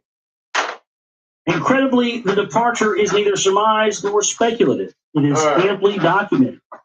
Amply. The evidence comes to us from the Near East as well as from the Americas. Fucking some of the most direct and certainly the most dramatic records of the ancient gods' departure from Earth come to us from Haran. The testimony is not hearsay. It consists of eyewitness reports, among them by the prophet Ezekiel. The reports are included in the Bible, and they were inscribed on stone columns. Texts dealing with miraculous events leading to the ascension to the throne of Babylon's last king. Alright, well, I haven't seen any spiders in there, but it's been laying there, so I'm going to step on it a little bit. Just a few miles from the Syrian border. Before I go sticking my hand in there. It's surrounded by crumbling walls. Oh, God. Its inhabitants dwelling in beehive-shaped mud huts. The traditional well where Jacob met Rachel is still there among the sheep meadows outside the town, with the purest naturally cool water one can imagine. It's ready. But in earlier days, Haran was a flourishing commercial, cultural, religious, and political center. So much so that even the prophet Ezekiel, who lived in the area with other exiles from Jerusalem, recalled her reputation as a trader in blue clothes, embroidered work, and in chests of rich apparel bound with cords and made of cedar. It was a city that had been, from Sumerian times, on an away from cult center of the moon god Nanar Sin. Abraham's family ended up residing there because his father Terah was a Tiru, an priest, first in Nippur and then in and finally in Nanar, Sin's temple in Haran. After the demise I got that beer glass in there. I got a seat real Nanar nice. And his spouse Mingle made their home and headquarters in Haran. I couldn't do it because my little one was falling apart. Then I just shoved my full one in there, and it's all full metal. And I was like, "Oh yeah." Ouch. He was the firstborn of Enlil and his spouse Ninlil, a firstborn on earth. Gods and men greatly adored Nanar and his spouse. The hymns in their honor in the Sumer's glorious times, and lamentations about the desolation of Sumer in general and in particular, revealed the great love and admiration of the people for this divine couple. But many centuries later, Esarhaddon went to consult with an aging Sin leaning on staff regarding the invasion of Egypt and that the escaping Assyrian royals made a last stand in Haran. It's so hot. Imagine the that. Continued important role played by Nanar Sin in Haran to the very end. It was in the ruins of the city's great Nanar Sin temple, the Uhuhu, the House of Double Joy, that archaeologists discovered stone columns, stelas, that once stood in the temple, one at each corner of the main prayer hall. The inscriptions on the stela revealed that two were erected by the temple's high priestess, Ada Gupi, and by her sons Nabu-Id, the last king of Babylon. With an evident sense of history and as a trained temple official, Ada Gupi provided in her inscriptions precise dates for the astounding events that she had witnessed. The dates linked, as was then customary, to regnal years of known kings could thus be and have been verified by modern scholars. It is thus certain that she was born in 649 BCE and lived through the reigns of several Assyrian and Babylonian kings, passing on at the ripe old age of 104. Here's what she wrote on her stela concerning the first of a series of amazing events. It was in the 16th year of Nabopolassar, king of Babylon, when Sin, lord of the gods, became angry with his city and his temple and went up to heaven. And the city and the people in it went to ruin. The 16th year of Nabopolassar was 610 BCE, a memorable year the reader may recall, when Babylonian forces captured Haran from the remnants of the Assyrians. Oh, God. You know what kills me? Moments like this. When people somehow in their fucking heads formulate that I made this fucking shit up. I am not smart enough to make this shit up. I just burned myself 3 times on the same hot piece of metal. Assyrian royal family and army, and when a reinvigorated Egypt decided to seize the space-related sites. It was then Ada Gupi wrote that an angered Sin, removing his protection and himself from the city, packed up and went to heaven. What followed in the captured city? I just want to know how to read walls. And the city and its people went to ruin. While others fled, Ada Gupi stayed on. Daily, without ceasing by day and night. Tell me, just wait a minute for a minute. Somebody got to tell me, just give it a minute. I want to touch it again. The dresses of the fine wool, took off the jewelry, wore neither silver or gold. Relinquished perfumes and sweet smelling oils. As a ghost roamed the abandoned shrine in the torn garment I was clothed. I came and went noiselessly, she wrote. Then, in the desolate sacred precinct, she found a robe that had once belonged to Sin. For the despondent priestess, the find was an omen from the god. Oh. Suddenly, he had a physical presence of I himself. know, Dan. I'm just saying. She could not take her Come eyes on, off the sacred garb, You got a better not chance at daring it to than I touch it did to make except it by shut up. taking hold of its hem. As if the God himself was there to hear her. She prostrated Oh, my herself God. and in prayer and humility uttered a vow. If you would return to your city, I'm going to all touch the this piece of metal black-headed people again. would worship your divinity.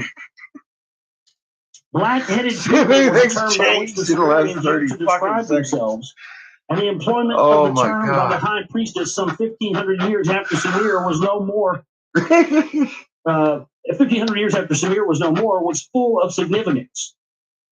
She was telling the god that were he to come back, he would be restored to lordship as in the days of old. Somebody got to be making a Become blooper reel of again this the shit. Lord God of a restored Sumer and Akkad. To achieve that, Ada Gupi offered her god Snot a deal. bubbles. Just keep burning That myself he on would the same return piece of and would fucking. use I'm his not divine going to power say. to make her son Nabuna Id the next imperial king. It still hurts. Over all the Babylonian and Assyrian domains. Nabuna Id would restore the temple of Sin not only in Haran, but also in Ur, Oh my and would proclaim the worship of Sin as the state religion in all the lands of the black-headed Smoking people. weed, nobody can talk me out of it. Touching the hem Don't of you the start god's with me, robe, Chad. day after day she prayed. Then one night the god appeared to Oh her in my a dream God. and accepted her Oh, they killed proposal. your internet, huh? The moon god Ada Gupi Oh. wrote, Nothing happened. Sin, lord of the gods. I just been well, and I want to touch it again just to make sure, but I'm going to give it a few minutes now. All within like 2 minutes, I think I burned myself 3 times on the same piece of metal because I just kept going back at it. For some reason, I was like, it's cold now.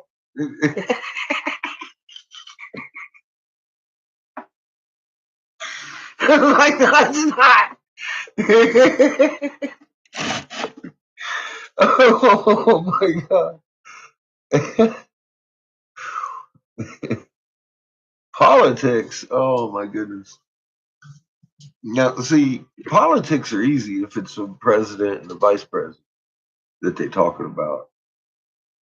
I don't care who it is. You just hand them their constitution. So you need to read this. The states gather every 4 years to select a third party named the Electoral College that is the sole body in electing the president and vice president. See the wording there?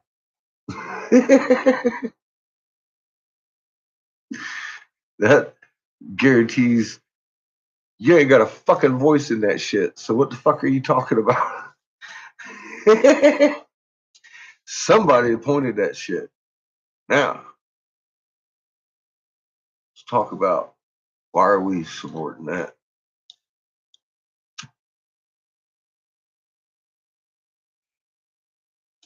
That's, that's my only political question.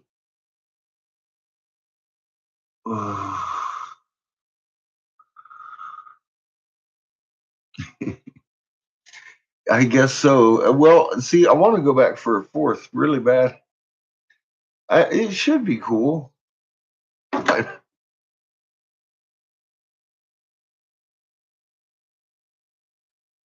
It should be cool, but I'm going to take another hit of weed. I only gave it a couple minutes. I'm like, nah. Think of it as a cooking pan that's been in the oven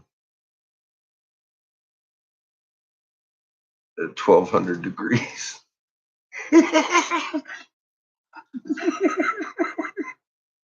It might not be cool just yet. I'm going to sit here and look at it a little bit. It looks cool.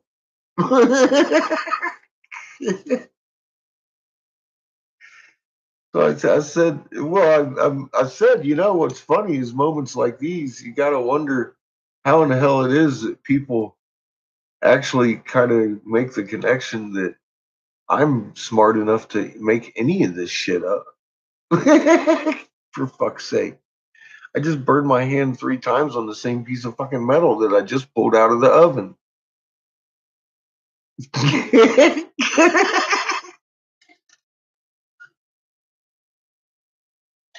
So, fuck you all. Oh my God. I didn't make this shit up.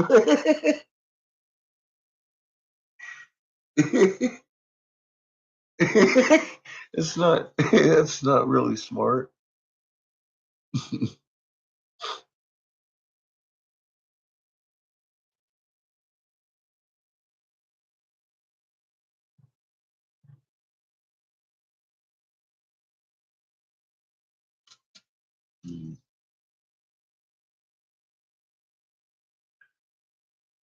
Most of my pipes are broken pipes.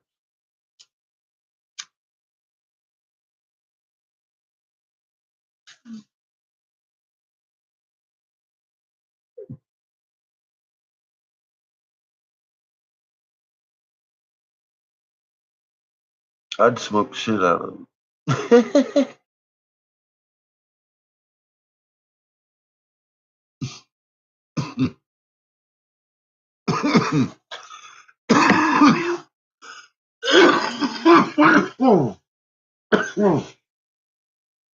Oh man. I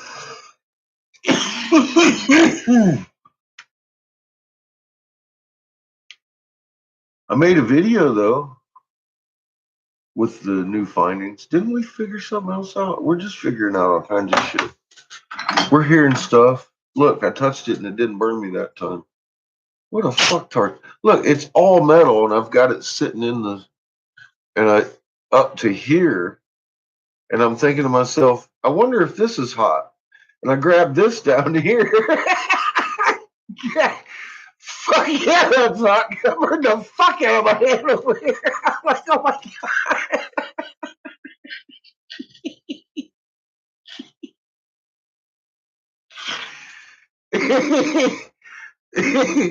So, yeah, that's what happened there. And now it's cool enough I can touch this shit. Let's get this on the road. Hopefully I won't kill myself over here. Fuck. Oh, shit. Well, I'm used to using my other one. It's got a wooden handle. It doesn't do that to me. I can place that thing in there all day. I'll again, you know, there's no real excuse. I did just do that myself.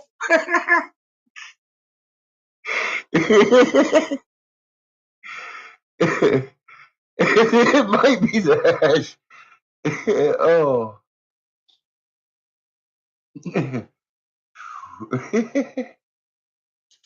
That's what I said. Well, the fucked up thing is I grabbed my hot things. I killed any spiders that might have been in it. My little oven glove. Stomped on it and pulled it out of. Well, I was putting my hand in somewhere that's been sitting around for a while. I don't know what's in there. I didn't want to find out. Yeah, look, now I'm looking around. Hey, spiders are out, pissed off mama. Oh, anyway. Yeah. And I put it back over there and turned around, come back over here and grabbed the fucking thing again. I think I gave it 30 seconds and snatched it again. And I was like, you know, let's smoke some fucking weed because I'm just too anxious to work. I've been waiting for fucking months for this glass to come in, and I'm like chomping at the bit.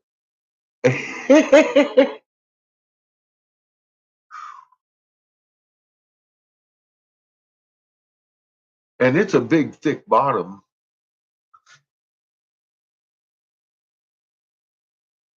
Well, I don't know if I have one. What, the bubbler? A sidecar bubbler? I don't have one. I got to make some.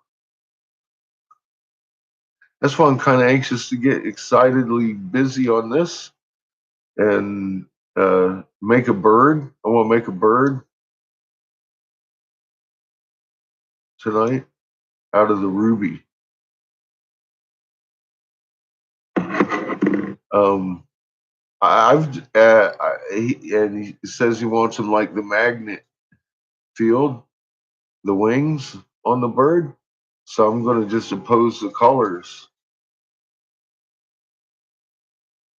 like the magnet field. I don't have that issue too much. Any supplies now? People are telling me their businesses are, and mine's going to be even worse if theirs. So, I'm not going to stress it. I thank God I got the stuff I needed to do this project and all the ones I had planned when I made this order. Started looking for it or whatever fucking months ago. And it's we're doing all right. We're gonna start using some of this color tonight. Birdies. I've made ducks.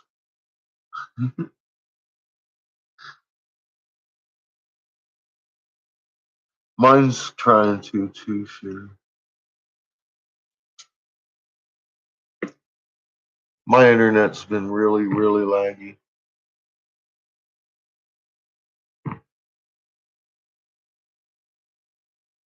Oh,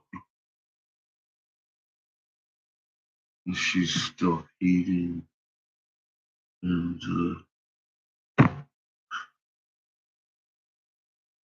pushing. So I'm guessing they're pushing back now.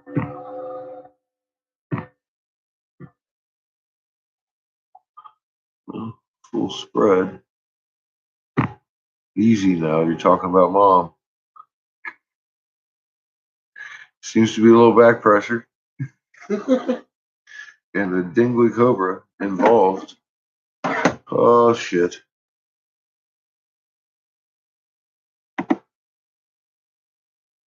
Mom's a little hottie. She's double inducing still. So that means we're a little hottie, and we've already been hottie because we didn't really react to the cooling down this time. Oh, wow. Look at that backfill. See, I haven't looked at it in a while.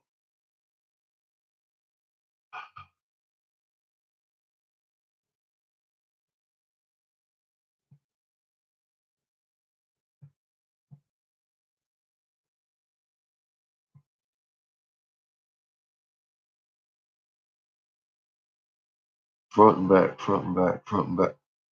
Boom. Wow, I am up.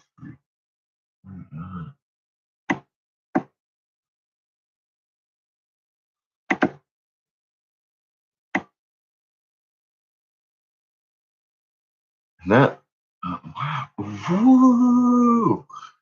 Look at that.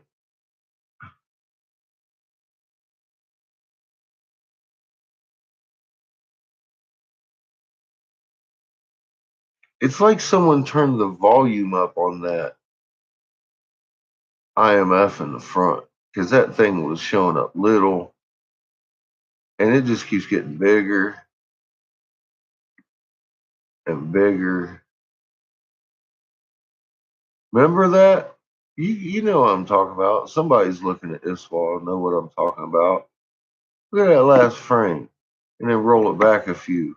That fucking IMF thing right in front of the plant. That thing, it keeps trying to be shield and pole line, and then it's separate from everything the whole time because it's IMF line doing crazy shit over here. You've seen that same signature, right? Except it's been small. It's the same one, but it's huge. And it's been getting bigger. John and I, during the live, I noticed that shit. It was getting bigger and starting to go through Earth, but now I'm looking at it and there ain't no fucking question, because that's the same damn. That's the same damn one we've been looking at. And it looks like 10 times the fucking size it was. I don't know how else to say that, but fucking 10 times, yep, the size it was. And she's inducing still double. It looks like we're just holding an even keel on that. Wow. Okay, so let's check out our polarity and see what's going on there with that. No big change. Just more evidence of the crunch and the backfill. Look at it, backfill it. Look at it, backfill it. Mm-hmm. All right. So crunch meter. Now, it used to be when it backfilled, it would bounce off, right?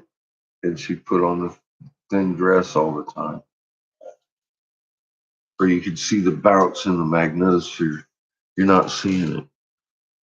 That's how I can tell front and back pressure, and there's heat always on the front of this thing now.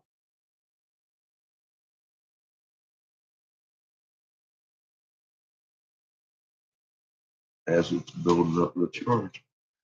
So yeah, we're still in crunch. There's a little crunch here too.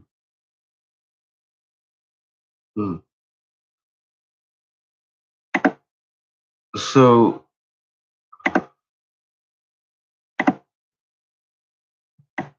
back to the white card.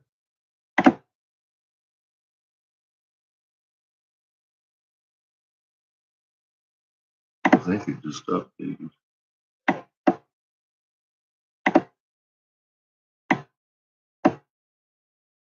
Yep. Now the last frame has it as a loop around. I'm not talking about that one. Let's get that clear. It's the same one. I'm talking about frame 341.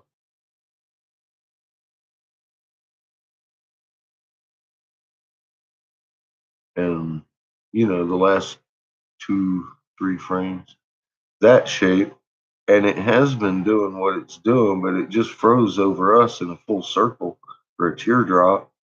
You see that? Look how big that thing is. And it hasn't, it's just not been that big. No, it is. So that's got to indicate that it's an awful lot fucking closer. Oh shit, y'all been talking. You just scrolled, made me dizzy. I had to sit back. I was like, holy fuck, my chat exploded.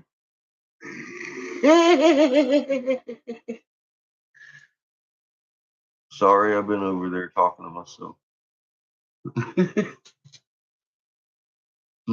Okay, so yeah,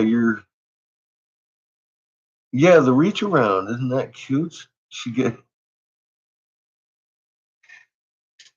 a reach around. Mama's hot. There's people coming up the front and the back and all over and reaching everywhere. I ain't never seen nothing like it.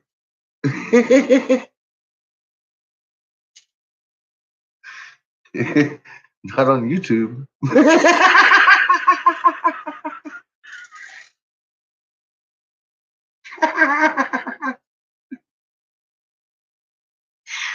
Oh God.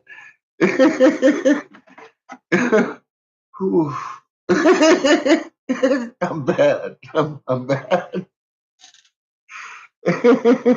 It looks like it, for God's sake.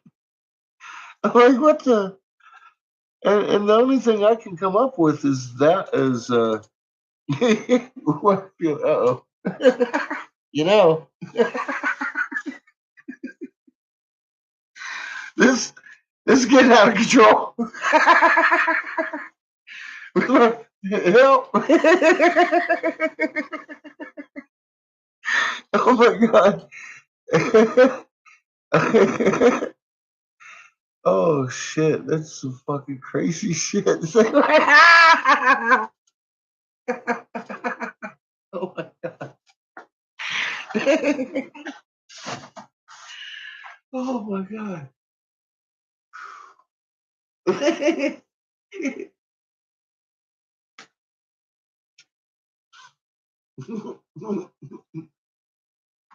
Polly would be so proud of y'all.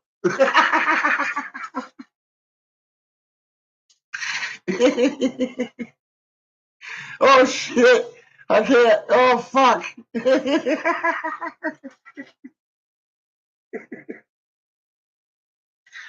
Good morning. It's too early. Go bed.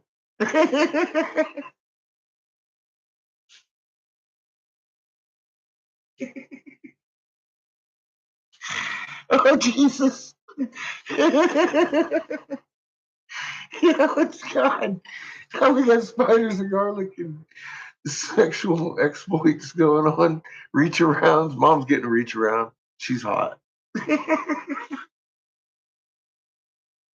There's someone creeping up her butt. It's crazy. Starting to understand why they used to talk about her that way.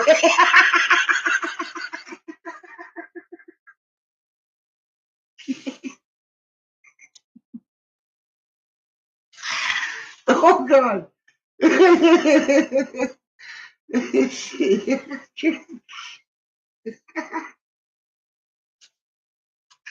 The magnets is grabbing around everywhere. Like, oh.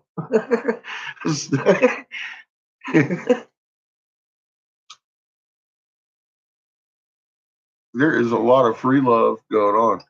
Well, everybody's excited to see her. I guess. Yay.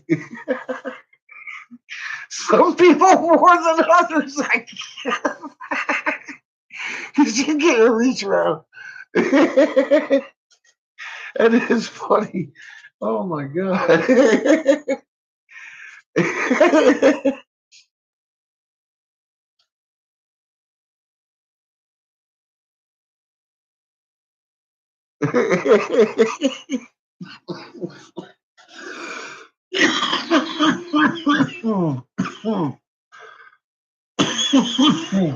Oh boy, I got that one. God, I laughed at the wrong time. Look, you made me choke on my icky cigar. Here for this. Just uh-oh. And unstable connections.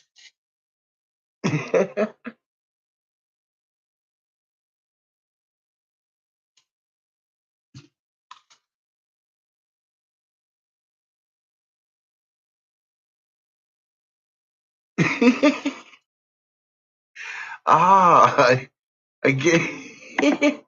Yeah, I'm having a hard time here keeping connection too.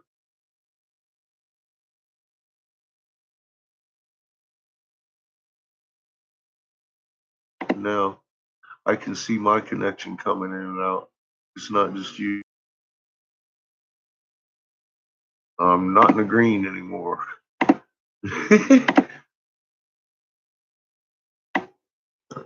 Mm.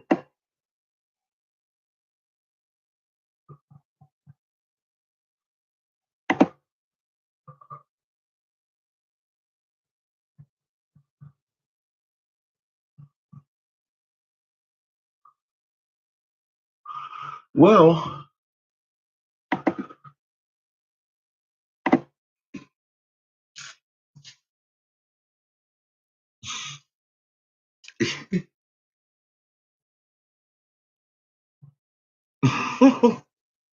maybe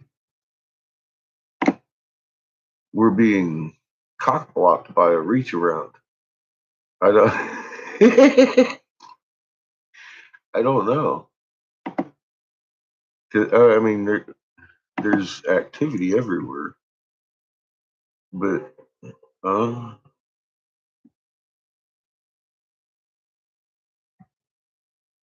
where's my plots? Let me see this.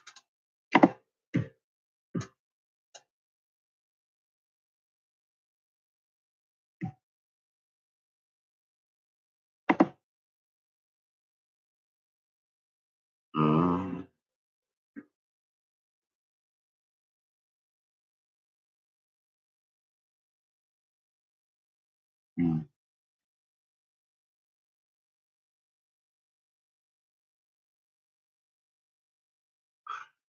There seems to be a disturbance in the forest. It's a slight one.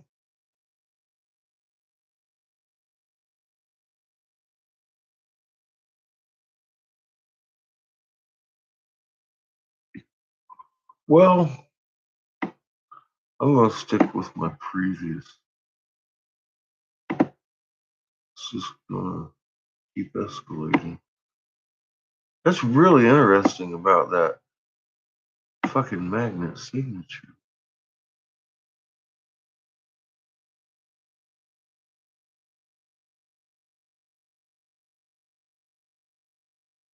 I didn't expect it to like grow like this, but it's staying big and it's keeping its form, you know. I mean, it's keeping its identity. It's been showing us its identity for a while.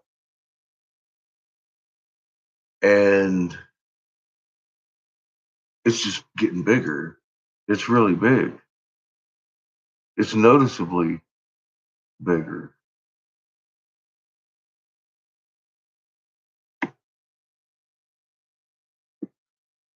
It's never done this.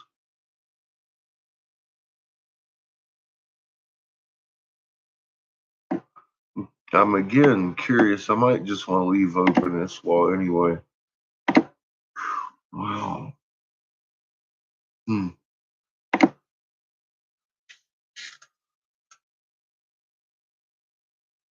Oh, I can't.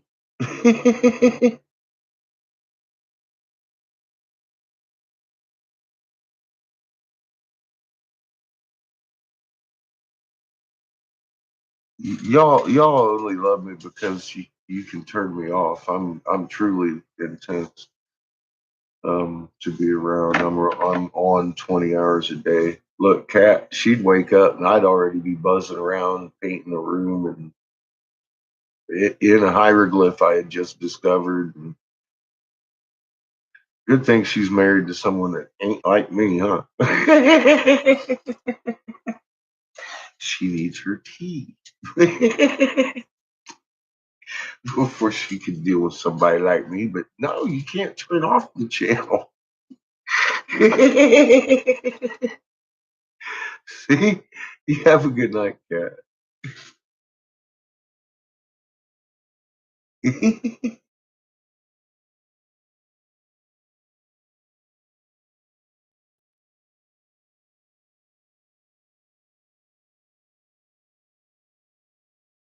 Yeah, it's fucking crazy what I'm looking at over there on this wall. I'm real curious, sitting here like glued to my seat. What the hell's the next update bringing? And the Quake map's behind. I how far behind I forget. It's a good deal behind. In about 20 minutes.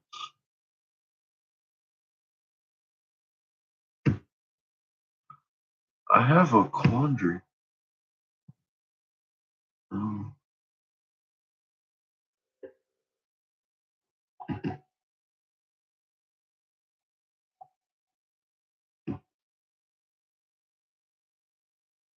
Bummer. I wanted to see if John had made another video. he hadn't. And now I'm noticing Where in the hell's my intro video?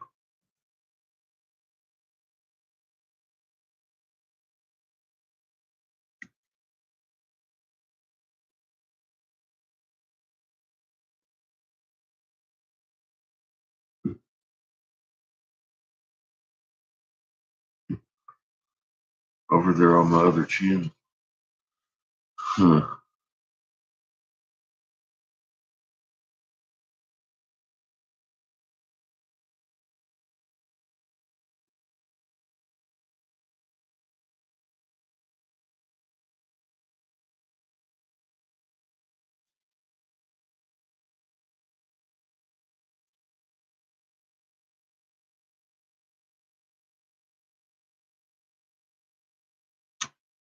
A wound coil, kind of like a dingly cobra.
Goodness.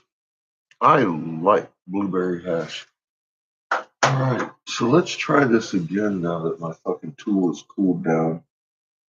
I want to seat my thing and listen to this. I think the description's coming up, or maybe I've passed it already. Of heaven and earth, for my good doings, looked upon me with a smile and heard my prayers. He accepted my vow. The wrath of his heart calm. Toward Ehulhul, his temple in Haran, the divine residence in which his heart rejoiced, he became reconciled, and he had a change of heart. The god Adagupi wrote, accepted the deal. Sin, Lord of the gods, looked with favor upon my words. Nabuna Id, my only son, issue of my womb, to the kingship he called, the kingship of Samir and Akkad. All the lands from the border of Egypt, from the upper sea to the lower sea, in his hands he entrusted. Both sides kept their bargain. I myself saw it fulfilled, Adagupi stated in the concluding segment of her inscriptions. Sin honored his word, which he spoke to me, causing Nabuna Id to ascend to the Babylonian throne in 555 BCE. And Nabuna Id kept his mother's vow to restore the Ehulhul temple in Haran, perfecting its structure. He renewed the worship of Sin and Ningal, and all the forgotten rites he made anew. And then a great miracle, an occurrence unseen for generations, happened. The event is described in the 2 stelae of Nabuna Id, in which he is depicted holding an unusual staff and facing the celestial symbols of Nibiru, Earth, and the Moon. This is what the great miracle of sin that has, by the gods and goddesses, not happened in the land since the days of the old unknown. But the people of the earth had never since the days of old. That sin has come down from the heavens in full view of Nabuna Id, king of Babylon. Sin, the inscriptions report, did not return alone. According to the text, he entered the restored Ehulhul temple in a ceremonial procession, accompanied by his spouse Ningal and his aide, the divine messenger Nusku. The miraculous return of Sin from the heavens raises many questions. The first one being, where in the heavens had he been for 5 or 6 decades? Answers to such questions can be given by combining the ancient evidence with the achievements of modern science and technology. But before we turn to that, it is important to examine all the aspects of the departure, for it was not Sin alone who became angry and leaving the earth went up to heaven. The extraordinary celestial comings and goings described by Adagupi and Nabuna Id took place while they were in Haran, A significant point because another eyewitness was present in that area at that very time. It was the prophet Ezekiel, and he too had much to say on the subject. Ezekiel, a priest of Yahweh in Jerusalem, was among the aristocracy and craftsmen who had been called together with King Jacqueline after Nebuchadnezzar's first attack on Jerusalem in 598 BCE. They were taken forcefully to northern Mesopotamia, settling in the district of the Kabul River, just a short distance away from their ancestral home in Haran. And it was there that Ezekiel's famous vision of the celestial chariot had occurred. As a trained priest, he too recorded the place and the date of it, and it was on the 5th day of the 4th month in the 5th year of the exile, when I was among the exiles on the banks of the river in Kabar, that the heavens opened up and I saw visions of the Elohim. Ezekiel stated at the very beginning of his prophecies and what he saw, appearing in a whirlwind, flashing lights, and surrounded by a radiance, was a divine chariot that could go up and down and sideways, and within it, upon the likeness of a throne, the semblance of a man.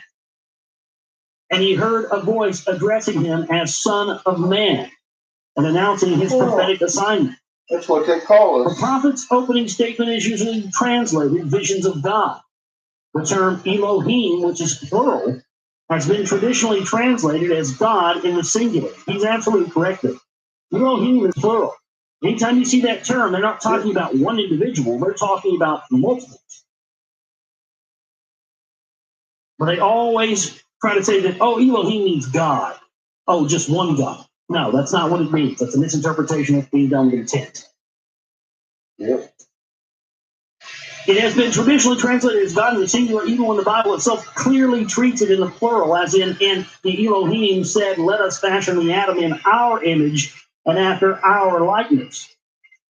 Genesis 1, verse 26, as the readers of my books know, the biblical Adam tale is a rendering of a much more detailed Sumerian creation text, where it was an Anunnaki team led by Enki that used genetic engineering to fashion the atom. The term Elohim, we have shown over and over again, referred to the Anunnaki, and what Ezekiel reported was that he had encountered an Anunnaki celestial craft near Haran. The celestial craft that was seen by Ezekiel was described by him in the opening chapter, and thereafter as the god's kavod, that which is heavy. The very same term used in Exodus to describe the divine vehicle that had landed on Mount Sinai. And then you say, let go, The let past go. description rendered by Ezekiel has inspired generations of scholars and artists. The resulting depictions have changed with time as our own technology of flight vehicles has advanced. Ancient texts refer both to the spacecraft and aircraft and describe Enlil, Enki, Ninurta, Marduk, Thoth, Sin, Shamash, and Ishtar. Today, the most prominent as gods who pass aircraft and possessed aircraft who could roam Earth's skies or engage in aerial battles like between Horus and Seth, or Ninurta and Anzu, not to mention the Indo-European gods. After all the varied and textual descriptions and pictorial descriptions of celestial boats of the gods, the most appropriate to Ezekiel's vision of a whirlwind appears to be the whirlwind chariot, depicted at the site of Jordan from which the prophet Elijah was taken up to heaven. Helicopter-like, it had to serve just as a shuttlecraft to where a full-fledged spacecraft was stationed. Ezekiel's mission was to prophesy and warn his exiled compatriots of the coming day of judgment for all the nation's injustices and abominations. Then, a year later, the same semblance of a man appeared again, put out a hand, grabbed him, and carried him all the way to Jerusalem to prophesy there. The city, it will be remembered, went through a starving siege, a humiliating defeat, wanton looting, a Babylonian occupation, and the exile of the king and all the nobility. Arriving there, Ezekiel saw a scene of complete breakdown of the rule of law and of religious observances. Wondering what was going on, he heard the remnant sitting in mourning, bewailing, Yahweh sees us no more. Yahweh has left the earth. This was, we suggest, the reason why Nebuchadnezzar dared attack Jerusalem again and destroy Yahweh's temple. There was an outcry virtually identical to what the Adagupi had reported from Haran. Sin, the Lord of the gods, became angry with his city and his people and went up to heaven. And the I just realized the bird's the bishop.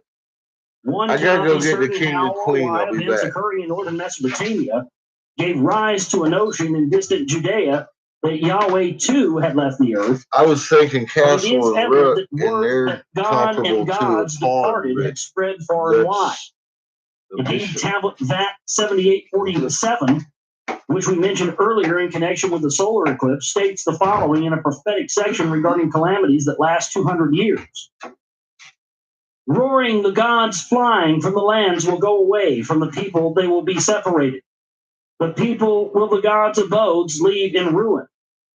Compassion and well-being will cease. Enlil in anger will lift himself off.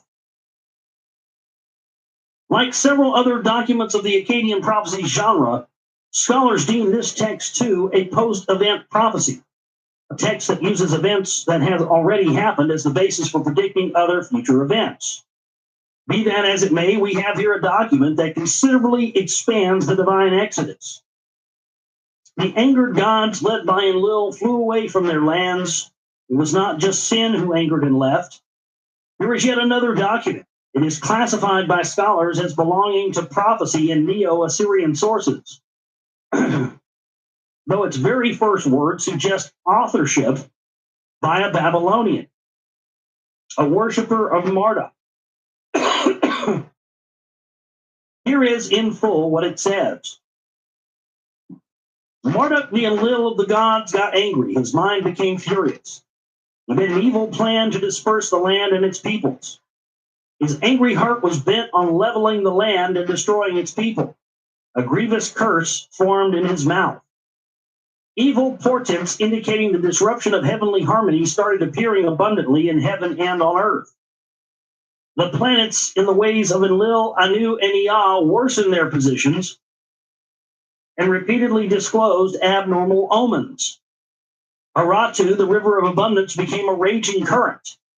The fierce surge of water, a violent flood like the deluge, swept away the city, its houses and sanctuaries, turning them to ruins.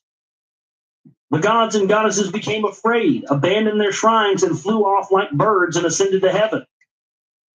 What is common to all these texts are the assertions that A, the gods grew angry with the people, B, the gods flew away like birds, and C, they ascended to heaven. We are further informed that the departure was accompanied by unusual celestial phenomenon and some terrestrial disturbances. These are aspects of the day of the Lord as prophesied by the biblical prophets. The departure was related to the return of Nibiru. The gods left earth when Nibiru came. The VAT 7847 text includes an intriguing reference to a calamitous period of 2 centuries. The text does not make it clear whether that was a prediction of what is to follow the gods' departure, or whether it was during such a time that their anger and disappointment with mankind grew, leading to the departure. It seems that the latter is the case, for it is probably no coincidence that the era of biblical prophecy regarding the nation's sins and the coming judgment on the day of the Lord began with Amos and Hosea circa 760 to 750 BCE, 2 centuries before the return of Nibiru. For 2 centuries, the prophets from the only legitimate place of the bond of heaven and earth, Jerusalem, called for justice and honesty among people and peace among nations, scorned meaningless offerings and worship of lifeless idols, denounced wanton conquest and pitiless destruction, and warned one nation after another, Israel included, of the punishments, but to no avail. We'll pick up reading next time. This is what I've been waiting to get into here. I want to see how this, why did they leave? Did they indeed really leave? Where did they go? Did they go to space, into the earth? Did they go through portals within the earth? There were rumblings within the earth. See, that makes me think that they made it appear that they flew off out into space, but they've actually flown into the earth and flown into other portals and stuff. Who knows? But good stuff there. Yeah, I'm a fucktard. This whole time I've been fighting with my phone, thinking.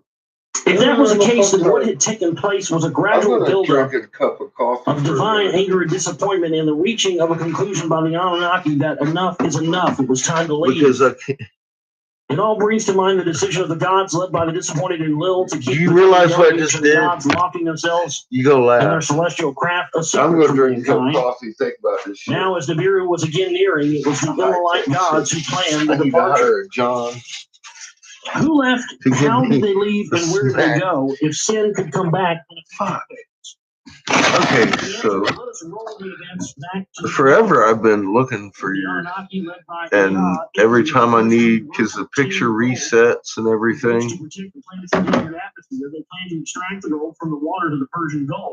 I just opened it up in Facebook, and now I'm sitting here with the fucking window open, and all I gotta do is like, all right, what's that bird look like?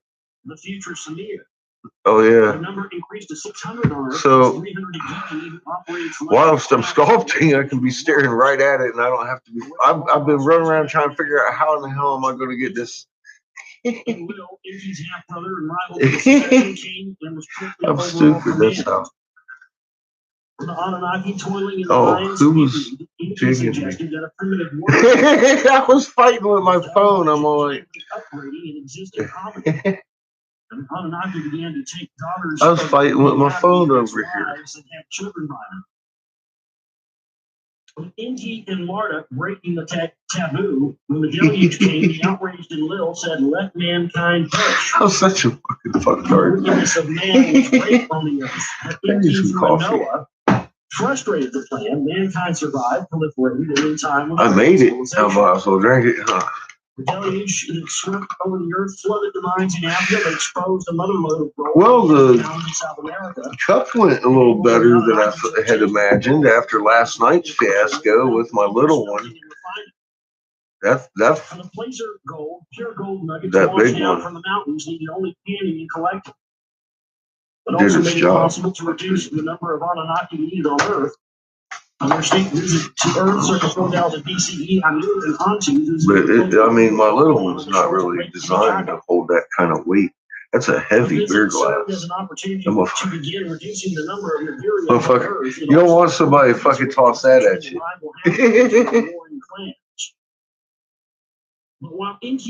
Batman.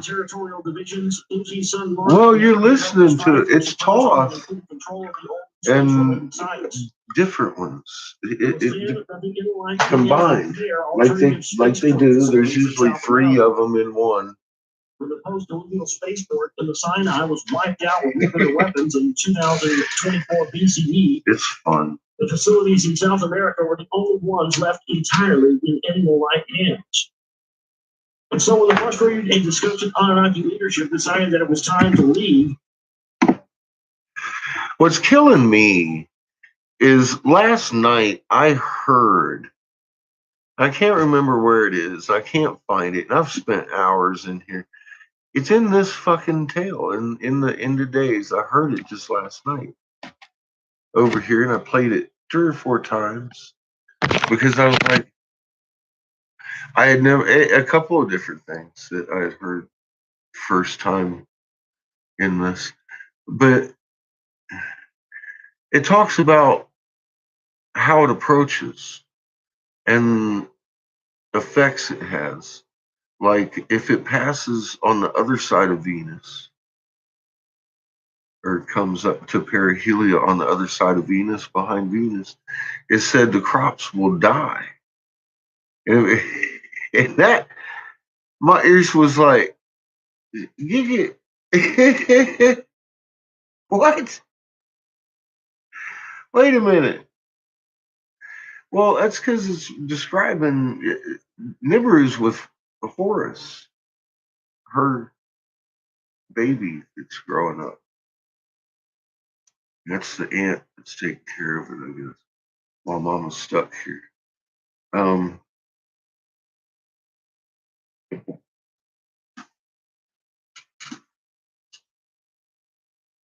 Our crops died. Because if it would have come up in front of Venus, that means it would have been, Ra would have been on the other side of us. So they're like, whichever way they come in, this is what to expect. Well, that's because fucking, if Ra was over here, We wouldn't have very much light over here at night. And that's just the way they fucking described it right here. In the end of the day, I can't find the fucking. But I mean, I rewound it like 5 times last night. I don't remember where in the hell I should. I don't remember. I rewound it like 5 times. I should have gone to my own video and looked. That'd have been easier to find.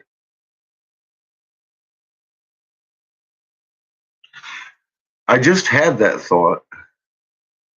Because I freaked out. I rewound it, rewound. We talk about it, I rewound. I was like, man, hi, I'm King Fucktard.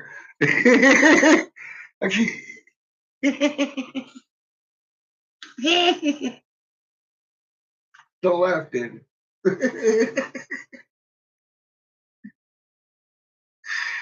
Oh my god. And people think I made this shit up. I'm not kidding. Jeez.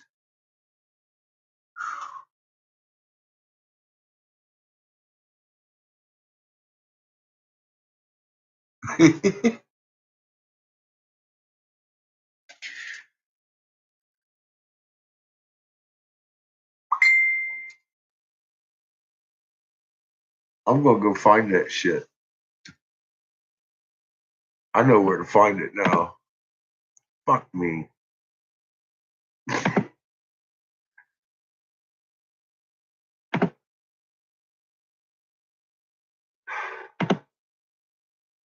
You know, I don't like bringing up old shit.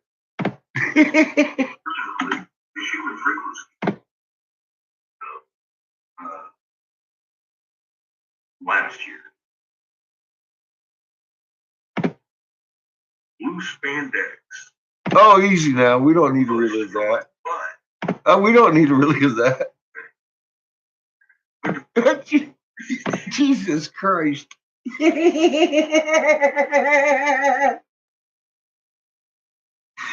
Y'all know everything about me, you know.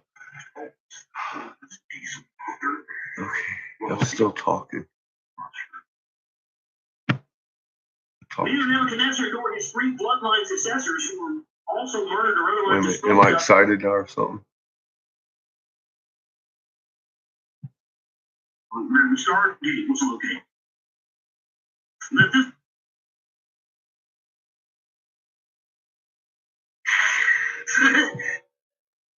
Finally, the contour of the boat, so I'm feeling good. Oh shit! Fuck. Babylonians considered theirs. The Egyptian advance all the way north to Carchemish. I mean, I really think that that's probably pretty accurate.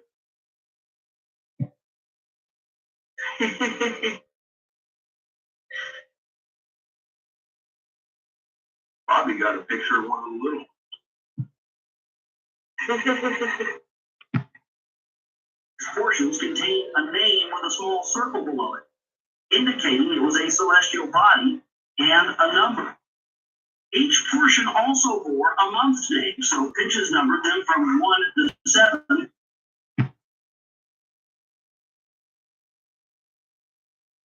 Those stones were cut, drilled, and shaped by someone with incredible. I would if I hadn't asked when I had a child. I just would. So that's what the gate of the sun is. A prominent structure that was also cut from a single boulder with some of the precision exhibited at Fuku. It probably served.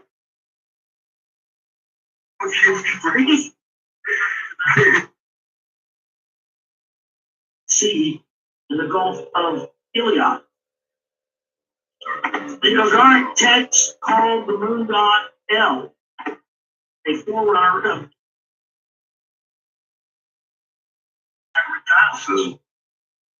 the growing tensions broke into open warfare when the Persians invaded the Great Mainland and were beaten at Marathon in 490 BCE. The Persian invasion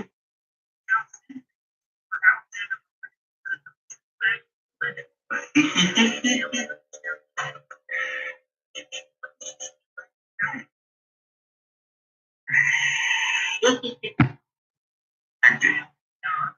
over there and heal that shit. Tell your boy on who. By the peoples in the lands where the departures had actually taken place. We've already covered the evidence from the ancient Near East. I live in Valencia.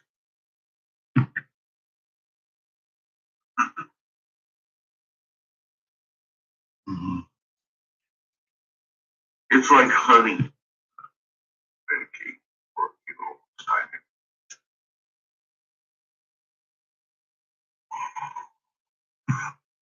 You make it in before you fucking type it. Work it out, YouTube. I'll give you monthly on that one. Huh? Thank you, Jim. Hell.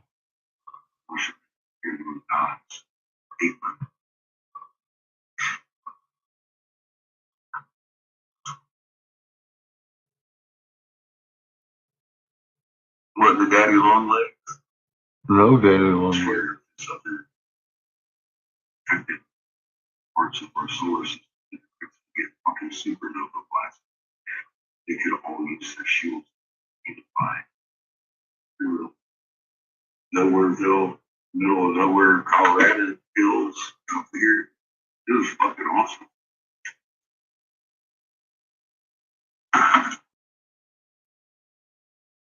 Everybody was all out there. We wasn't even allowed to be out where we. Hours ago, I was going to finish that bowl. Now I'm going to put it down while I listen to Josh and I get working on some of these points.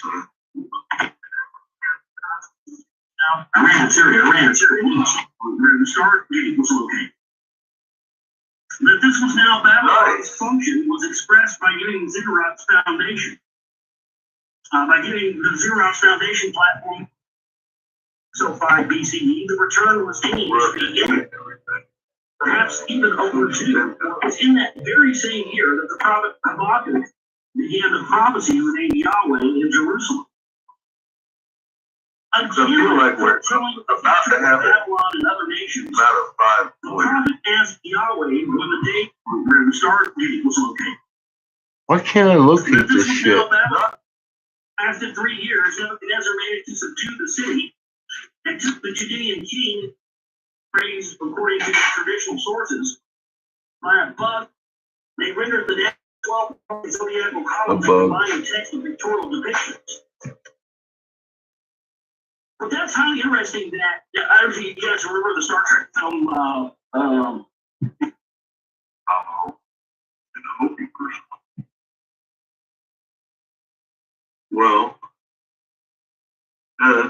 she's got a big bubble.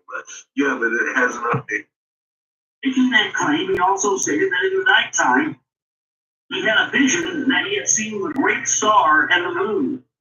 Based on the that's the story of Allah. On an away from cult center of the moon god Manar Sin. Abraham's family ended up residing there because you gotta have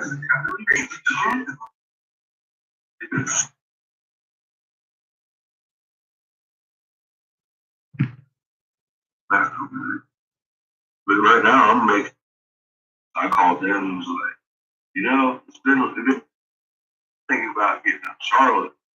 And so that's what the gate of the sun is. I'm from the church that was also keeping a lot of these special enough. The U.S., Soviet, and European unmanned spacecraft have managed to reach and explore Mars in the last 2 decades by now. The scientific journals of the same Doubting Thomases of the 1970s have been filled with patients there and uncovered cuneiform tablets attesting to denominated state. He established 6 other settlements for his followers. 5 of the towns were listed. 1,000 years later, by Arabian writers, of Jewish town. See, in the Gulf of we're just recovering from a period of disarray. Yeah, we need to start playing dumb.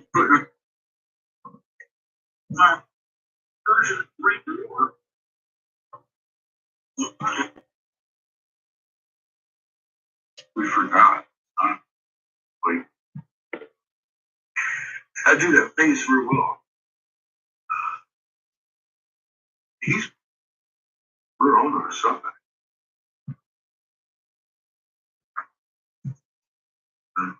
When I asked her, I said, "Did you see this?" But you know, it's so weird. This is a listen to it, so you need to listen to it. It's in like 7 or 8. Fuck. I couldn't find it last night. I can't find it tonight. It was there. There's about 50 of you listened to it. I don't know where the fuck it was, though.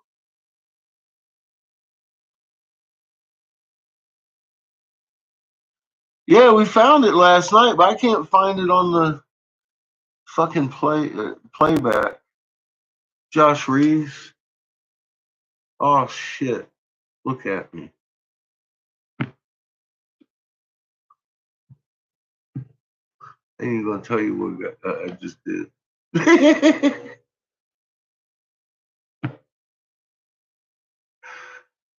God. It's not my playlist. Some could use the landing place, others.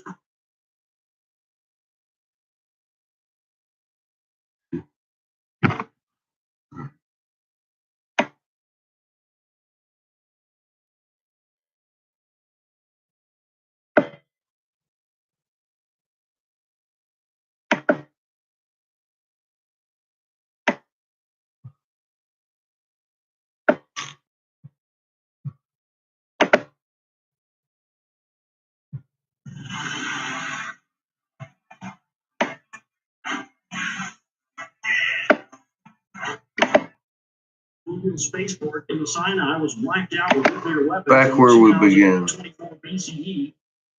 The facilities in South America were the only ones left entirely in animal-like hands. And so the frustrated and disgusted Anunnaki leadership decided that it was time to leave. Well, he's being recorded over recording, I think. Others, perhaps, the last large haul of gold had to use the South American facilities. Near the place where Anu and Antu stayed during their visit to the I am not exactly hi-fi sound. As earlier mentioned, the place now called Puma Punku.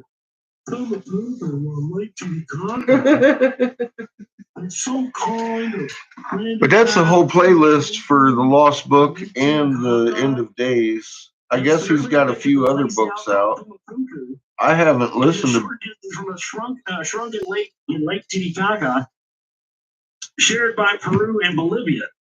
What was then situated on. I haven't listened to too much of his work. I've actually gone to the college and listened to their lectures on Gilgamesh and shit like that, because there's a lot of colleges that do Sumerian text readings. And I had heard he's controversial. So after I went and studied it myself, I wanted to see what was so controversial about him. He was telling how they were telling it, pretty much, but he accentuates Neberu a little bit more than the text does. They're on heaven. It's planet heaven. Only after it crosses the ecliptic is it Nibiru. Now he runs you through that, but everybody he keeps talking about Nibiru, and it's also very clear that there's other suns in play.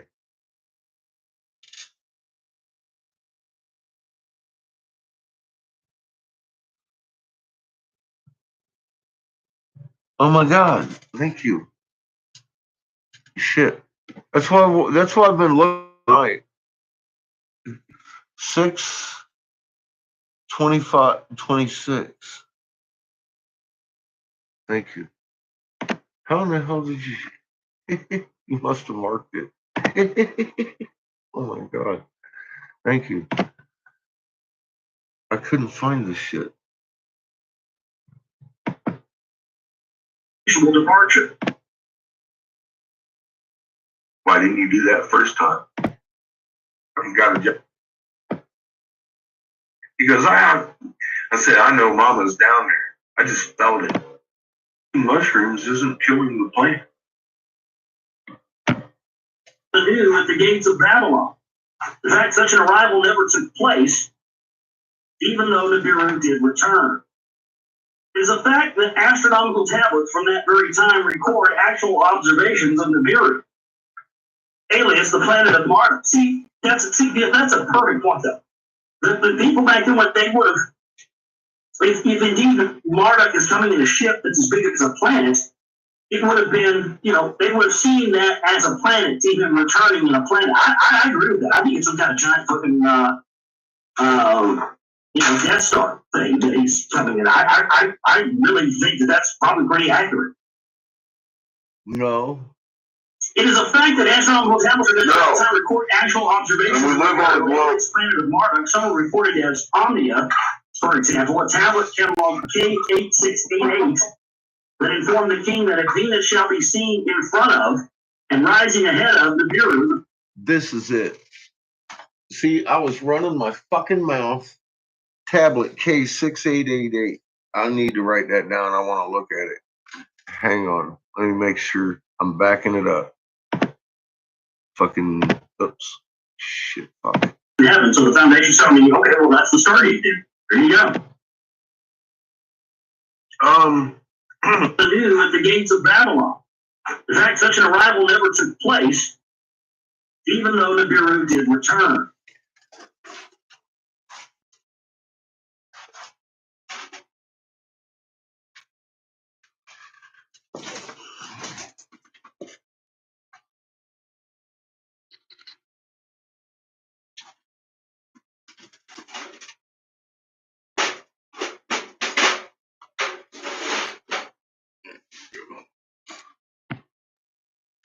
It is a fact that astronomical tablets from that very time record actual observations of Nibiru, alias the planet of Marduk. See, that's a perfect point, though. The people back then, what they would have, if indeed Marduk is coming in a ship that's as big as a planet, it would have been, they would have seen that as a planet, even returning in a planet. I agree with that. I think it's some kind of giant fucking, Death Star thing that he's coming in. I really think that that's probably pretty accurate. It's not. It is a fact that astronomical tablets are going to record actual observations of the planet of Marduk. Some are reported as Omnia, for example, a tablet catalog K8688 that informed the king that a Venus shall be seen in front of and rising ahead of Nibiru, the crops will fail. But if Venus shall rise behind Nibiru or after it, the crop of the land will succeed. Of greater interest to us are a group of late Babylonian tablets found in phrase, according to traditional sources, by a bug that entered his brain through his nose. God. Nebuchadnezzar died in agony and fell into the body shown with. I really think that that's probably pretty accurate.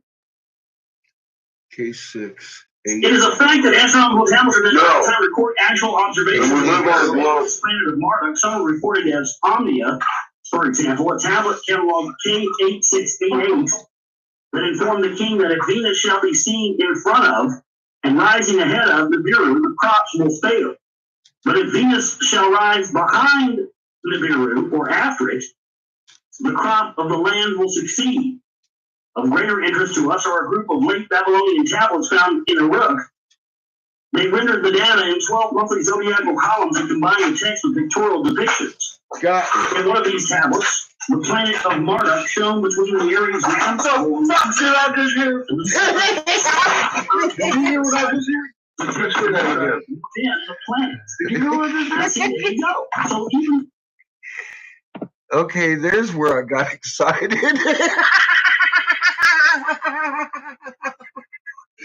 I'm like, what the fuck did I just hear? Thank you, world. Oh my God.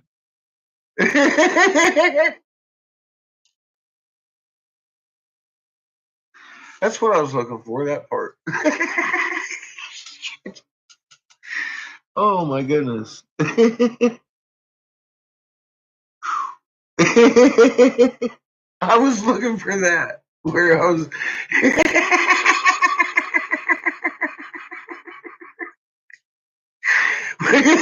We found it. I gave up. I saw myself come back and forth to the torch too much. I was like, why the hell can't I find this? Because I know I was fucking blowing a nut. I'm like, what? Hey, who's he who? Oh my gosh. Holy shit. Thank you so much. Let's listen to that again. Just so everybody's clear. All right, everybody ready for that shit? Holy fuck! Thank you. Oh my god, I need to fucking look this tablet up.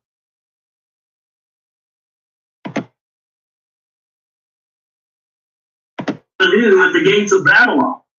In fact, such an arrival never took place, I gotta write even that though down. Nibiru did return. Fuck. It is a fact that astronomical tablets from that very time record actual observations of Nibiru, alias the planet of Mars. See, that's a perfect point, though. The people back then, what they would have, if indeed Marduk is coming in a ship that's as big as a planet, it would have been, they would have seen that as a planet, even returning in a planet. I agree with that. I think it's some kind of giant fucking, it ain't. Death Star thing that he's coming in. I really think that's probably pretty accurate. It's not. It is a fact that astronomical tablets are the time record actual observations of the planet of Marduk. Some are reported as Omnia, for example, a tablet catalog K8688 that informed the king that if Venus shall be seen in front of and rising ahead of Nibiru, the crops will fail. But if Venus shall rise behind Nibiru or after it, the crop of the land will succeed. Of greater interest to us are a group of late Babylonian tablets found in Uruk. They rendered the data in 12 monthly zodiacal columns and combined the text with pictorial depictions. In one of these tablets, the planet of Marduk shown between the Aries and the seven.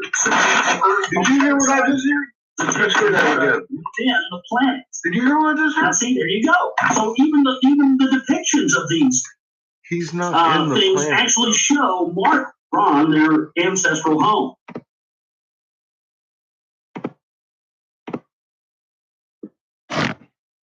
The crops will fail. I'm like, are you fucking kidding me? And if the crops of the land will succeed, and I'm all like,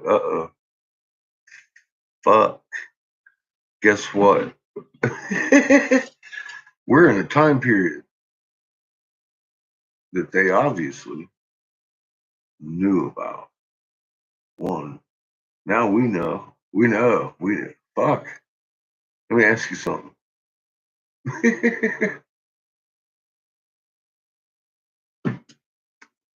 Do you think it rose before or after Venus?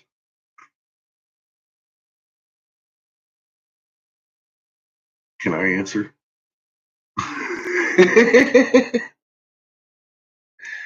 And does that not fucking perfectly describe what we're actually seeing with it on the other side over there? I'm like, damn. If I would have known that, I would have known why the crops are failing. I didn't know why the crops were failing, but I told everybody. I ain't planting. Mama told me it's going to be a waste of time. I don't know why. And then everything died around me. Poof. And it took me a while to figure it out. But yeah, I did, didn't I? I was telling people, I don't. It was mom was telling me.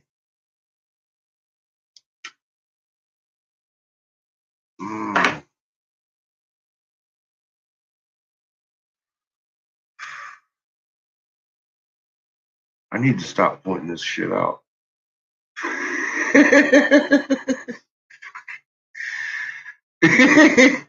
Every time I hit something like that, I'm like, someone's trying to fucking freak me out here.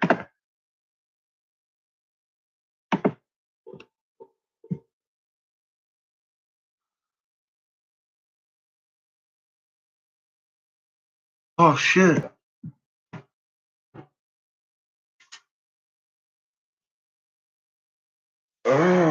We're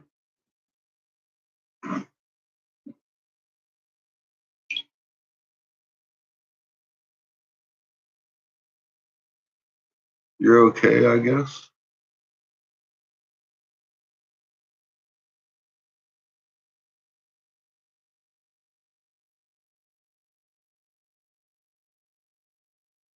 Okay.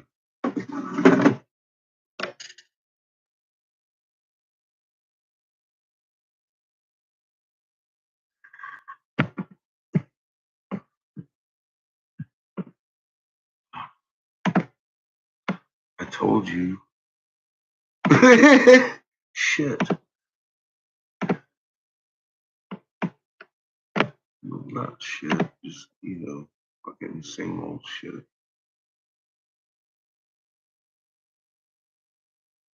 Wow. Okay.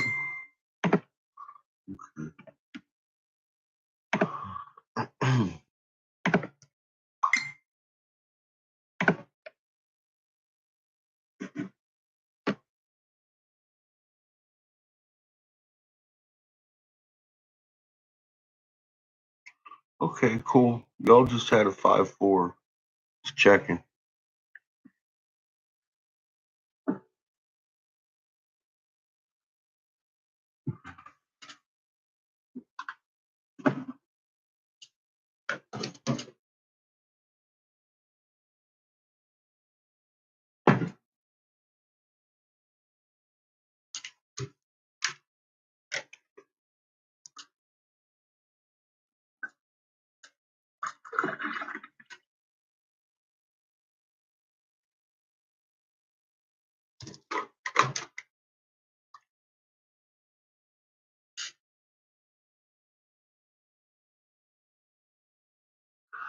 The trees.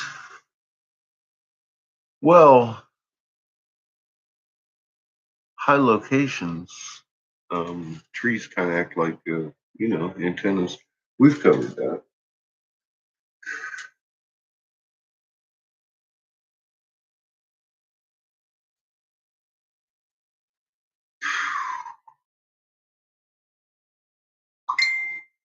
The more wow. Hi,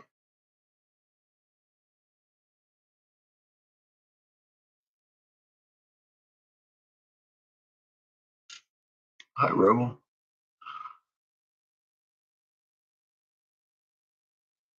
Doing pretty good. How are you doing? I'm having a little indigestion. Mama's pushing. Someone is. Okay. It was a little bigger than I thought.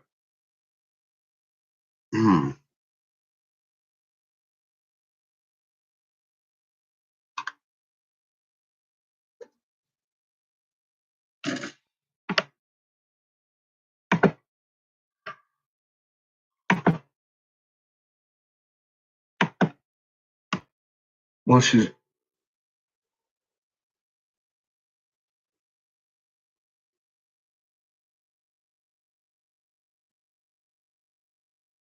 was there a minute ago. Jesus. So my Quake map updated. Um, yeah, there's been a little activity. Two, bam, bam. I told you I was feeling something. It was a fart.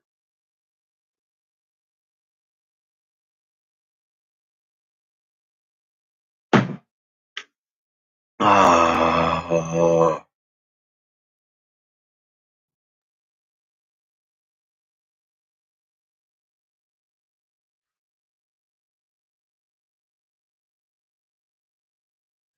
and I got to see it myself to believe it. For fuck's sake.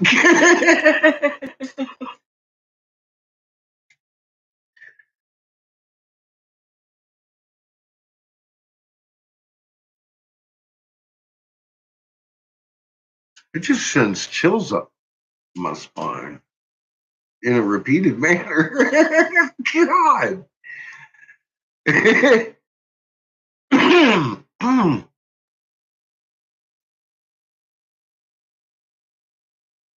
Because that just keeps happening, doesn't it?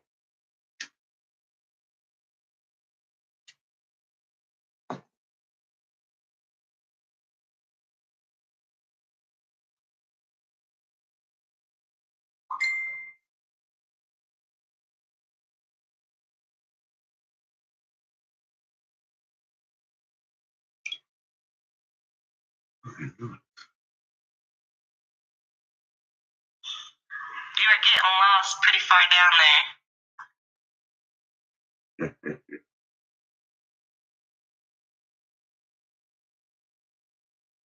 there. Yeah, I know. I was digging for you earlier. I was like, what the fuck? I've got it open on Facebook now because I realized I was fighting with my stupid phone. I could open it up over here as a permanent picture. And I couldn't figure out how to keep my stupid screen open so I could look at the picture. Every time I leave it go, it's all like. And Oregon's having one too. Huh? Or no. Uh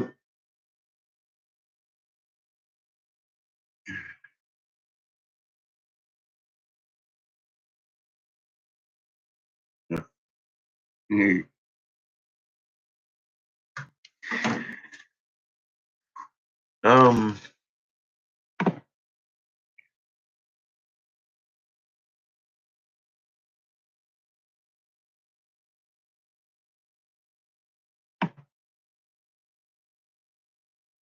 well, Oregon's having one, so are is the caldera over here in Hawaii. Simultaneously, we're having fives in New Zealand and Mariana Island, up there in the north of Indonesia, towards Japan up there.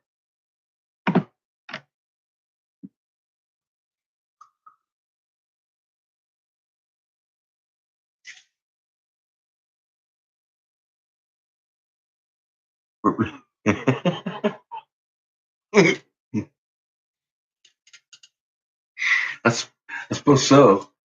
Somebody last night made a comment. That's funny as shit. It reminds me. Funny as fuck.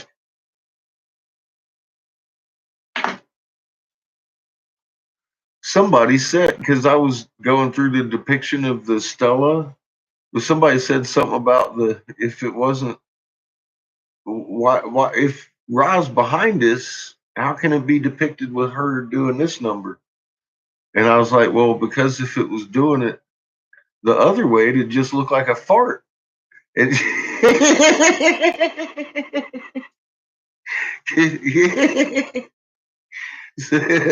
I was like, that's pretty good.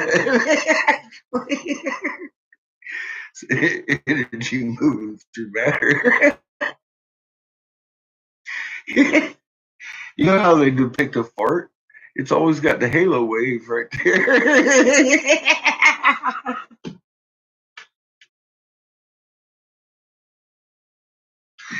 Oh my god. Oh Jesus. Oh man.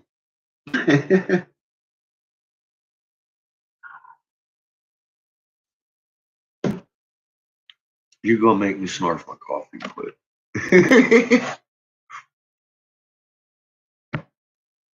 Oh my goodness. So yeah, I need to look and see what Mama's doing now. I don't want to open up another window, so open it on this one.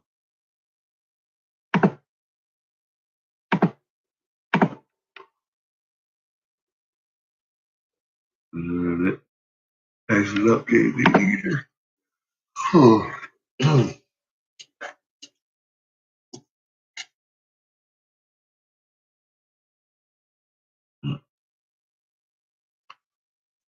She's got a whole ropey band of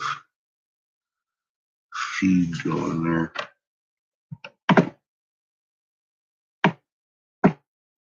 And you can see the polarity. Pretty good. Right through the middle there. She's feeding that energy back. It's fucking amazing when she does that.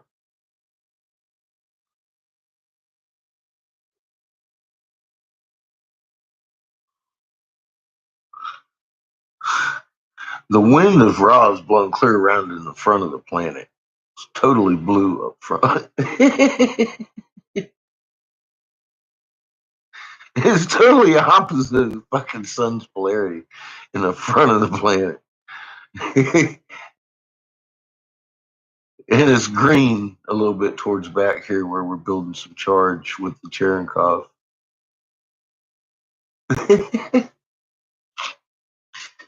That's some. Yeah, I mean, like the button in front's turning blue, man.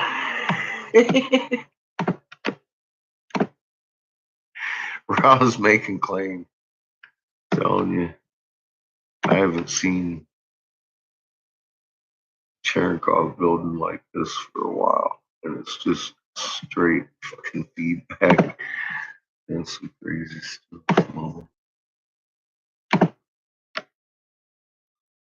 All right. Wow.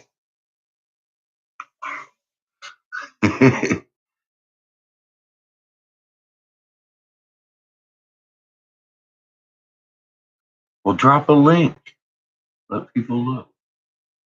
Drop a link in all my chats. Drop it everywhere, Chad.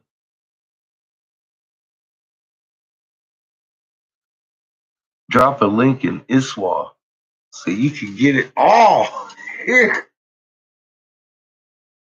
NASA be watching Chad's channel on Twitch. That's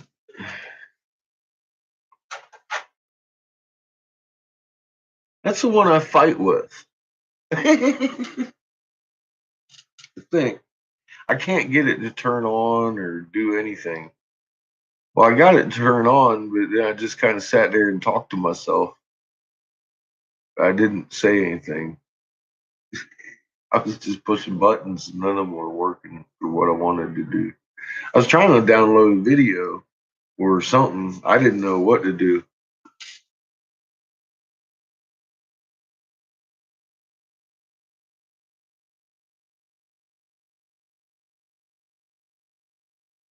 How do I Twitch? I think that's twerk, Rebel. I'm not sure. Semantics.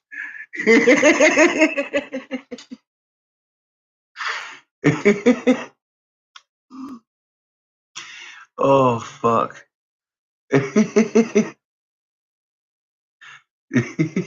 There, tweak maybe. There you go.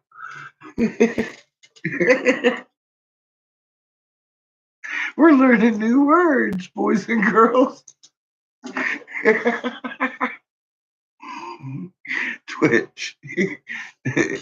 Oh, shit. Here comes Jacqueline. That's it. We're in trouble now. We're having way too much debauchery.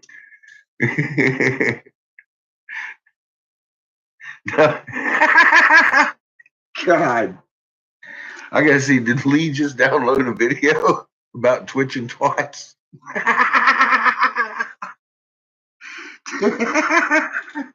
God. Oh, now their twats are twitching. The debauchery. Oh, Jesus. I gotta have more coffee for this. It's getting out of control.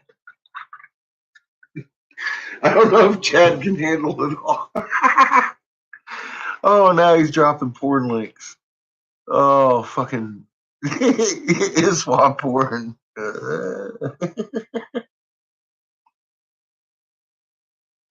tweeting, twitching twats. Oh my God. Y'all are killing me. You get me in trouble with people, you know that?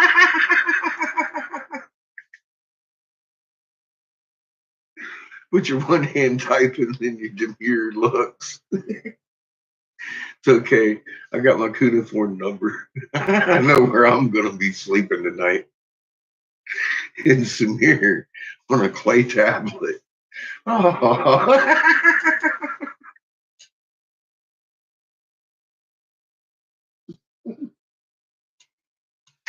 This is the place I find myself a lot.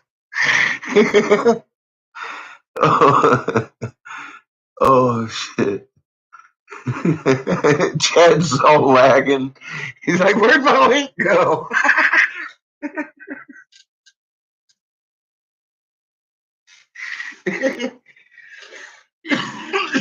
Oh shit.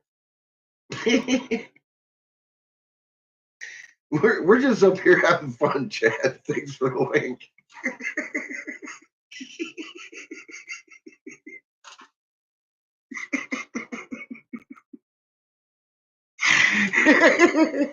Oh shit. Here it comes like 3 or 4 more times. It found you. Oh shit. Time travel's possible. Thanks to YouTube. Oh my God. Oh.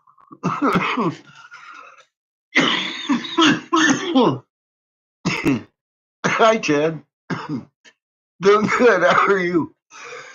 The other Chad's over here doing time travel for us. It's fucking amazing. Oh my God.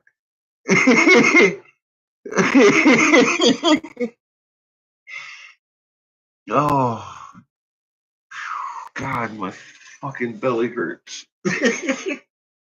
Y'all do this to me every night, man. You make my fucking belly hurt. Fuck. What the hell?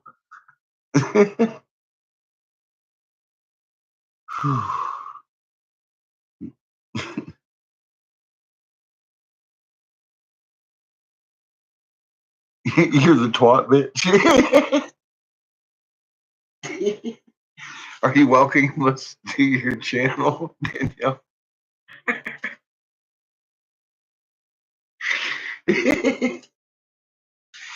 Oh my God. Hi, Michelle. We have lost control. We've completely lost fucking control. We're farting and twitting and fuck, you don't even want to know. You should probably watch Lee. He's gonna break down the debauchery at some point and start pointing fingers. I can only imagine.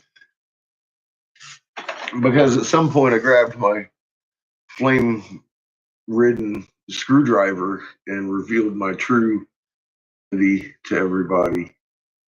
And we're just debauching it up with scarabs and twatty twitters. It's been a good night. It was Venus's fault. The crops failed. Oh shit, you missed it. Did you miss it? We might have to play it again.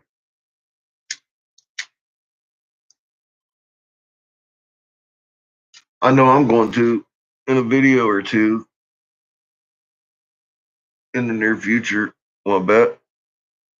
Oh my God, now that I know where it is. World pointed it out to me in my own lost world. I was going to slap him with a fucking wrench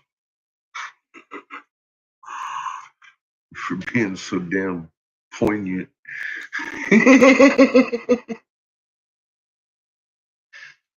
Damn.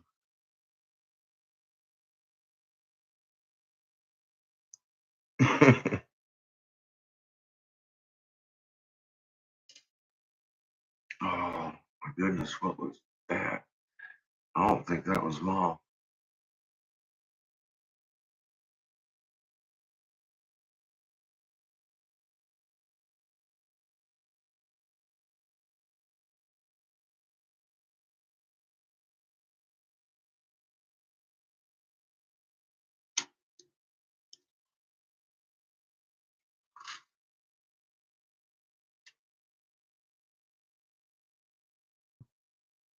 We have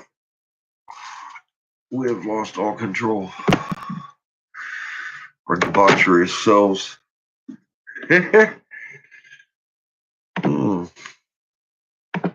Interesting.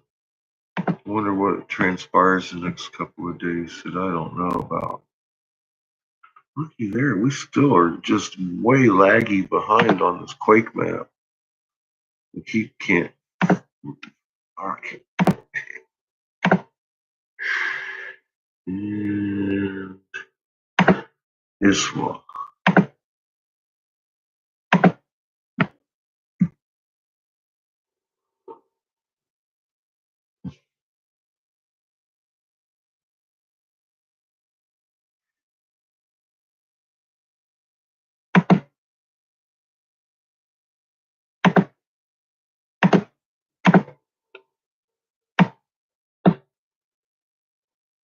Here we go.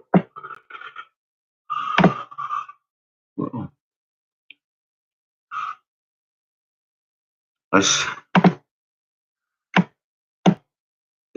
do I see what I'm looking at? I don't know. I'm still waiting on this update on this wall. And it's out in front of the Quake map, but I mean, like, barely on time. So it's due for an update too.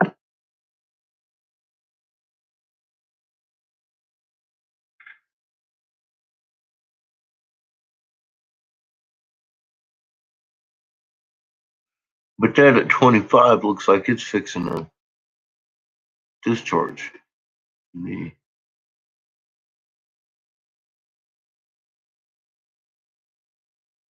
So I'm waiting to see it.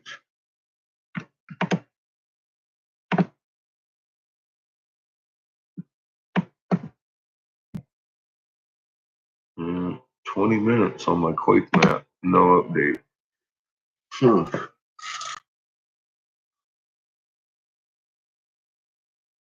She never wanted to reach around. Wait a minute, what? Oh my God, I couldn't find it. You went and looked for it. You're awesome.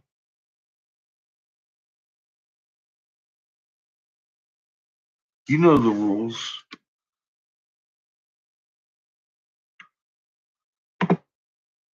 Any new trolls get 600-second timeout if they don't have right answers or they start asking wrong questions because they're not really trolls. They've probably found the channel wrongly.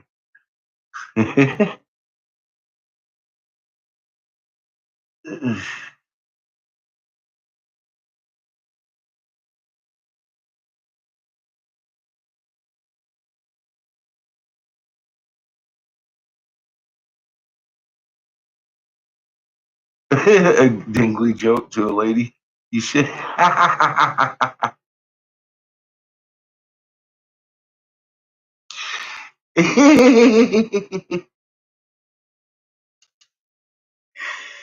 Oh yeah, the dingly cobra. Is that what she said? Did I miss one? You missed a few then.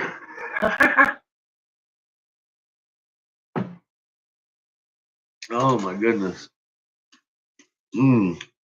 That's some good shit.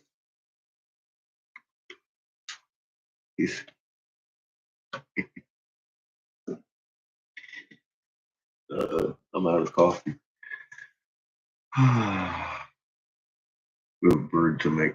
I have a fucking open page too for it. That's what funny as fuck.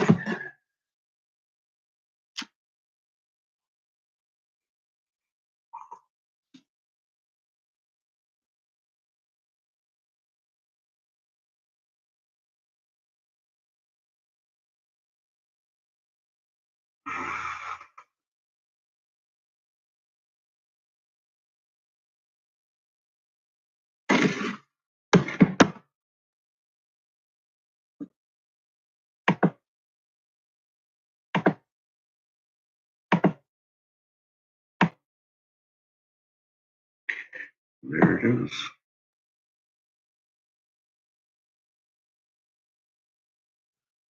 Let's play that back.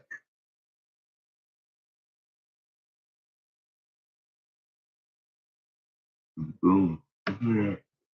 So I think it's starting to develop a little bubble right there, huh? And there it goes.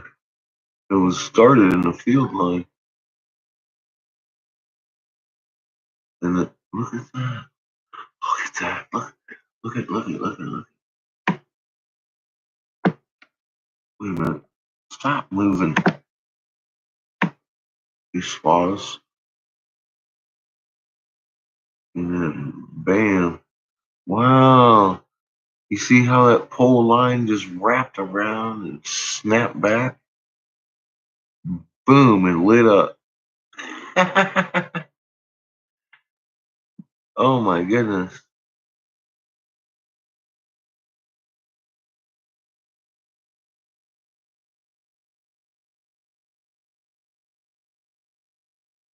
She's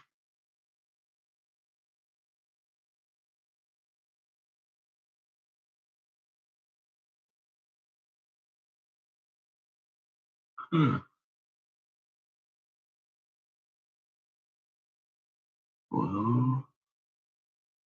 a little pressure being applied.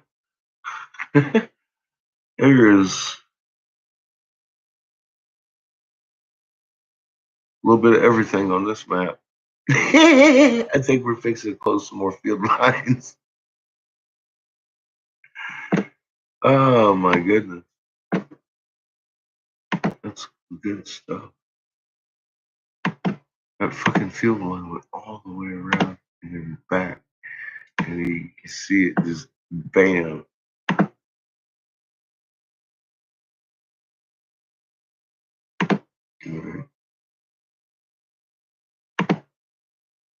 Open that back up a little bit. It still ain't updated. Come on, man.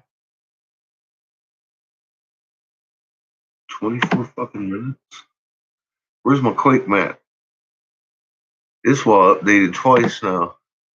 This wall updated twice. My Quake map ain't. I'm gonna have to look at my Heliod plots again, but they're just doing their thing right now. Like I already know what they're doing. I don't want to look at them right now because I'm not going to be able to tell anything except they're doing this.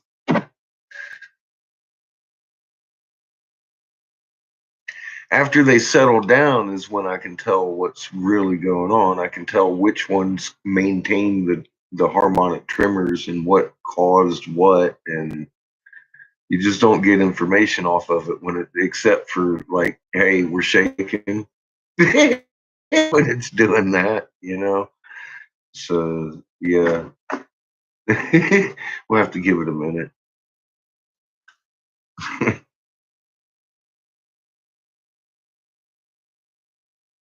Yeah, yeah, it updated.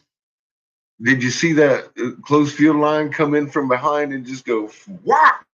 I can do a closed field line and everything lit up. That was, yep, same update. Fucking A, man. But the one before it, you could see the field lines feeding back at rope, and then it started getting fat. That came from 25. I don't know the name of it, but that's what I call it because it hangs between 20 and 25, minus 20 and 25 on the scale.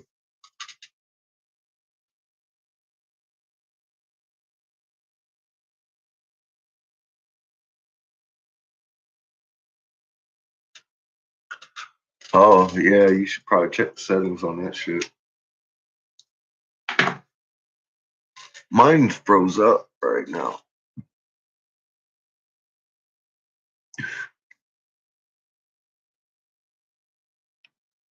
26 minutes.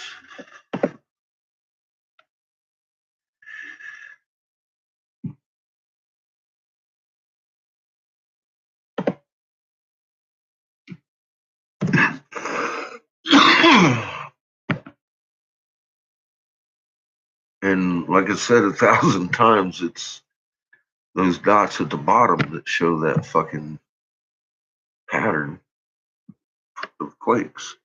Although it's tightened up a bit, we've only got about 6 hours showing on them. No, 9, about 9.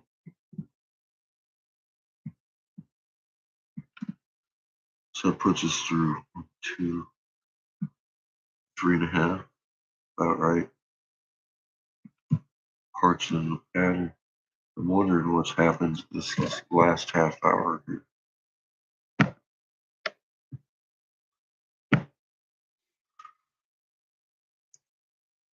Cause my quake map ain't talking to the plots unless the plots are not updating or something. I don't know. I'm fixing to make a bird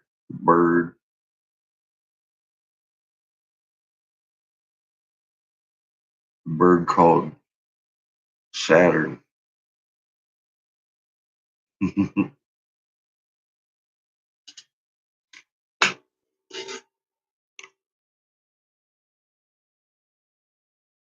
It won't show the map on your phone. And yes, we're going to get started on the elephant. Probably not tonight, but that is in the future. I've got that beer glass in there still, which I don't want to run into too much. If anything, I'll make some little pipes tonight. What colors did she want on that?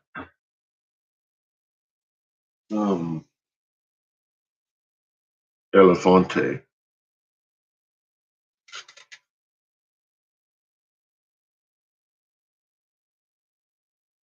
180 depth. Yeah. Yeah, it was pushing 100 miles down.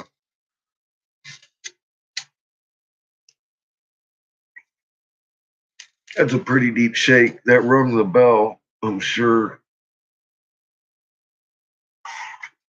I'm just wondering how many bells we're going to ring here tonight. It's just, it just keeps, rang the bell.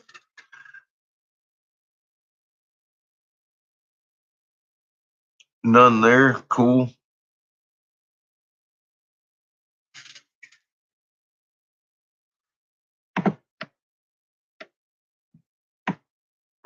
Well, it's showing a minor one, or it was. Well, it is somewhere.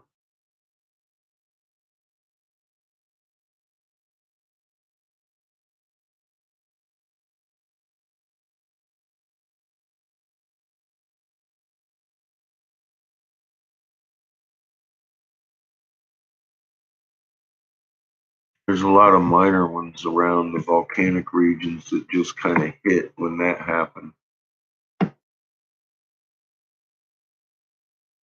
And the one I'm looking at is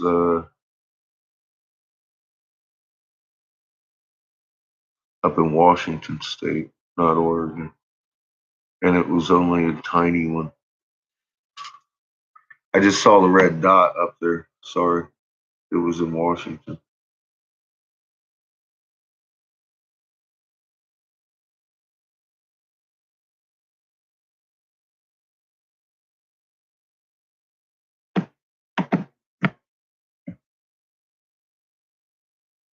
The thing's still ain't updated. There it goes. Puerto Rico. Another volcanic region.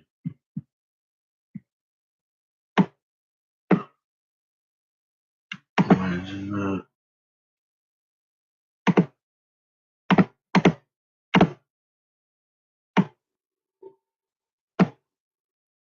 Oh. And the double induction is taking off a little bit.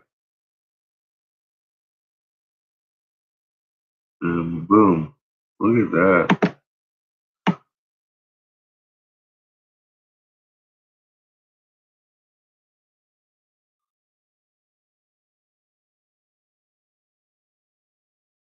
So what do you think? That's 533 UTC. 501. All right. Yep, 501. So it's on time. This was about a half an hour ahead of my quake map. My quake map and ISWA just updated. Expect volcanic activity and quakes to uptick because she just said, oh no, no, that's not quite enough gas. And put her fucking foot on it. I was like, oh damn.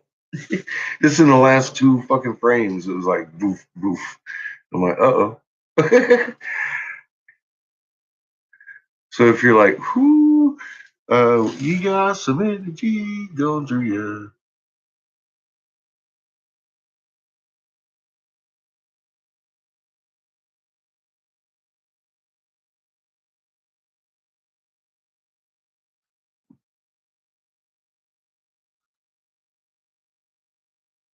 Burning the midnight magnet.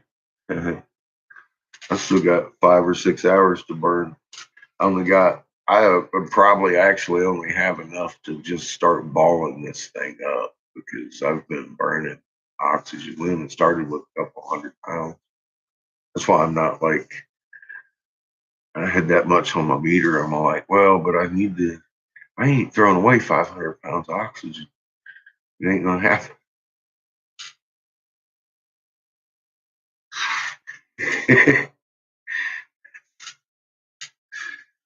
Damn it.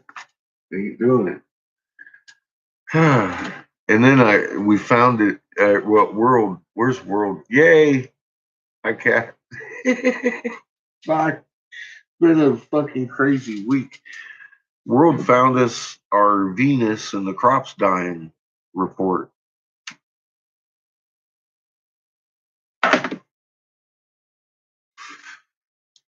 I got one burning question in my heart.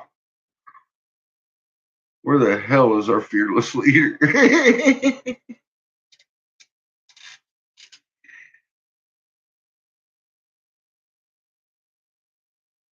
You stop that.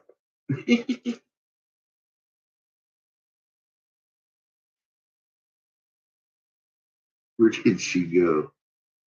Ah, I see you hiding. I see you. Where's our fearless leader?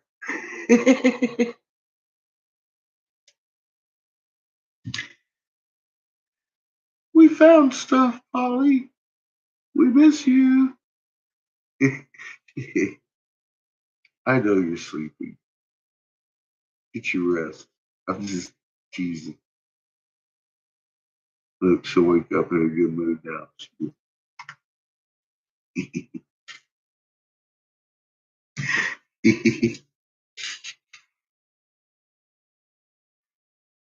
Well, yeah, they had a pretty big one up there by Oregon earlier. Yeah. No, I was just looking at the reaction to this last round of deep.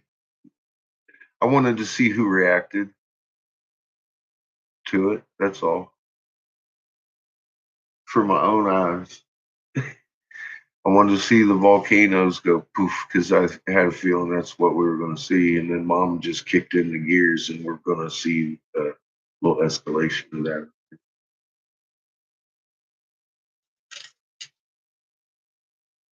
I just got that feeling. Of the field, we're going to be crunched again, like it never stopped. We're just going to be bouncy crunched a little bit. Everybody going to adjust a little more. Oh. Can't feel it. Something's coming this way. We're fixing to roll on out of this hole, man. She's been stuck here for a while. She's got goosebumps. Mom got goosebumps.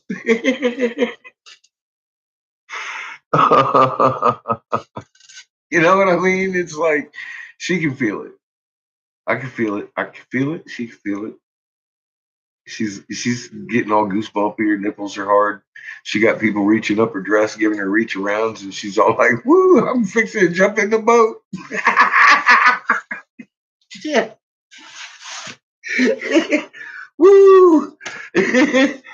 Oh my goodness. We're gonna switch songs soon. I'm feeling the giddy of she's excited.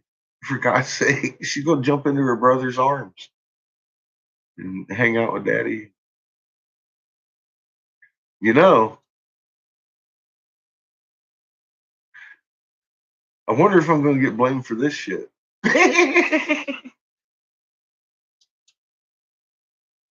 Motherfuckers start throwing rocks at me again. I'll be like, damn it, look. Oh, they haven't stopped. I just forgot they was throwing rocks at me because they ain't.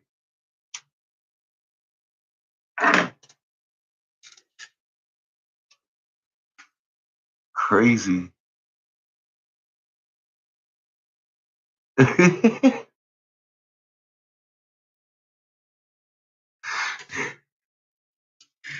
She's excited.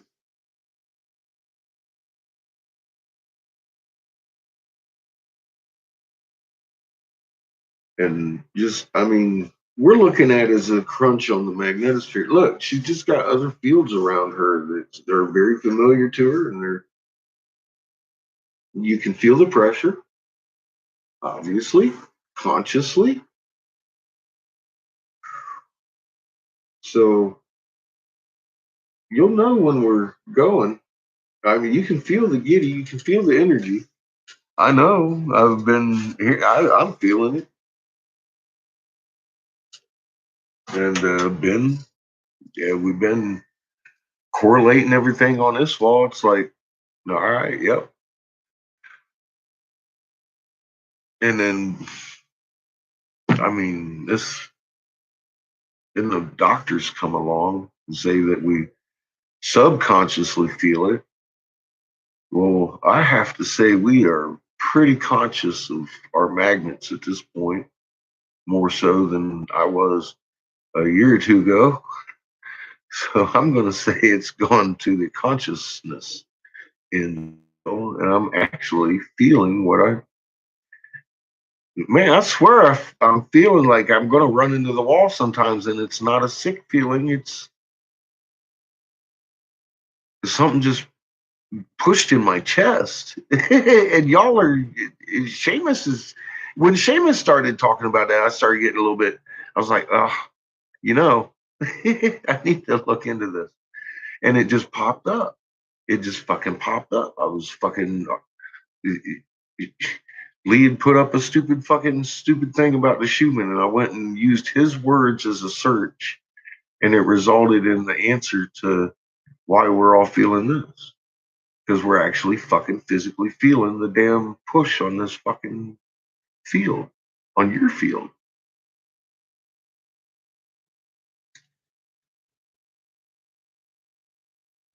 Your nuts are glass cutters. I am, my heart is spoken for.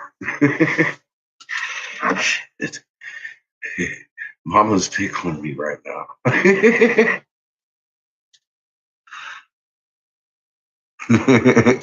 I must have mine are cutting diamonds, baby. I'm occupied for the next couple of years until this is over.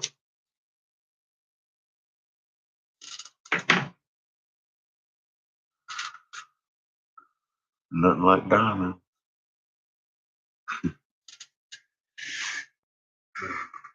Hey, I didn't choose this path, it chose me, man. And I'm just walking it. It's all good. I would have never found this shit myself. So I'm just gonna keep reading the walls and listening with my magnet and understanding where we're at as best I can. That's what's important right now.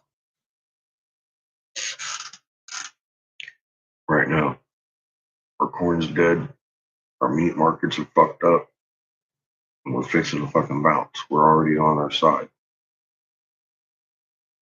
Our Schumann's coming and going, and when it's here, it's not 7.83 hertz very often. Maybe in between frequencies when it's changing. We're seeing bounce, we're seeing nothing but compression. And when it relieves, and then it bounces back. Even John's like, man, it's lower than, because the cavity expands when she's pushing back. It's a force thing, it's an energy thing. And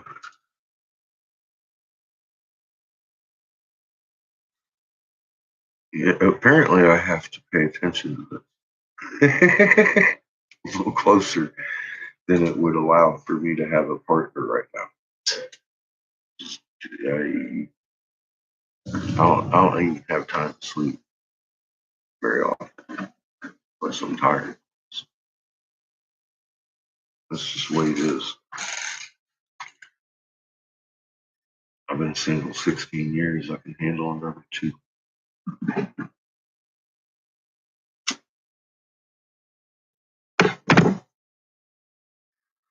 My heart belongs to Mama, Creator, right now. So, I mean, this is kind of special in human history. I just got to keep putting it out there. I'm a monk, and we're a little more serious about it than priests out here. I didn't mean to take a jab at the Catholic Church. Yeah, I did. Yeah, I did. I meant it every fucking word of it. Oh my God. Oh.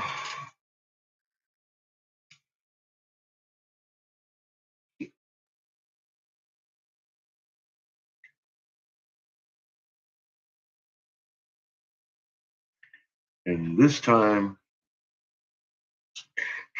is when the fucking train wreck starts getting on steroids. I want to look to see if John's updated anything. Honestly, I don't know if we got any brew going on. He's got his computer fixed. Why ain't he out there just making videos every day? He's making me wait. Nope.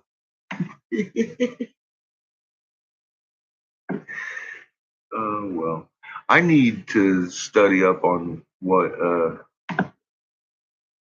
was sent tonight.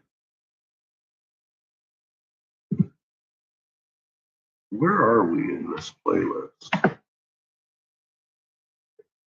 All right, we're almost to the end again, so we'll go ahead and listen to this while I make a bird.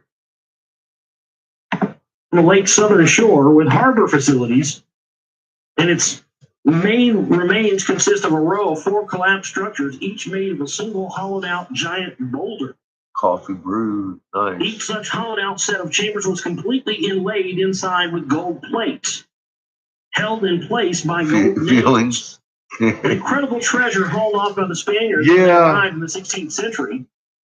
How such dwellings were so precisely hollowed out. I've been thinking about this. Rocks, and how 4 huge rocks were brought to the. Honestly, all right.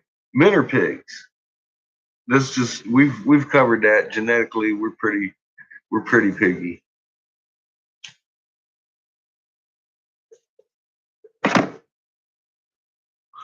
Way piggier than we are monkeyish. All of us, genetically. Except pig valves in our hearts better than we do a monkey. We also have a full dermal layer of fat, like a pig, and not a whole lot of dermal hair.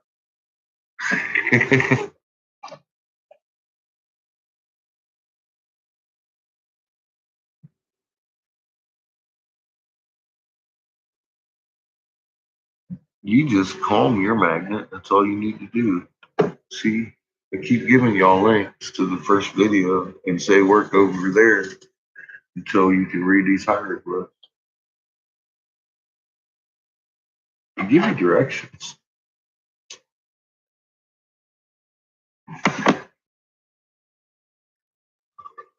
Fuck, I can't even keep my fucking cigar lit.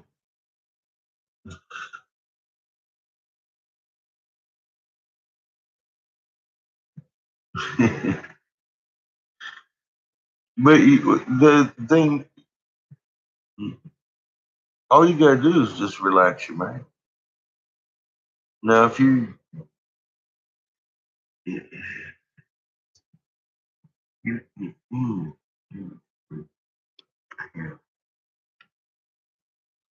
because you just, I gotta tell you, you're wasting you're barking up the wrong tree. I think there's the problem here is, and it kind of stems right on into why I butt heads with people a lot and all this kind of stuff stems from fuck, I hate to even say this shit, but it just says it. Something about some pure male energy, and that's the mark I got, and that's kind of the attitude I'm supposed to carry around with me, I guess. And that might be attractive to most females because, I mean, that's pure energy, but I just got to remind you I'm a pig in its purest form. And you can change the channel on me if you get tired of hearing my words. So if you're next to me, keep in mind, you could not turn off the channel. I am fucking pure pig. Okay. So let's keep that in mind when we're in chat. It's fun to play sex cult, but yeah, I'm just putting it out there. I know I'm fun to tease, but I just don't want it getting out of hand. So I don't want to get across the wrong image if I'm trying to get a harem across, because I can see this happening. Do you see what's happening to me while I'm just sitting here giving you guys human information? Did you see what happened when we was talking about space racks? Can you imagine what kind of video I'm going to have to make tomorrow? Morning, yes. Good morning. Cap's got the idea. Good morning. I'm going to wake up to all kinds of debauchery and finger pointing and shit. And I'm just trying to avoid this because it's like, God,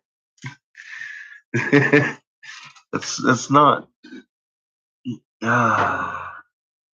Shit.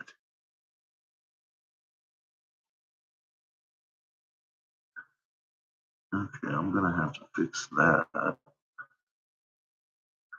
I see you. How the hell did you sneak by me?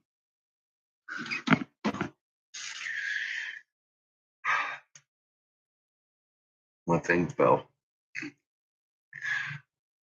My thing fell off in the hot box. See, it's actually my problem.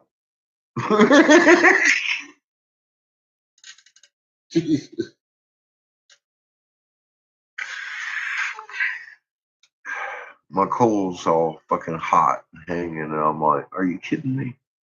It's all good. I'm gonna have a little bit of oxygen anyways. As long as it doesn't fall in the fucking jug back there, I'll be good. But my where's the tweezers? My stupid peg came out. It holds in my heating coil. You caught me dialoguing.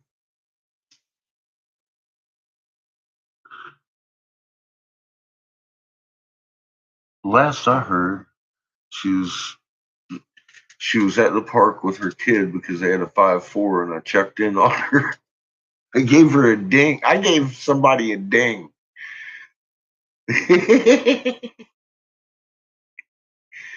Because my little butthole puckered, and I was like, "Oh, M lives down there." So yeah, I checked. She's okay. I try to do that if I have someone's contact and I see something happening, because I know people will ask. Well, yeah.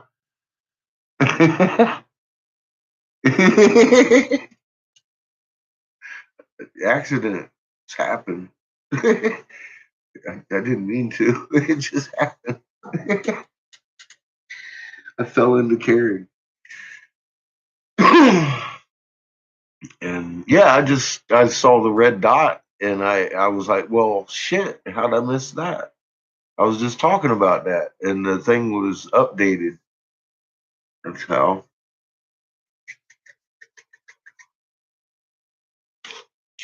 That's what I felt. I was looking for it. So yeah, I was like, well, shit. And did a check. She's good. Her daughter just turned 7,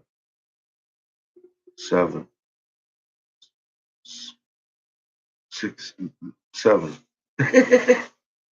7. She was 6. So they're at the park doing stuff that parents do. So I just wanted to make sure that they hadn't like got shook down or anything. 5'4" is not a joke. You know what I mean? Okay, cool. You did too.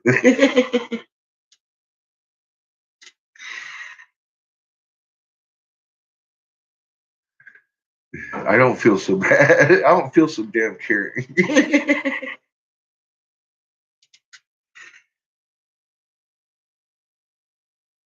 But yeah, you see these things, and thank you though for yeah.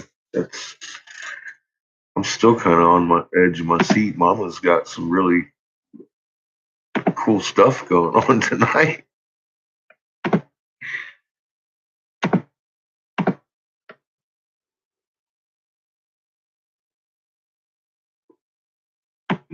Well, um, just like I said, I think we're going to see more of this. And yeah, it has escalated.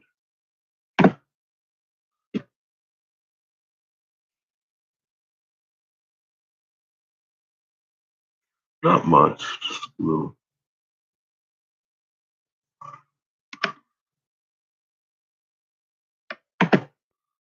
It's just from the pressure. You can see that.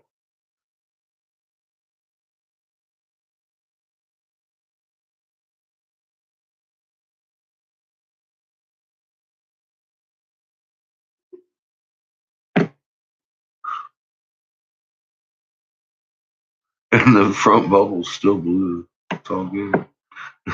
Raw is overriding. I need to see this in polarity.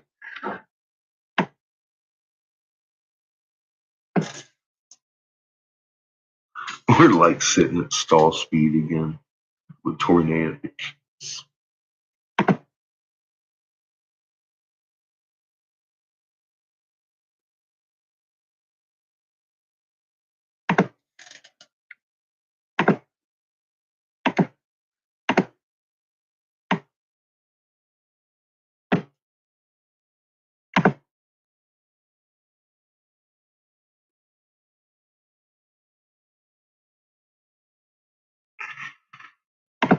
So yeah, the charge is starting to build up again behind us too. For freak's sake.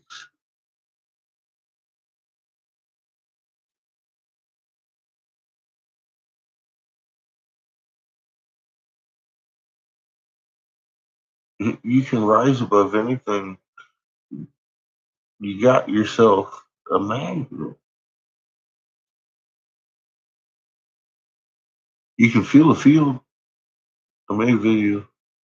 The doctor said so. You should go look.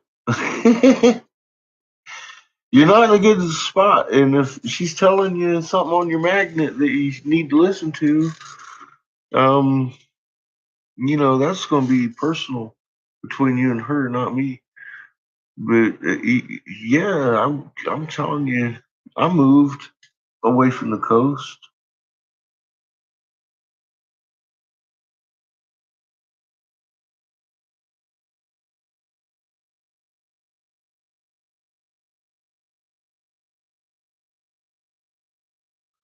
Better than this. Yeah, I can hear the ringing sometimes. Sometimes I have to try. Um, it's like a physical effort.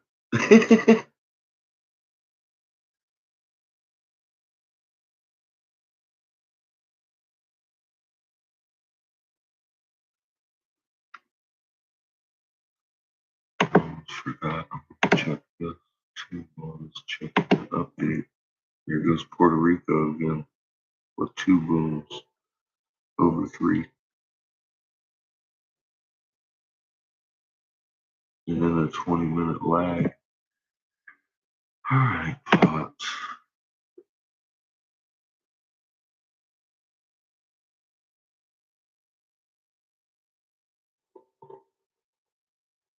I don't even want to look. I already know what I'm seeing. Same thing all the way down. So yeah, we're still shaking. There's harmonic. There's harmonic tremors all the way through every one of them now. After this last little shake of an hour ago. So all of them are just harmonic tremors.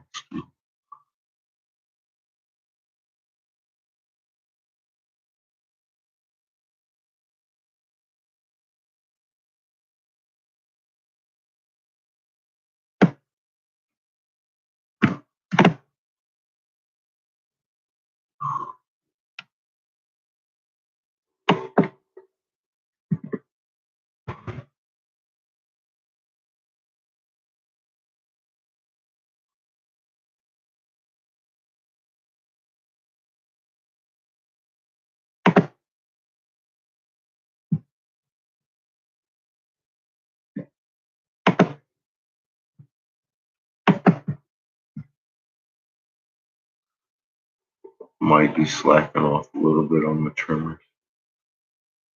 I see it slacking off in one map.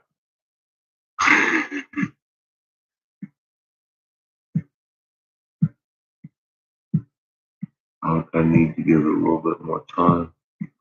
When did these update?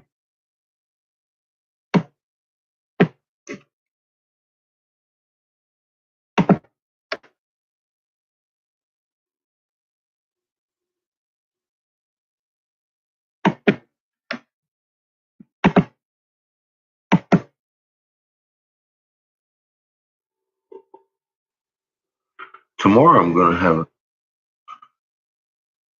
nice full tank of oxygen. We'll be making all kinds of shit.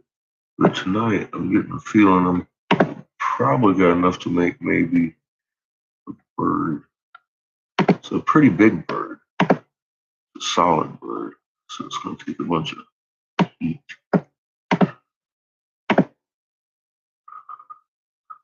Get started on that. We'll see what happens here when I'm done formulating this bird a little bit. Site remain a mystery.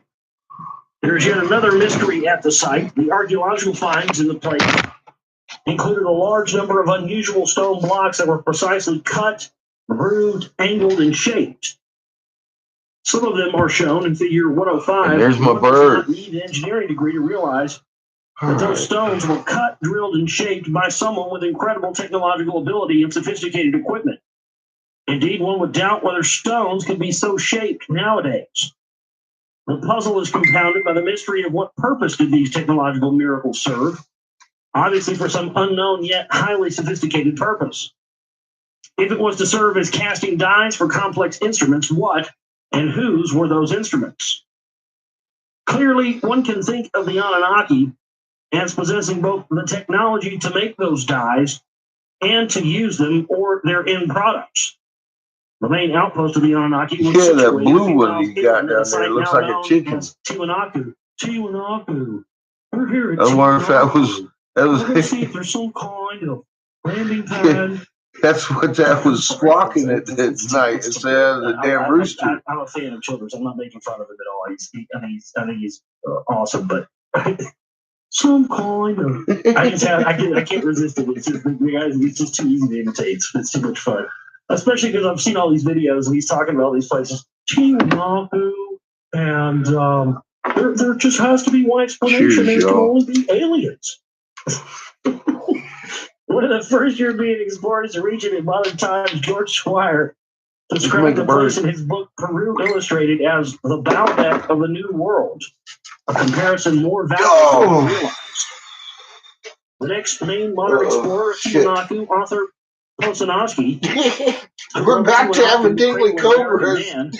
Reached astounding conclusions regarding the site's age. The principal above-ground structures in Tiwanaku, there are numerous subterranean ones, and include an artificial hill with channels, conduits, and slices whose purpose is discussed in the Lost Realms. Wow.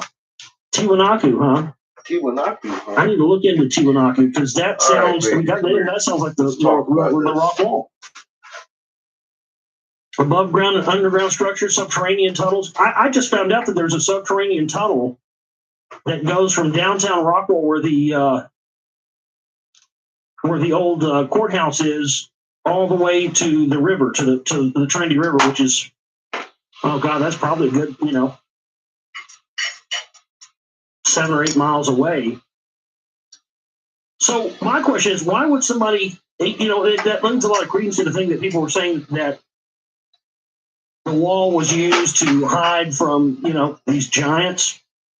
And that would make sense if you had, an underground enclosed tunnel that went all the way to the river to the water supply that was away from where your habitation was, so that you could get to the water supply and get the water back to where you were living without being seen by something. Now, what would you need to avoid being seen by? So that just kind of sent off a red flag when I was reading it. An artificial hill with channels, conduits, and stuff through it. Yeah, that sounds just like the rock wall. A tourist favorite is a stone gateway known as the Gate of the Sun. Right, they associate that Gate of the Sun with Viracocha. And Viracocha is the same as Quetzalcoatl or Enki or anything else. And that's what the Gate of the Sun is. A prominent structure that was also cut from a single boulder with some of the precision exhibited at Pumapunku. It probably served an astronomical purpose and undoubtedly a calendrical one. As the carved images on the archway indicate, those carvings are dominated by the larger image of the god Viracocha, holding the lightning weapon that clearly emulated the Near Eastern Adad Teshub. And indeed, in the Lost Realms, I suggested that he was Adad Teshub. The Gate of the Sun is also positioned that it forms an astronomical observation unit with a third prominent structure at Tiwanaku called the Kalakasaya. It's a large rectangular structure with a sunken central courtyard and is surrounded by standing stone pillars. Posanski's suggestion that the Kalakasaya served as an observatory has been confirmed by subsequent explorers. His conclusion, based on Sir Norman Lockyer's archaeoastronomy guidelines that showed the astronomical alignments of the Castle Saya, show that it was built thousands of years before the Incas and was so incredible that German astronomical institutions sent teams of scientists to check it out.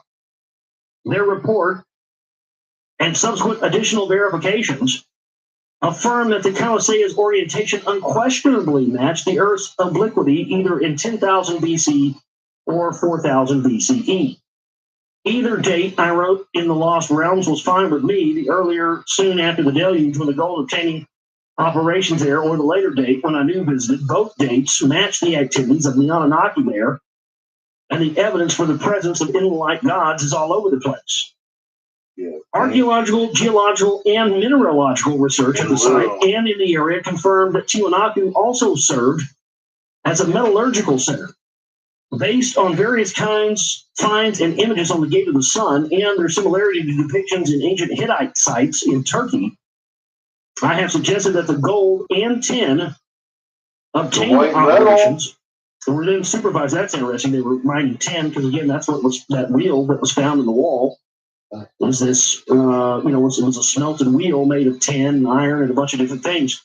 Metallurgy. It's like 7,000 years old. I just see more and more of these. It's every time I see these specials or David had your children some Tiwanaku here or something like that. I mean, every time I see one of those videos or watch one of those shows where they're talking about the sites, I just scream at the TV going, look, the rock wall has all of these features. Yeah, you can so see I have a feeling that when I'm able to show in the documentary film these correlations between the rock wall and these ancient sites like Tiwanaku and others, folks, I think that's going to be a game changer. I think that's going to propel this information into the mainstream community in a major way. No, I think it's going to turn some heads because, as I said, I mean, there's similarity after similarity to these ancient sites and to the site in Rockwell. At least to warrant the fact that it's an ancient site is as important as any of these other ones. But of course, you're talking about religious people who are paranoid. They're afraid you're going to start digging up these ancient giant, burial grounds that everybody's going to be cursed. But oh man, this person was. Read on, Josh. I have suggested that the gold and tin obtainment operations were supervised by Ishkur, Adad, Enlil's youngest son. His domain in the old world was Anatolia, where he was worshipped by the Hittites as Teshub, the weather god, whose symbol was a lightning rod. Such a huge symbol, enigmatically carved on a steep mountainside, can be seen from the air or from out in the ocean in the Bay of Paracas, Peru, a natural harbor downhill from Tiwanaku. Nicknamed the Candelabra, the symbol is 420 feet long and 240 feet wide, and its lines, which are 5 to 15 feet wide, have been etched into the hard rock to a depth of about 2 feet. And no one knows by whom or how, unless it was Adad himself who wanted to declare his presence. To the north of the bay, inland in the desert between the Ingenio and Nazca rivers, explorers have found one of the most puzzling riddles of antiquity, the so-called Nazca Lines. Called by some the world's largest artworks, a vast area of some 200 square miles that extends eastward from Pampa, the flat desert, to the rugged mountains, was used by someone as a canvas to draw on it scores of images. The drawings are so huge that they make no sense at the ground level, but when viewed from the air, clearly represent known and imaginary animals and birds. The drawings were made by removing the topsoil to a depth of several inches and were executed with a unicursal line twist without crossing over itself from the air. Anyone flying over that area, there are small plane tourists there, invariably concludes that someone airborne had used a soil blasting device to doodle on the ground below. Directly relevant to the subject of the departure, however, is another even more puzzling feature of the Nazca Lines. Actual lines that look like a wide runway. Straight, without fault, these flat stretches, sometimes narrow, sometimes wide, sometimes short, sometimes long, run straight over hills and vales, no matter how the shape of the terrain. There are some 740 straight lines, sometimes combined with the triangular trapezoids. They frequently crisscross each other without rhyme or reason, sometimes running over the animal drawings, revealing that the lines were made at different times. Various attempts to resolve the mystery of the lines, including those by the late Maria Reich, who made it her lifelong project, failed whenever an explanation was sought in terms of it was done by native Peruvians, people of Nazca culture or of Paracas civilization or the likes. Studies, including some by the National Geographic Society, aimed at uncovering astronomical orientations for the lines. Alignments with solstices, equinoxes, this or that star led nowhere. For those who rule out an ancient astronaut solution, the enigma remains unsolved. Well, they made the animal drawings first because it was a good spot. There was lots of gold there. It was a good place to land. They made that spot, made all the animal things there so people would recognize it from the air and see their land there. And then later they built, that's when they deemed it an official spaceport and they built the runways and all that. I mean, that's what the texts say. Yeah. Although the water lines look like the airport runways on which wheeled aircraft roll to take off or to land, this is not the case here. If only because the lines are not horizontally level. They run straight over uneven territory, ignoring hills, ravines, and gullies. Indeed, rather than being there to enable takeoff, they appear to be the result of takeoffs by craft taking off and leveling and leaving on the ground below lines created by their engine's exhaust. That the celestial, no, I don't believe that. I believe what it is that we're thinking of the Anunnaki are coming down in planes like ours, landing on a fucking aircraft carrier, because we're thinking of things about in terms of our technology. The reason the lines go over gullies and they're straight, but the reason they go over rough terrain is because the lines are only there. You're talking about like traffic control. A plane, or I mean a ship that's hovering, has no need. Have you ever seen how like the Klingon bird of prey lands? It just comes in and just lands like a Harrier. You know, boom, just a soft, nice landing. It's got legs that come out and it can land on rock of any terrain. Well, that's the same thing here. So the fact that the terrain was unlevel is because it was, obviously there were so many ships coming out. That tells you the scale of the operations. If they were indeed shipping gold or whatever out, the scale of operations was so big. If they had an open spaceport going, and they were just, color pouring out gold by the tons out of this thing. This, I suggest, is the solution of the pup. You can see where it's starting to layer. And it's going to look really organic, like a red sun, maybe, in the shape of a bird. It's some heavy. That's a good pound of fucking color right there. Good chunk of a pound. Puzzle the Nazca lines. Nazca was the last spaceport of the Anunnaki. Yeah, that's what that looks like. It served them after the one in the Sinai was destroyed, and it served them for the final departure.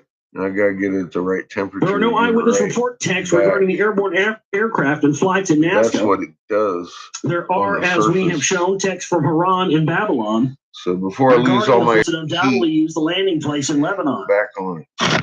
The eyewitness reports relating to those departure flights in Anunnaki craft include the testimony of the prophet Ezekiel and the Egyptian Gubi and the Nabunaid. The inevitable conclusion must be that from at least 610 BCE through probably 560 BCE, the Anunnaki gods were methodically leaving planet Earth. Where did they go as they lifted off from Earth? It had to be, of course, a place from which Sin could return relatively soon once he changed his mind. The place was the good old way station on Mars, from which the long-distance spaceships raced to intercept and land on the orbiting Nibiru. How do you go?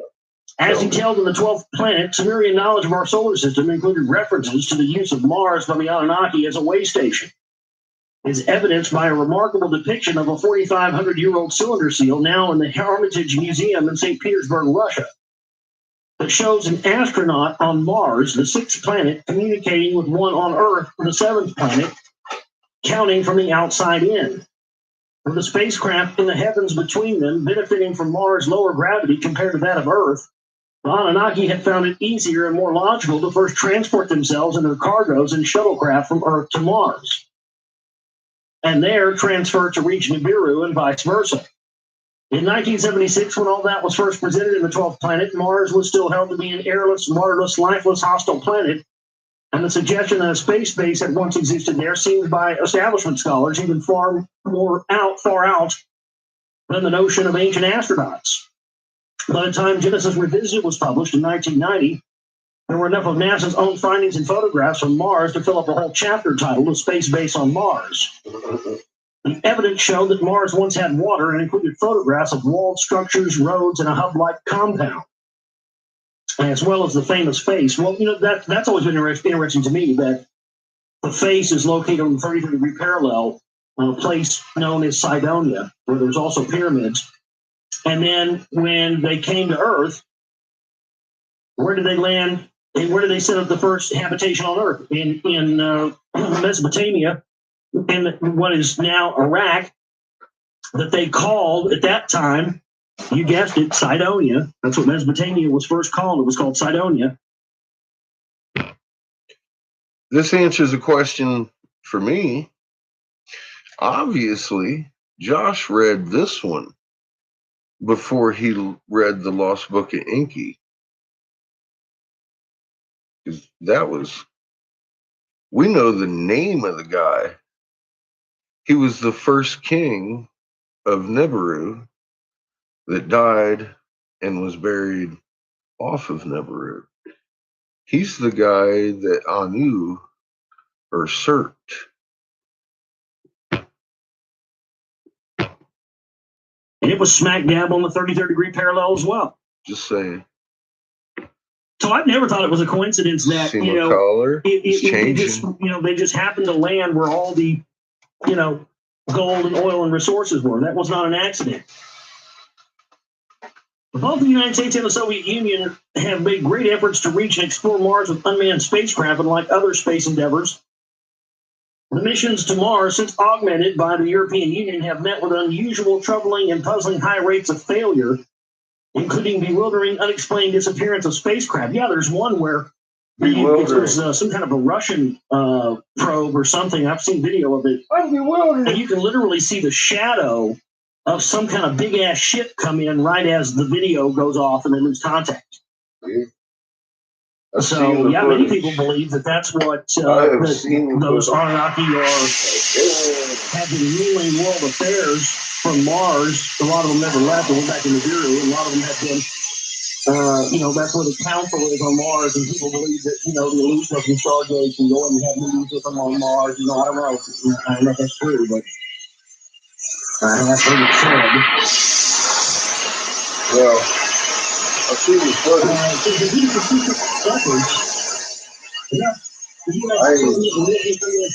ain't heard nothing said.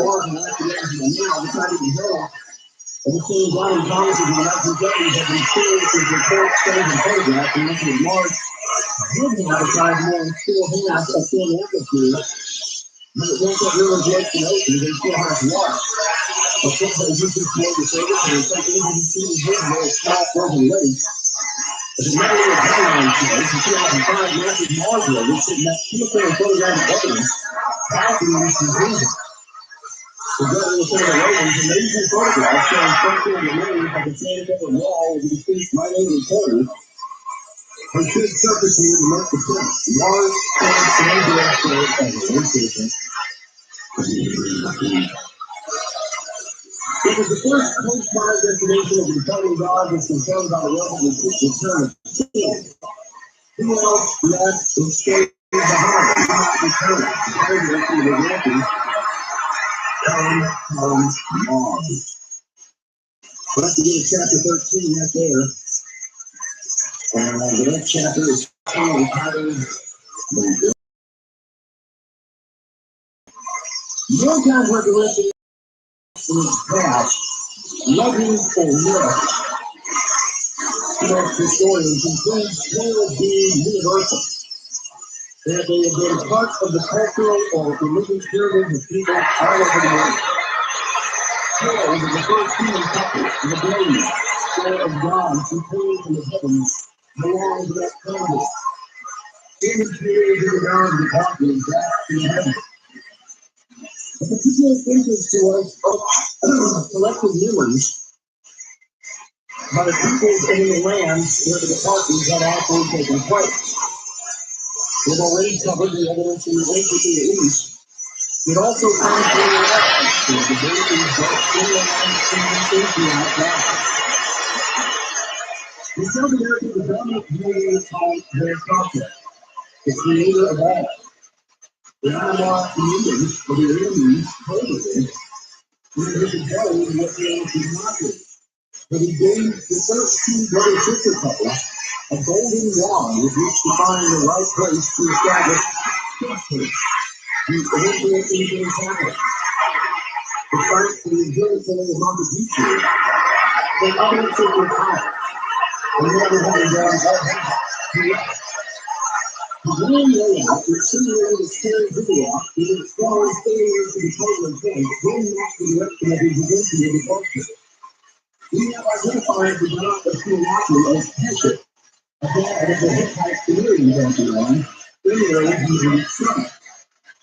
In Mesoamerica, the Hitler civilization always the word serpent, Hector's Theophany. We have identified him as Satan starting off of the Egyptian pantheon, to the Sumerians, and as the one who in 3113 BCE brought over his African followers to establish civilization in Mesoamerica.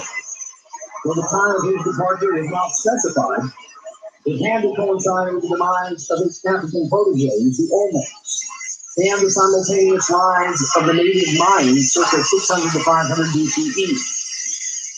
The dominant legend in Mesoamerica was his promise when he departed to return on the anniversary of his secret number 52. The anniversary of his secret number 52. I wonder what that means. I'm going to write that down, please. Just digging into that. If anybody wants to take that on, and leave it. So Quetzalcoatl was supposed to return on the anniversary of his secret number 52. And so it was by the middle of the first millennium BCE in one part of the world after another that mankind found itself without its long worshipped God. So before long, the question that has been asked by my readers began to preoccupy mankind. Will they return?